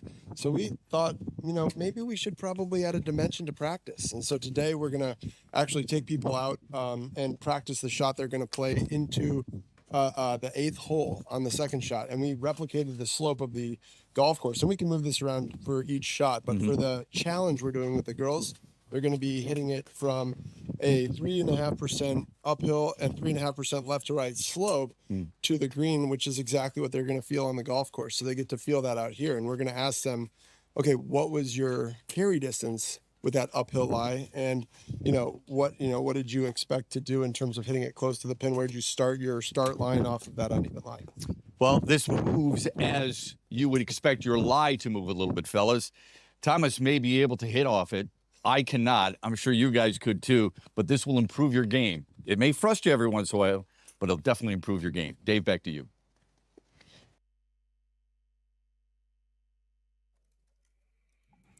Thanks, guys. You know, Game Above has a mission to bring forth greatness across 3 pillars: sports, entertainment, and community. As team owners, they compete at the highest levels of basketball and golf.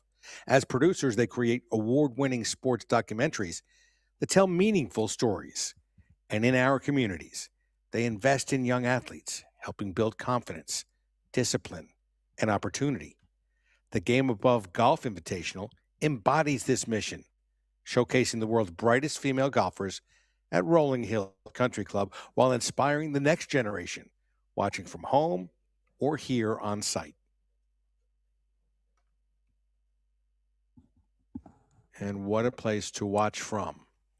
Beauty all around, excellence in front of you on the golf course from these young athletes, these female collegiate golfers who are out there helping their team, enjoying being a part of the program, potentially laying the groundwork for a future career in the game, or just learning about life through golf.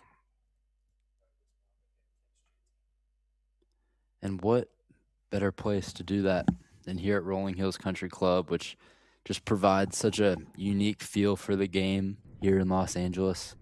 You can just see it from anywhere you look on the course, that it just provides such a fun style of golf with just wide fairways. They are not too difficult to hit off the tee, but then once you get closer to the greens, you see all this elevation and all these slopes, the bunkers, and it really tests every aspect of your game, and it's going to be just a pleasure to continue to watch the girls attack it over these next 2 days. And it's a very interesting part of this area because Los Angeles and many of the surrounding areas can be a little bit busy, caught up kind of in the rat race and status race, etc. And here we are, removed to a degree. You can see downtown. You can, on a clear day, 33 miles away, see the Hollywood sign. You're perched in these rolling hills of Rolling Hills Estates, so you're elevated. You can see down into the valley, see a little bit of the smog if it's out there. On a breezy day, nice and crystal clear, but you're in a place where it seems like life is a little bit slower, just a little bit more reflective, giving you the opportunity to catch your breath here and there. The ocean not too far away. If you're familiar with Torrance, we're in that area. Redondo Beach, that area. And there you see off in the distance, the City of Angels. If we take a look at the leaderboard too as well. Oh, there we go. We're going to get that Hollywood sign. Can we see through the smog? If you can see halfway up that mountain or 3/4 of the way up, almost at the top of the mountain, it looks like a white bar right now running horizontally. That is, I promise you, the Hollywood sign. And if we get a little breeze coming through here, you'll be able to tell. Moving a little bit north up to the Hollywood Hills. So many stars homes up there. Riviera Country Club further to the left on this screen. And as you come wider, you'll see to the right the skyline of Los Angeles. Not one that necessarily sticks out there. You know the Hollywood sign, you know a lot of landmarks as far as Los Angeles is concerned, but the skyline still pretty from distance here. Then you see right in front of you, Rolling Hills. That's where we are. It's a part of this, again, this state that I've been to so many times. Never been here. It's a revelation for me. Well, you know, David, I was riding around the course yesterday. This is my first time ever in California. So we have someone who's been around the block a time or 20, 200, 2,000. Who knows how many times you've been to California. I certainly wish that I had been more up to this point because of how amazing of an area it is. But when I was driving around, I was opening up my phone, looking at the map, trying to see out to what I could spot, what landmarks there were in the skyline. And there's Dodger Stadium, there's SoFi Stadium, the Rose Bowl, and I'm giving sports references because sports is my passion, but just endless landmarks in this area. And for players, it's not just a group of talented female collegiate players that are here from around the country. They're from around the world, like you mentioned earlier. There are a number of international players here that are getting their first large taste of Los Angeles in a way. And again, I do like the fact that they can do it from, you don't have to do it at Hollywood and Vine right in the middle of Hollywood, but you can do it from a distance and get a sense of what Southern California is all about in this area, Rolling Hills Estates. Well, if we want to talk about international players, let's start right here with Dure Chung, the Kiwi. Coming from New Zealand, the junior transferred from San Jose State after her freshman year. She's shot par or better 18 times with the Ducks.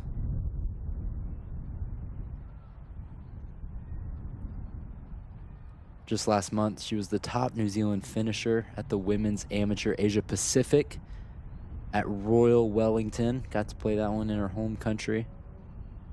Hopefully she didn't have too much homework to do while she was out on the road.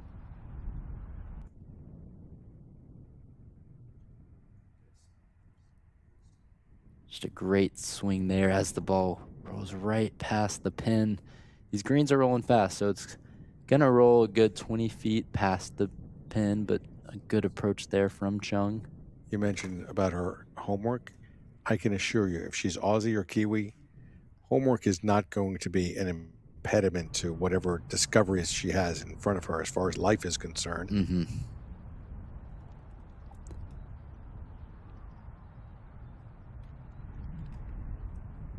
Excuse me, this is Daria Chung right here, the Kiwi hitting her approach.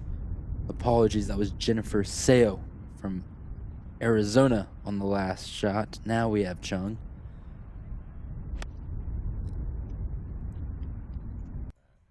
Another great swing. And this one's going right at it. Takes a firm bounce and just trickles right down there to the pin. That might be the closest look for birdie we've had all day. Going to be about 7 feet for Chung. Impressive approach there.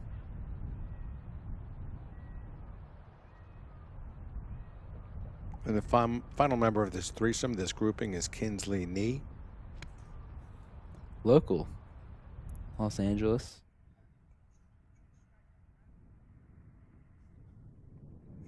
Went to the neighboring state of Arizona. This is another good one. It's going to give an uphill look for birdie. 3 players and 3 balls on the green as the shadows start to cast down at Rolling Hills Country Club. Still windy out there, blowing from right to left from the 18th fairway.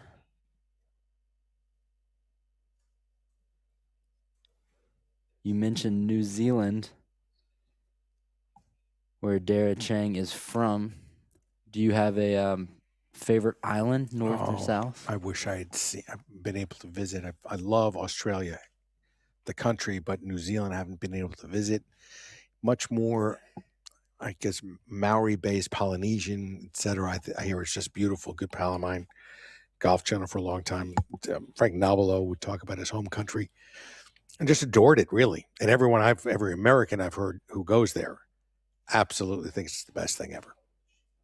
That might be the one country I have on my list that you don't have. There we go. Okay. What's your favorite island, north or south? I've only been to the north, which is where Dara is from. She's from Wellington, which is the southernmost point of the North Island. It's where we finished our road trip. We started up at the northern city and the capital of Auckland. We thought, which was funny, we thought it would be a short road trip. We could do it in about 2 days. Little did we know how big New Zealand was. And we quickly had to change our itinerary. Got to Wellington about 4 days later. Just a beautiful country. And, yeah, Chung has a lot to be proud of from her home of New Zealand. Why not the south for you? I want to go, and I'm going to go back. But it was summer here, August. So it was winter over there, and we did not pack accordingly. Didn't realize just how cold it got in Marlborough and the other great places on the South Island. So certainly going to go back. Immense beauty and sparsely populated. It's a great combination. Among all else, got to go back to Marlborough for the amazing vineyards that they have. Sauvignon Blanc, pretty much any good one from New Zealand is going to be made from the grapes of Marlborough, New Zealand. Perfect climate for it. Perfect climate for golf here in Los Angeles. As Nee rolls her birdie putt past. Got 2 more looks for birdie in this group. First up will be the Kiwi.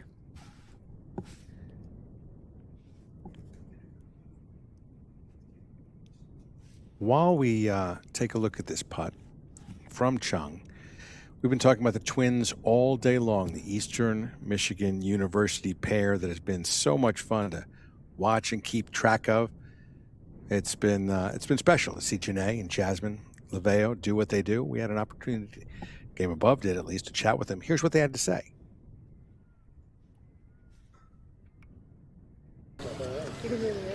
Yeah.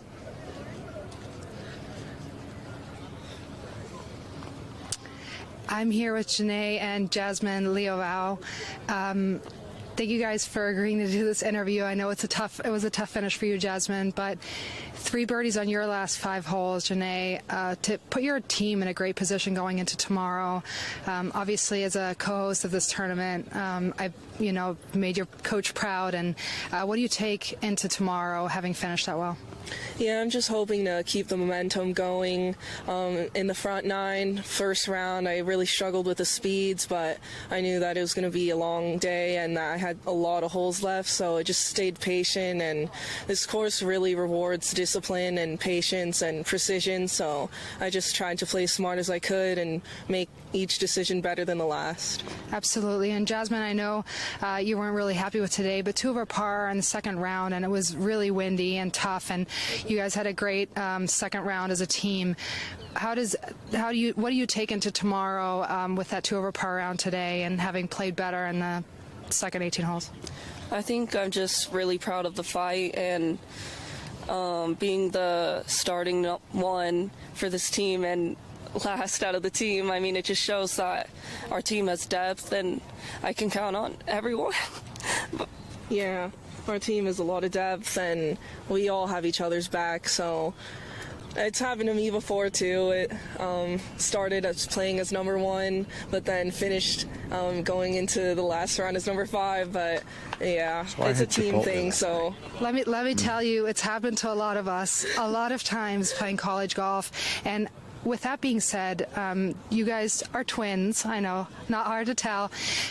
Playing together on the same team, you guys are seniors now. How do you have your backs in these situations? Because I obviously know, when you struggle, how important is it for you to have Janae, have your back and just take that with you for tomorrow and all the support?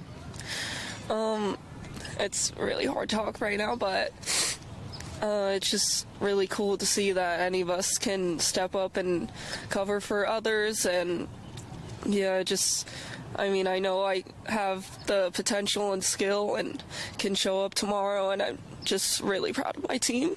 Amazing. If anyone ever questions what playing college golf means and playing team golf, this is what it means to these girls. So thank you guys so much for taking the time, and good luck going into tomorrow, and try to make the best of it. Thank you so much.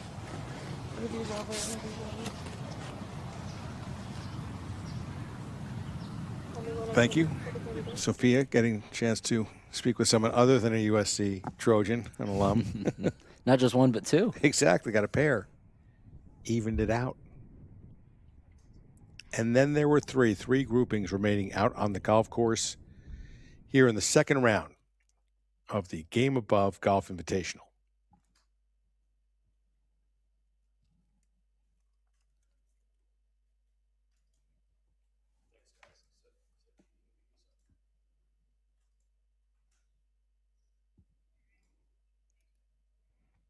Next up, 18, Sophie Hahn from Oregon. Casey Lee from UCLA.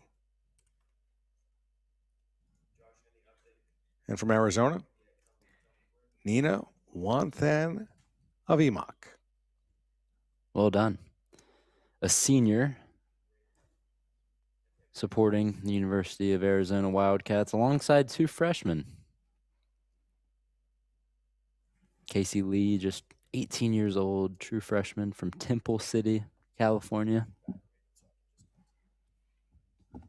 Temple City. I was hoping you weren't going to ask me. There's LA right there. But Temple City, I don't know where. It sounds like a Northern California, a little no-cal thing. I'm just going to guess it. I hear your fingers busily going through the Google machine. No, it's actually nearby. If you pan that camera a little bit to the right, you might even be able to see it. Wow. Temple City. It is 30 miles northwest of where we are right now in Rolling Hills Country Club. Closer up towards Pasadena, Rose Bowl Stadium, where who plays football? That would be the UCLA Bruins. My colleague alerted me to that today. So long before you were born, USC was the football powerhouse. Couldn't play basketball at all, and UCLA was the basketball powerhouse. What's the first athlete that comes to your mind when you say USC? Oof. It's a tricky one nowadays. But my dad had dinner with him at his Heisman Trophy dinner. Mm-hmm. And he was a big part of my high school years in terms of football. He first got a rush for 2,000 yards. O.J. Simpson's the first USC guy I think of. Now I got golf. I got a bunch of pals at USC Trojans, but he was it back in the day. Yeah. And then it happened. We'll leave it there. How about you? USC, first person pop. Any sport. Well, when you said Heisman, my mind started racing. They've produced 8 Heisman winners. Yeah, 7.5, right? Yeah. Push a full one. Yeah. Matt Leinart is where my mind went. Okay. Quarterback. Okay, UCLA golf. USC golf, sorry. Male or female? Who? If you don't say Sophia. Yeah, you were really going to be in trouble if you didn't say Sophia. Yeah, Sophia down there on the 18th green. All jokes aside, Sophia was where my mind goes, having worked multiple U.S. Women's Opens that she has played in. An honor to have her on the call here with us. How about this green at number 17?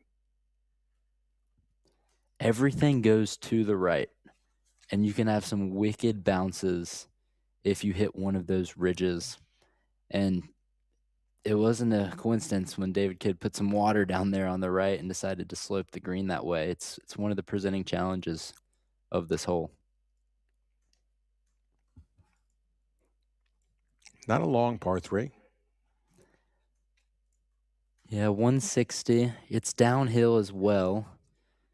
The wind generally blowing from left to right, coming from downtown. But just a massive green complex that allows for just a lot of different ways to play it. And we're going to see how they play it here on 17T.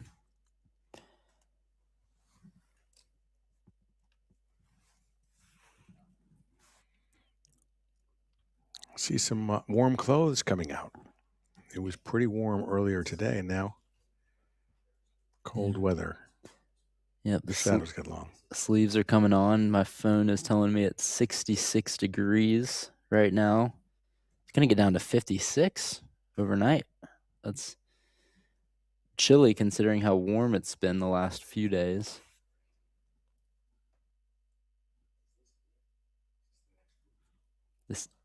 This is Nina here.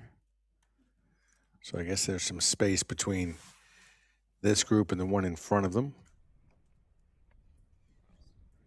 The 1:35 starting time has finished their round, and 1:45 is just starting to play 17. Yeah, it's a very large gap. Understated just to say a gap when it's one hole. This is 2 holes, as the pairing, the threesome before them, finished a good 10 minutes ago at this point. Mm-hmm. Sophie Hahn now.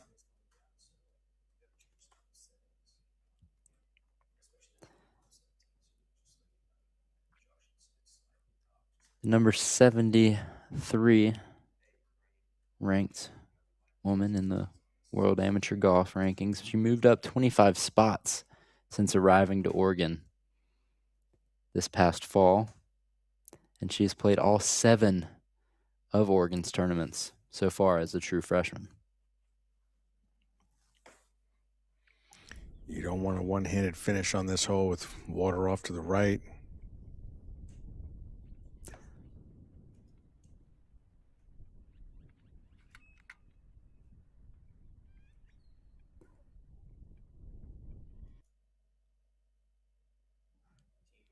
My one-handed finishes don't look like that. No. I can promise you that. I flare them out. I'd be halfway into that water there. Is Casey Lee, all 62 pounds of her. Tiny frame, huge game.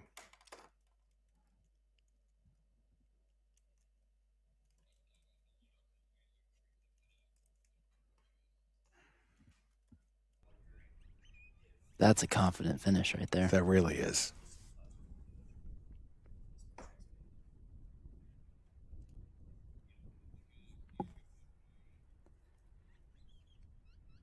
Okay, 3 aboard.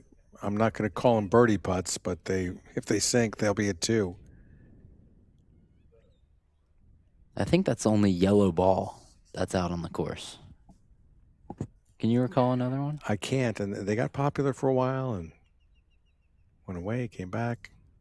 Have you ever played a yellow ball? Not on purpose. You? Whenever I do the putting course in Pinehurst, this will do, up at the resort, I like to go with a fun colored ball to differentiate mine from my friends that I'm playing with. So yellow is generally the color I end up with. Good strategy.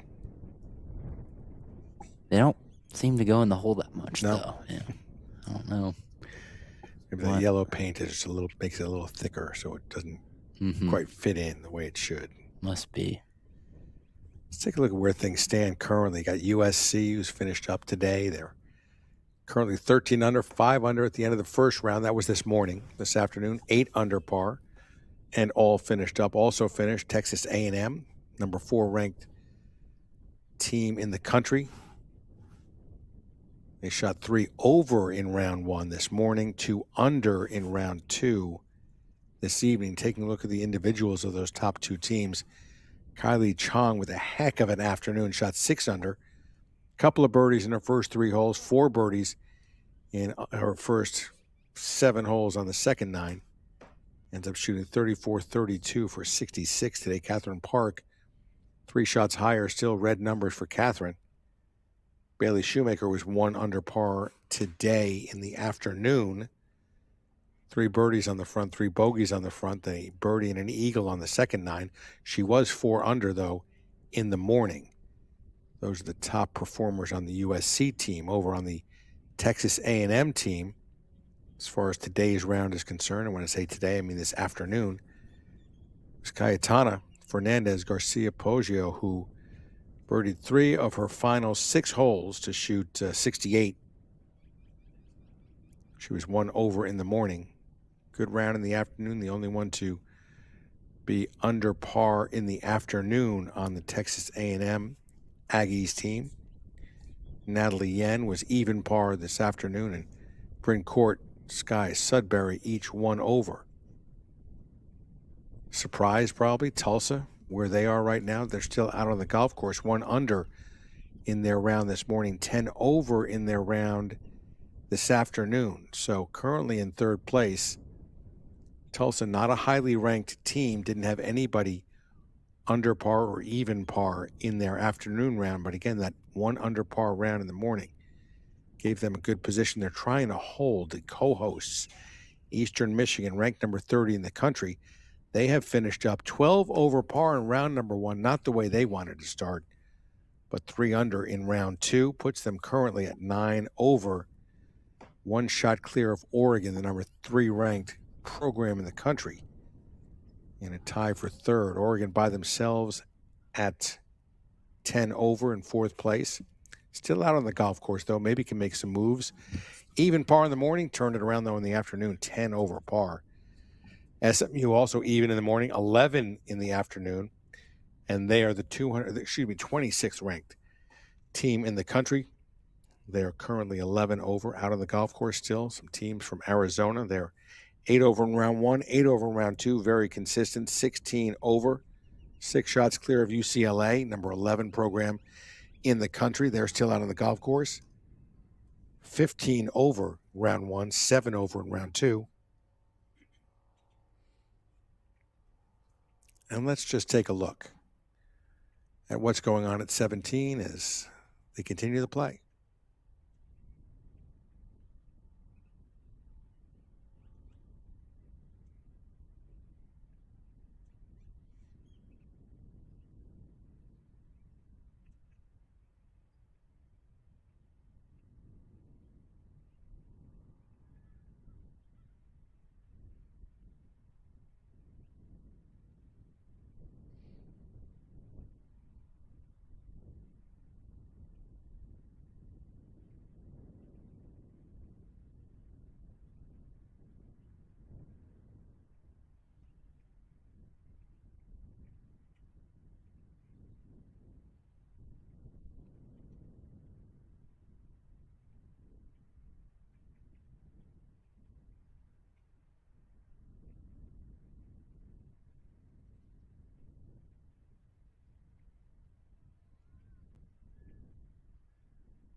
You know, David, when we look at these scores that you were going through, it's not a coincidence that nearly everyone who's finished has gotten significantly better from the second round, from the first round to the second round. Not only is it maybe firming up out there, better conditions, but it's just the familiarity with the course that these players are grabbing. They've only, besides co-hosts Eastern Michigan and then obviously Southern California, this being their home course, the other 9 teams in this field, they'd only seen this course one time, and that was yesterday for an 18-hole practice round. So it takes a lot of time to gain a knowledge of a course layout, and then even more so, gain a knowledge of the greens and just how to read them. So you look at scores like Eastern Michigan, who is 15 strokes better from this morning's round. You look at Colorado, 5 strokes better. Long Beach State is a full 8 strokes better than they shot in round 1. It excites me for tomorrow. It does, and the other side of it excites me for tomorrow is Oregon, who's a talented team, 3rd at the end of the opening round, but had a difficult afternoon, 10 over par. Don't know if it's stamina, just something went sideways, who knows, but with the top-ranked amateur in this field in the country on the team, playing for the team, and all the firepower they have on that team, I would have expected them to have a better showing in the afternoon, and you know that they will tomorrow because they will definitely be motivated to show that this was a fluke in the afternoon. Casey Lee knocks that one in. She has a strong junior golf history, having just gotten to UCLA this past fall. She advanced to the round of 32 at the junior girls at Atlanta Athletic Club last year, and that's where she defeated Stanford's Nikki O in the round of 64. So 2 heavyweights going at it this past summer.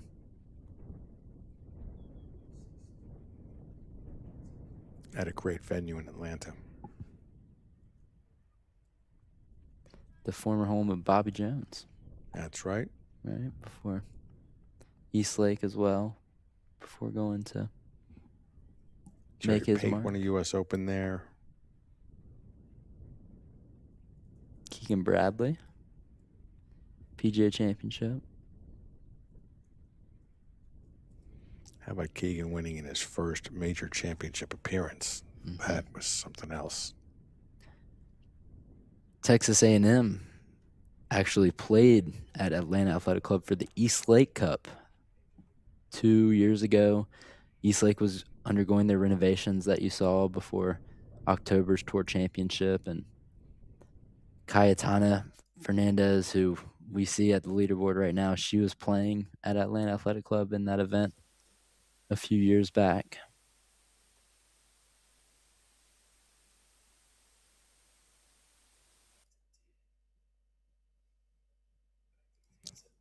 Back to the tee. Mei Huang.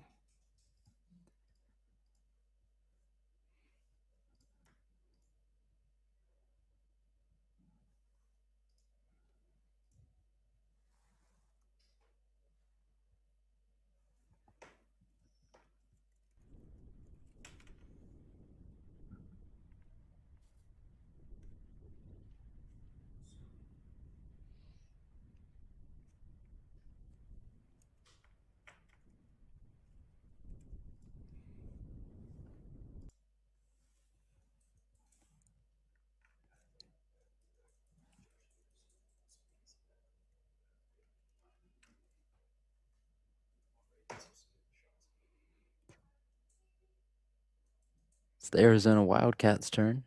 Julia Messmer from Overland Park, Kansas.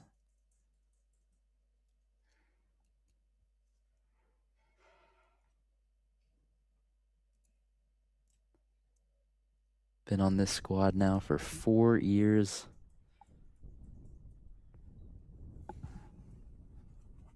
And like we said, everything bounces left to right on the screen. And we're seeing it here now. Look at this ball roll down towards the pin. Well done by Julia. I was up there with Julia and the rest of her team yesterday for the practice round. The pin was over on the left. It's very tucked right currently, but they're all hitting it right at the pin, trying to see who could get closest. First person hit it about 5 feet. Where did it end up? It stayed. Nice. It ended up 5 feet. Next person 4 feet, 3, 2, and it got to the point where the last member of the Arizona Wildcats team, among the 5, hit it the closest, and it was just a couple inches from the cup. Wow. It was unbelievable how none of them went in the hole with how close they were. AT here, trying to use that slope. Not coming to the right as much as the others.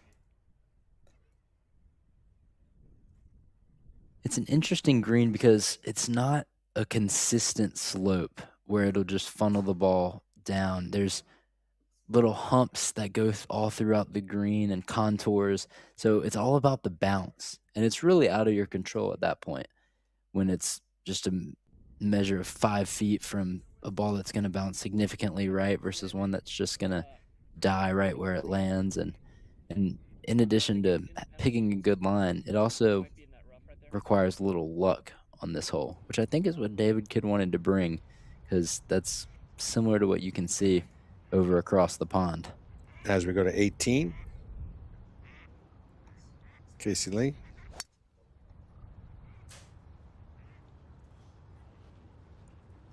The line is the left side of that bunker.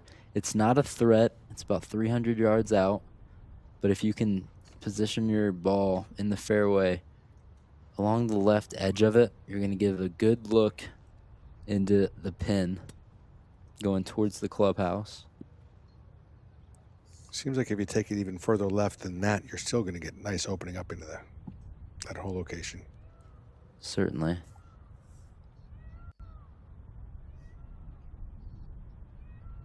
My slice would hate this one. Sophie Hahn.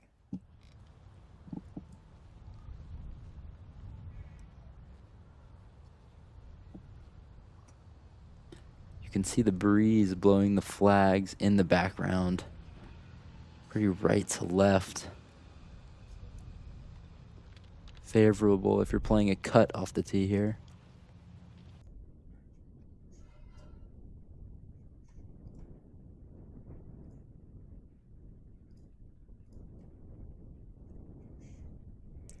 Back at 17, I didn't see that ball go into the penalty area. I guess it has. And looks like May will have to take a drop.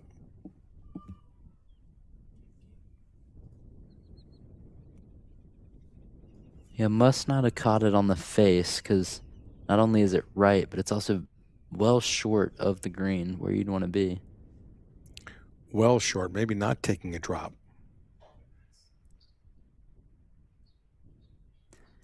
And usually thick rough is something that you're going to be chipping out of during a round. Not as much so here because of just how the green structures are and the surrounding area to the greens being that really tightly mown bent grass.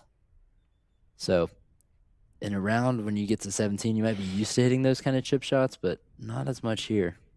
Well, and when you take a look at where that shot ended up, clearly she was trying to stay away from the penalty area, but often the club face will close down in terms of the heel hitting first, and the toe then follows and closes down, so you pull to the left. She's going to have a slippery look at par. Mm-hmm. That pull happens when you're in the rough, or sometimes when you're on an extreme side hill, you're standing with your feet above the ball. So again, giving more of a chance for the heel of the club to make contact with the ground first and close the club down. Yeah, 6:37 local time here in California. It's not only the physical stamina that you must have in these 36-hole days, it's also the mental one as well, where you're going to have to really force yourself to stay sharp through all 36 holes. It can be easy to let your mind wander, or let a bad shot affect you more than it should. But it's just so important to stay sharp and stay focused when you have only a couple holes left, and you might just be ready to get off the golf course at this point. But these holes are just as important as the holes are going to be coming down the wire tomorrow. Whenever I played 36, my first was okay. The middle, 18, my best 2 9s. And at the end, I was a basket case. I'm a basket case after 16 holes. Especially if you got a good score going. And not enough on that one. Even though it was quick, she might have given it a little more respect than it deserved. Ooh, it's a little long putt to try and manipulate your stance, but well done there. Get me home. I want to find my pillow. You know, I find that those one-leg leaners always go in. Whether it's 1 foot, 5 feet, the less I think about it and the quicker I get up to my ball, The less you care about it, that tells you something. more likely it's going in.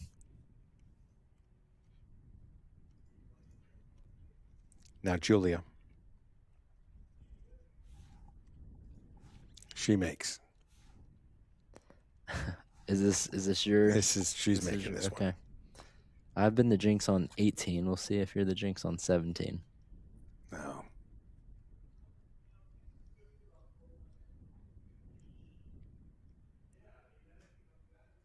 Oh, man. That looked good. Looked good for a long time.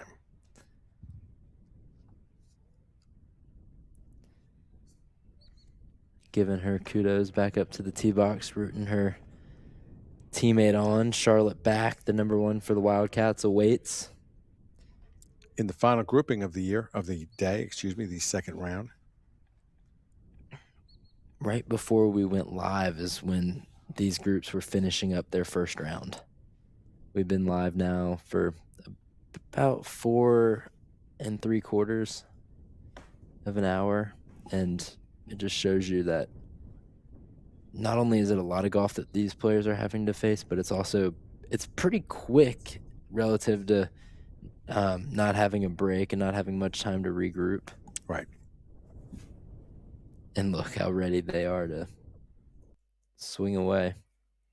First step off the green, and they're going to be hitting their tee shots here. Now Kiara Romero. Had to withdraw from the first round. Really good to see her back here in round 2. Top-ranked amateur in the world. Just so many aspects of her game that are impressive. Tee shots being one of them. She went not right at the pin, but about as close as you can get considering how tucked away it is to the right. Only 6 feet off the right edge, which runs off to the pond.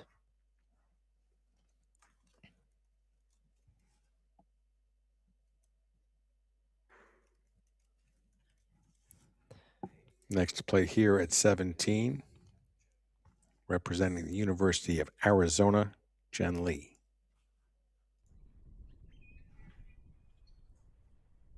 Excuse me, Charlotte Bach.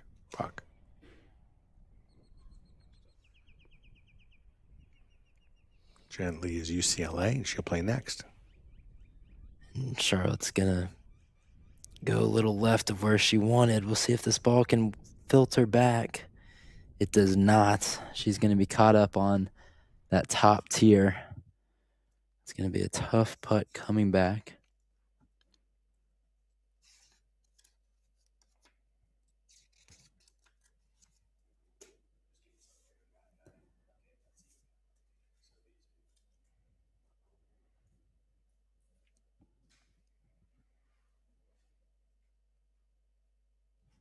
This is one of those holes. It's how risky do I want to get? Kiara was pretty risky. It paid off.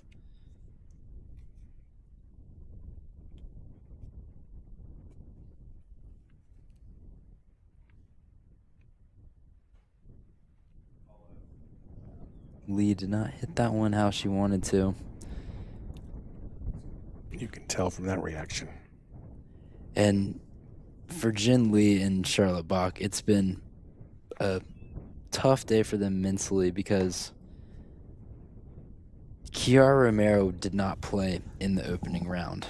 which means that it was just Charlotte and Jen out there for 18 holes in the final group. So they were at the pace of the groups in front of them. So I'm sure that they're very mentally exhausted at this point.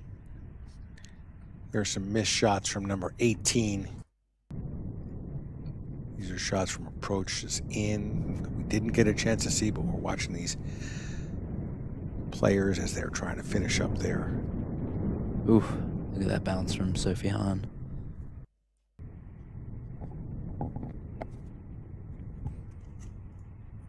And Nina.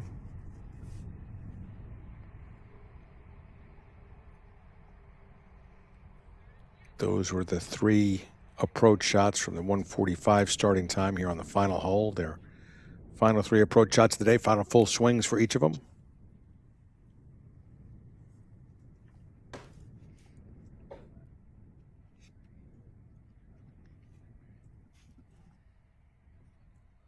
About 10 feet to this one. We've seen it a couple of times now. It goes right to left. But can snap at the end. Left at the start and then right at the end. One of those difficult double breakers. And it doesn't break too much either way, so it's kind of hard to see. With some more pace, that one might have found the cup. Now Julia Meismer.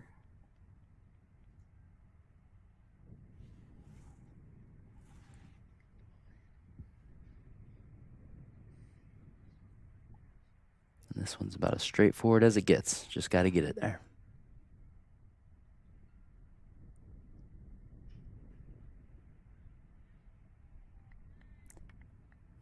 Well done. She finally someone listened to. Finally, they listened to the expert telling him where that ball was going to go, and that the third to last starting time has finished up their second rounds, a long 36-hole day. And you can just see it on their faces. They are worn out, as anyone would be after playing 36 holes. Walking, nonetheless, walking on the rolling hills as the UCLA teammates now exchanging greetings and helping push the cart. Well, their day started. The day started before their starting time. The first starting time was 9 a.m. for them, so it was a 9-hour and 46-minute day. As we go back to the fairway at number 18, and Mei Huang with her approach.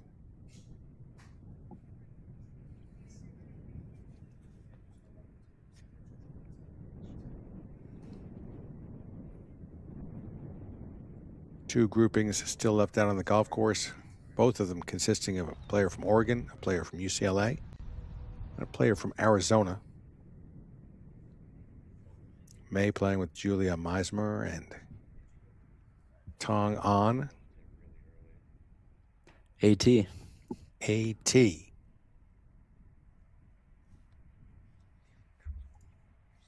Is that AT right there? I see some green up top.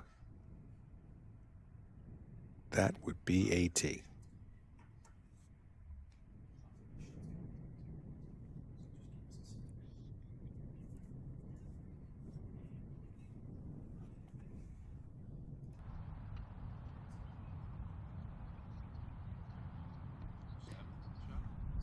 This is the group that was waiting for quite some time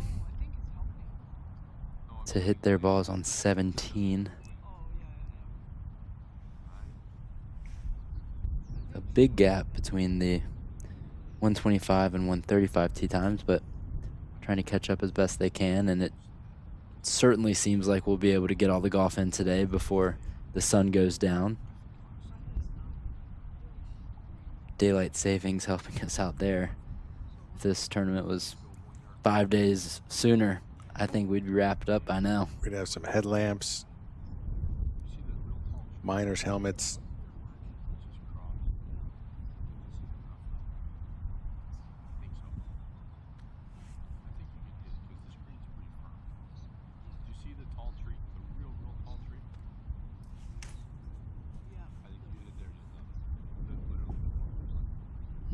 Taking their time to figure out just where this one needs to go. The breeze is still blowing. right to left. Important to bounce this one short of the pin because they've been going firm here, especially at the end of the day. One-handed finish. And she's able to bounce it short of the green. Does it make it up there? Not quite. It's going to be on that tightly mown bent grass area. For you at home, that may look like the putting surface, the green. It's actually the first cut, but it's just mowed down so low that it has the same color tint, that light green that you're seeing from these bent grass greens.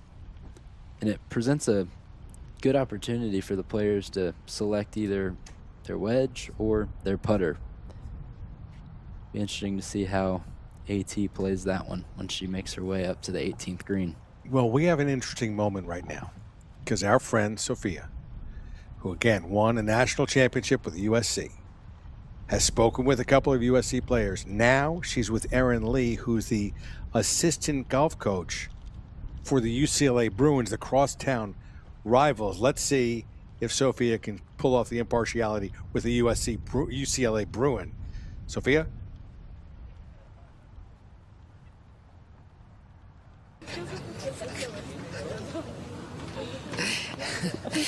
And I'm down here with Erin Lee.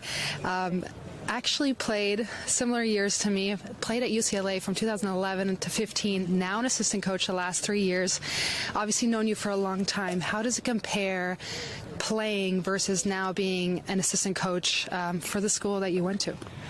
Oh, I mean, I think so much has changed. We talk about it every day. Like, you know, the resources that are available to the kids nowadays is incredible. Like, you kind of think back about like when we were playing on the team and what we had and what we didn't have. So it's really incredible the support that's come a long way in athletics and for golf alone. And it's really exciting to see like, you know, the future of where it's going to go. Absolutely. When you used to play, you were absolute tempo town. Erin, your swing, I always loved it so much, an incredible ball striker. But how do you take what your game and how you played in college to now when you coach the girls, especially after maybe 2 not so good rounds? What do you tell them? How do you coach them up, and how do you go into tomorrow's round? I mean, you just take what you've learned from, you know, the last 2 rounds that we played out here. Definitely difficult conditions with the winds and just like this link style golf course that this is kind of new for us too. Like, we don't play it very often. And so it's just, it's more of like a learning experience. Like, what can we do tomorrow better based off of what we learned, the mistakes that we made here. And, you know, it's just more data, more feedback. It's just more preparation for what we're trying to do in the postseason. Yeah, absolutely. Obviously, a ways to go until May, until postseason. What did you learn from today, and what is strategy-wise something that you want to change for tomorrow?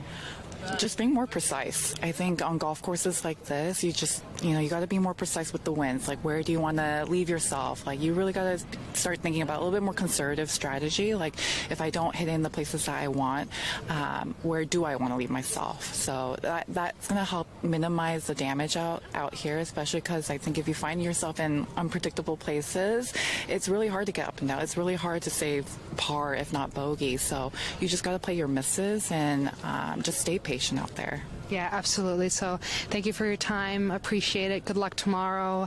And yeah, Dave, it was a little tough with the UCLA Bruin, but this is one that I like a lot. Thank you. I appreciate it. Thank you. You're my last one. Yeah, you're my last. The best for last. Gotta take that one. I think Coach Lee, Erin Lee from UCLA, has a new nickname, Tempo Town. Given to her right there by Sophia Popov. So we're taking a look at number 18. You saw a birdie putt from Mei Huang.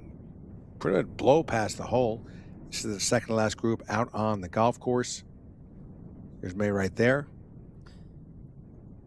And AT had a really good birdie putt look. It rolled just by the pin, tapped in for par,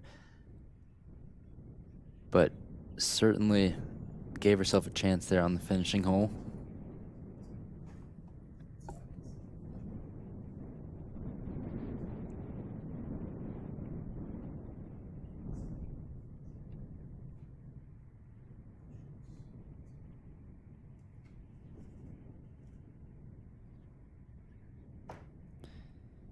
Julie Messmer.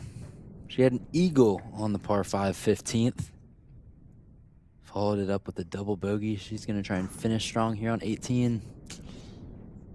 That one just runs by. That was her par putt. She found the native area on her approach, chipped up onto the green, and is going to have that coming back for bogey.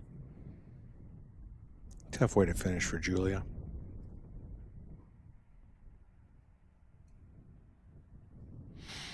The team 22nd ranked in the country. Julia's having a tough day. She made an eagle, but she had a couple of doubles and a triple, 3 bogeys. Again, tough day.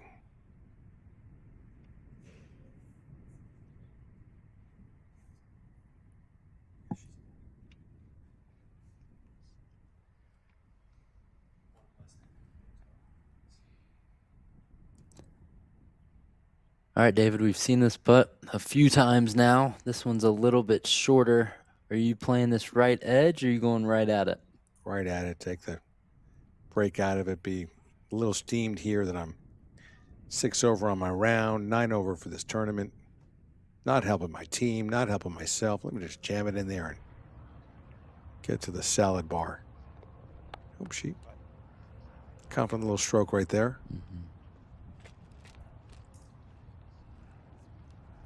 Yeah, the sleeves are out. That wind is blowing, and 64 degrees here in California. The temperature's dipping pretty quickly. If you were wearing sleeves yesterday, you would need to change your shirt about 30 minutes out there because it got hot with the sun. Got a little toasty this afternoon as well, but as the sun continues to go down and the wind continues to blow, it's about as chilly as it's been. Final grouping out in the fairway. That's the Wildcat, University of Arizona golfer, Charlotte Bach.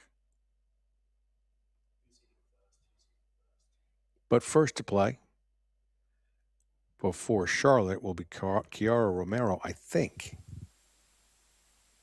It looks like she's got a club in her hand, ready to go. She's ready to go. Certainly.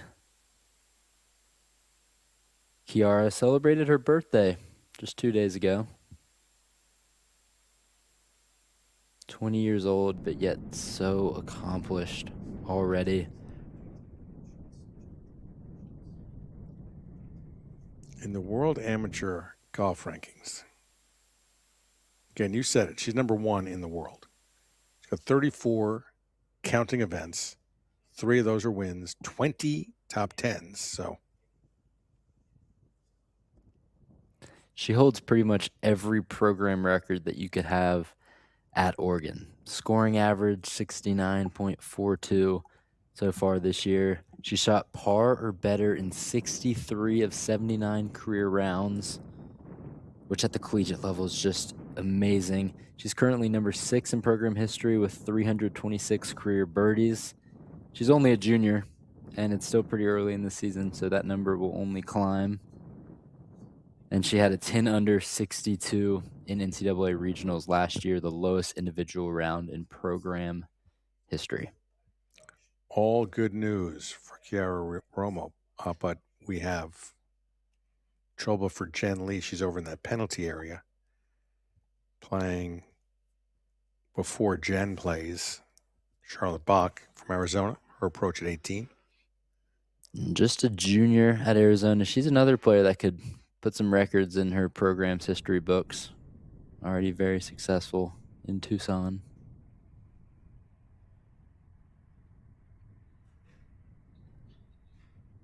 And you go left of that pin, you kind of hit a speed slot, and it's not the speed slot that you want to be in because it shoots the ball away from the pin. She's going to have a testy one looking back. Now Jen Lee, she's in the penalty area. The procedure, in case you don't know it, you go identify where your ball crossed that red line into the penalty area. You'll go mark that point, and then you'll drop within 2 club lengths, no closer to the hole. Now, I think she's found her ball because no one's going to drop right there. She's 2 under on this back 9, so would love to see her fight back on this hole and stay at under par.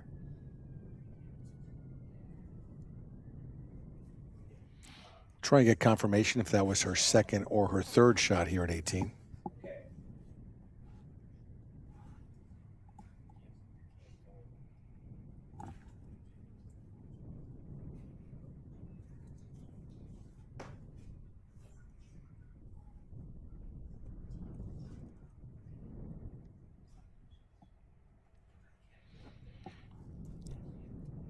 Jen will be next to play.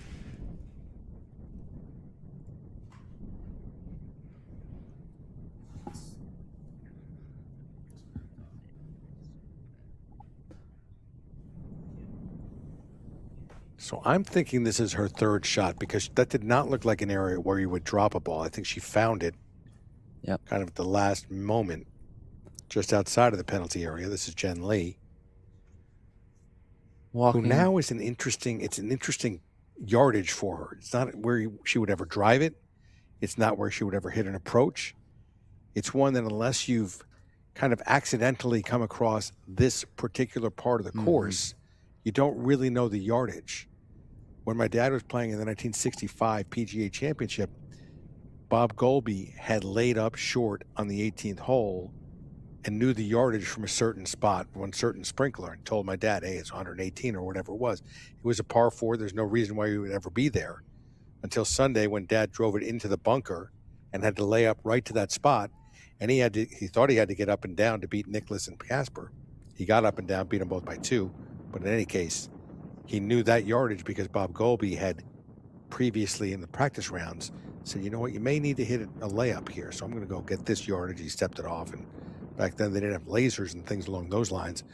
So that's why I saw Jen Lee, walk up there much closer to where she could really get an accurate assessment as to the yardage here, because this half yardage pitch shot, these can be tricky. Yeah, she has a wedge in hand. Looking down from our vantage point here on the back balcony of this Rolling Hills clubhouse, it looks like she's just over 100 yards away. But she's going to be feeling very confident about this number after having walked it off and shot it with her radar gun. And if it's a number she likes, she can go on it, put some spin on it, stop it close, doesn't have to worry about maybe a little too much spin right there, pulled it back just a hair, but a nice look at her par putt. Again, she did confirm she did find that ball. Just punched out of that penalty area. Not sure she was in the penalty area itself, but she was certainly close enough. She will have that par putt, Kiara Romero, her birdie putt, and Charlotte Bach. Also a birdie putt, looks like Charlotte will be first to play. Yeah, this is going to be one of the longer putts we've seen on the day on this 18th green. She went past the pin and to the left, so she's going to have a big ridge pushing the ball to the left that she's going to want to work down. This is one where you just want to lag it up there, try and get it close, make a 4, call it a day.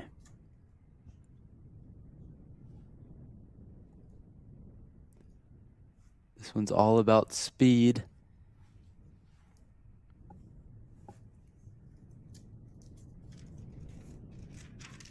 She seems to like it. It's tracking, it's Gave tracking. it some room, but too much room, I think. It just didn't snap in. And that's a great effort from Bach, a junior and top-seeded Wildcat. Ends her day with a par.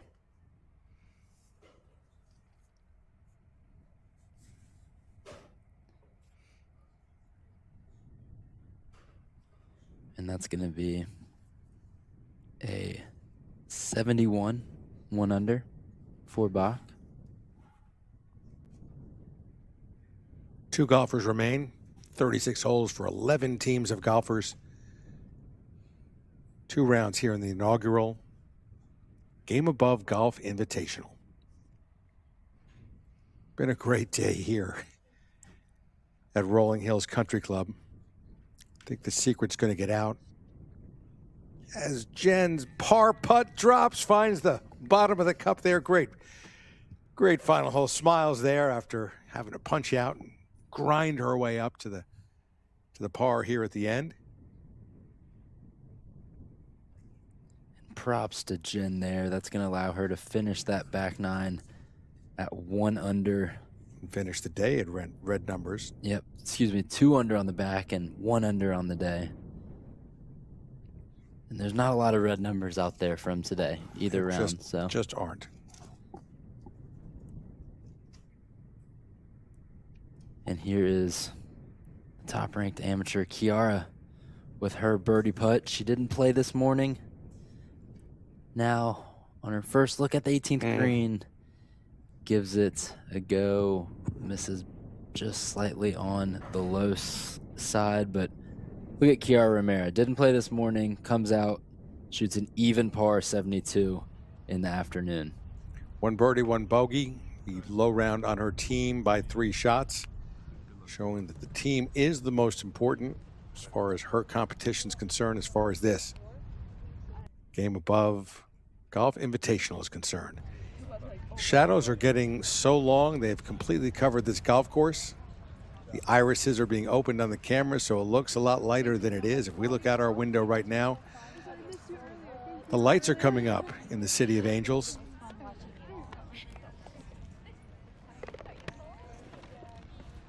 Jim Morrison referred to Los Angeles as the City of Lights.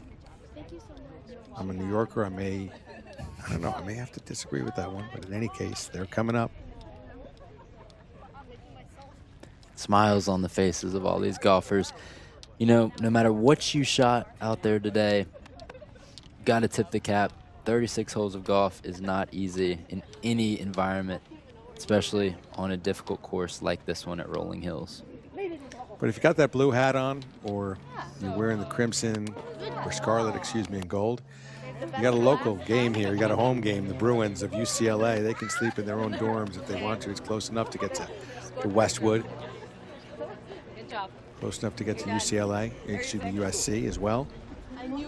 USC, one co-host of this tournament. The other co-host, Eastern Michigan. It's not exactly a home game, but a home tournament it is. And those two co-hosts have picked an exquisite course.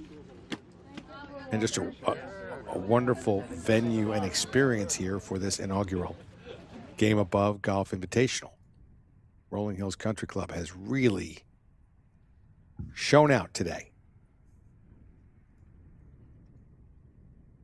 The lead is big. It could be humongous, but for Texas A&M. A&M at 1 over is 14 back of USC, but 8 ahead of Eastern Michigan and Oregon. The 3 top-ranked golf programs in this tournament are inside the top 4 of the tournament. Number 2, USC leads. Number 4, Texas A&M is in second. And number 3, Oregon, is tied for third. You know, for a second there this morning, it looked like USC really could run away with it. Sure, they have a 14-stroke lead, but it could have been double that if you didn't see the great under par rounds as a team from Texas A&M and Eastern Michigan, both under par in the second round to narrow that lead. And how about Eastern Michigan? Not ranked in the top 25, but certainly a well-ranked team going up against 3 big hitters. Numbers 2, 3, and 4, they stumble in that early round. 12 over par. They're co-hosting this event. It's at the home course of their co-hosting team. And still they go out in the afternoon and show their grit, their tenacity, their grind, and they end up putting themselves in position for a good finish. Taking a look at the individuals, Kylie Chong with a 2-shot lead over Bailey Shoemaker.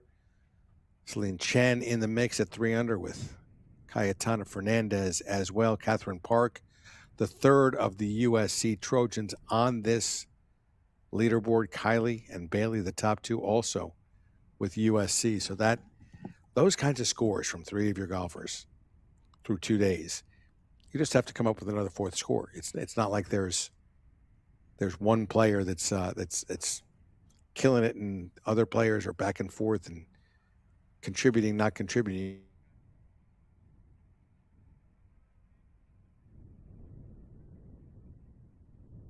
the co-host here in their first tournament the USC has ever hosted. That's going to wrap up our day one coverage of the inaugural GameAbove Golf Invitational. I'm David Marr, Taft Gant next to me. Thank you for allowing us to bring you this golf tournament for the last 4+ hours out on the golf course. We got Sophia Popov as well and Bobby Goldstein. We're going to be back tomorrow morning at 9:30 a.m. for the final round of this wonderful tournament, the GameAbove Golf Invitational. It's our inaugural tournament and our final round tomorrow. Be with us then, won't you?